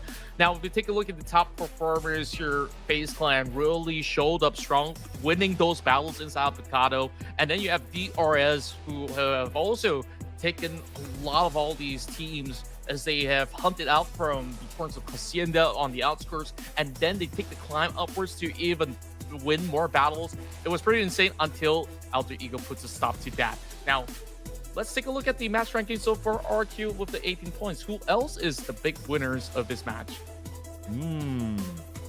DRS Gaming 13, Alter Ego 11, HORAA 11, and FaZe Clan 10. That's the double-digit club. But we have a lot of zeros this round. ASI and Esports, BIGETRON, Nice 4, Medical Fights, Alliance, and also STALWART Esports. We got at least 5 teams not getting any points at all. But it's that also means that a lot of points actually went to the top, and it's quite apparent that the top, when it comes to elimination points, it's all up there. Now, before we go on to the overall stats, so the match stats here shows that 190 throwables used, a bit higher than the one before, but still not like the usual Miramar that we are used to seeing. Normally we will see like a 250 around that mark, but 190 still on the lower side. Yeah, it definitely was a little bit lower as we kind of wish for a lot of all these long-range pickups and also direct fights in close quarter. We saw action upon action through the course of the south side of the hills, where they're just basically gunning out for each other. So it went a little bit more straightforward as we saw the rounds actually had almost half the lobby gone by, I think, stage 5. So it's just a very aggressive approach that these players are actually going for. So that's it. We have already wrapped up all the games for the entire evening. So let's take a look at who exactly is the overall MVP of the tournament. And it is No Fear from HORAA Esports, coming up with 16 eliminations, 3,288 damage, a survival time of 20 minutes, 26 seconds, and a team contribution of 33.33%. All you purple hearts out there, raise your hearts up for HORAA Esports, the team that also got 3 chicken dinners today. It's been a perfect performance, and obviously the fans are definitely excited to see a whole lot more of what No Fear has to offer for tomorrow. I think that he's been exceptional on how he's been able to really take those clean fights, and I think who has been working really hard to be joining him on board has been Malik as well as Sky. Now, in the top 5 of the Road to MVP, Malik is at number 5, so he is definitely shown closely. But it's been incredible that Sleepy is at number 2. Rosemary, despite being the MVP for a lot of all these years today, is at number 3. Yeah, I guess it's also because of the overall performance of Alter Ego. We even saw them really show up like second half of the day. Other than that, we have Razak from VOIN Donkey at number 4, and we have Malik from HORAA Esports as well as number 5. So there's 2 representatives of HORAA Esports here in the road to being the MVP. When it comes to the stats, I would say on average, all of them are still pretty close. So it could still switch up again tomorrow. But when it comes to the overall fraggers, here are your players. That's right, and no fear, undisputed at the top, being the one dishing the most amount of damage, 3.2k, 88 for a little bit of course, lucky charm, where Sleepy is coming in closely with second place with 2.8. What's impressive for Rosemary is that he has maybe lesser elimination points, but that number one spot now is definitely tied up in terms of elimination points. Rosemary, a lot of damage, but not as much as No Fear's conversion in many of these matches. Of course, we will definitely see a lot of shifts happening for tomorrow, but this is the current overall leaderboards. And HORAA Esports, without a doubt, is still at number 183 points with a 24-point gap with DRS Gaming at number 2. So the two Nepali teams actually at the top 2 right now. Followed by VOIN Donkey at number 3, 45 points. And we got RRQ with 42 points. So the 4 teams that scored their chicken dinners today are all stacked up there. And Alter Ego Ares with the double MVP for Rosemary is at number 5. Followed by BIGETRON Knights. At least they're still on page number 1. And with the points still close enough, and with 12 games to go, this chart could still change. Yeah, we expect a whole lot of shift, especially over on to third place all the way down to 8. And even over the second page, for Miracle Vibes, they also do stand a decent chance with that 36-pointer. It's been a rough day for Roy Esports, Stalwart, ASI8, as well as the Savior. They have yet to break into the 20-pointer club, but I think we've seen a lot of good glimpse of decent battles taking place from these members of Team Secret, FAZE Clan, and many more. So opportunities are still up there, but day 2, that is where they will have to turn on the crunch time mode, where they have to go all out and not wait for the final day to do so. Yeah, 12 games can come by really, really fast. So that's one thing as well.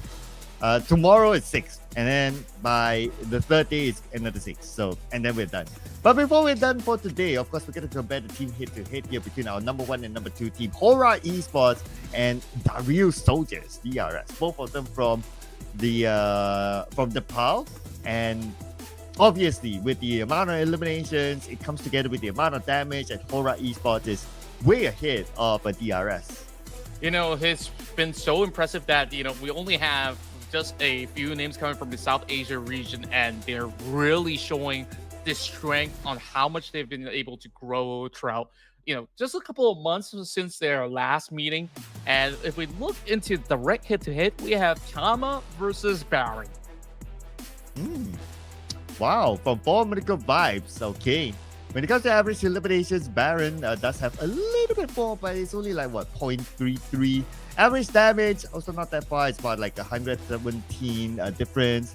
Grenade eliminations, interestingly, none of them likes to use their needs to finish off their opponent. So they are one of the non-contributors to our throwables used in the overall. Now, speaking about the throwables used, because of that, we're not even 1,000.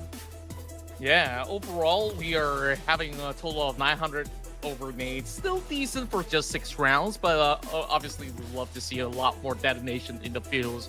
Plenty of healing, because in those matches of Erangel, we saw how many teams were actually tanking the zone for most part of the time, and a lot of that battles definitely take place where it gets really tense.